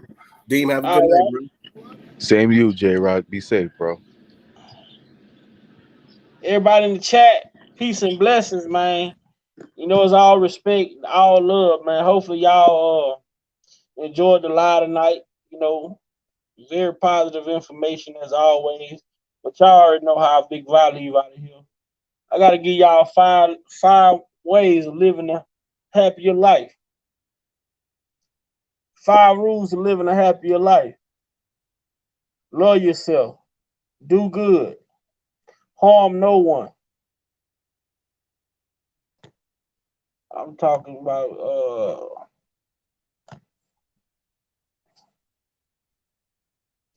be positive. Always forgive. And remember, accountability starts with us. You know, we must first accept accountability in order to hold others accountable.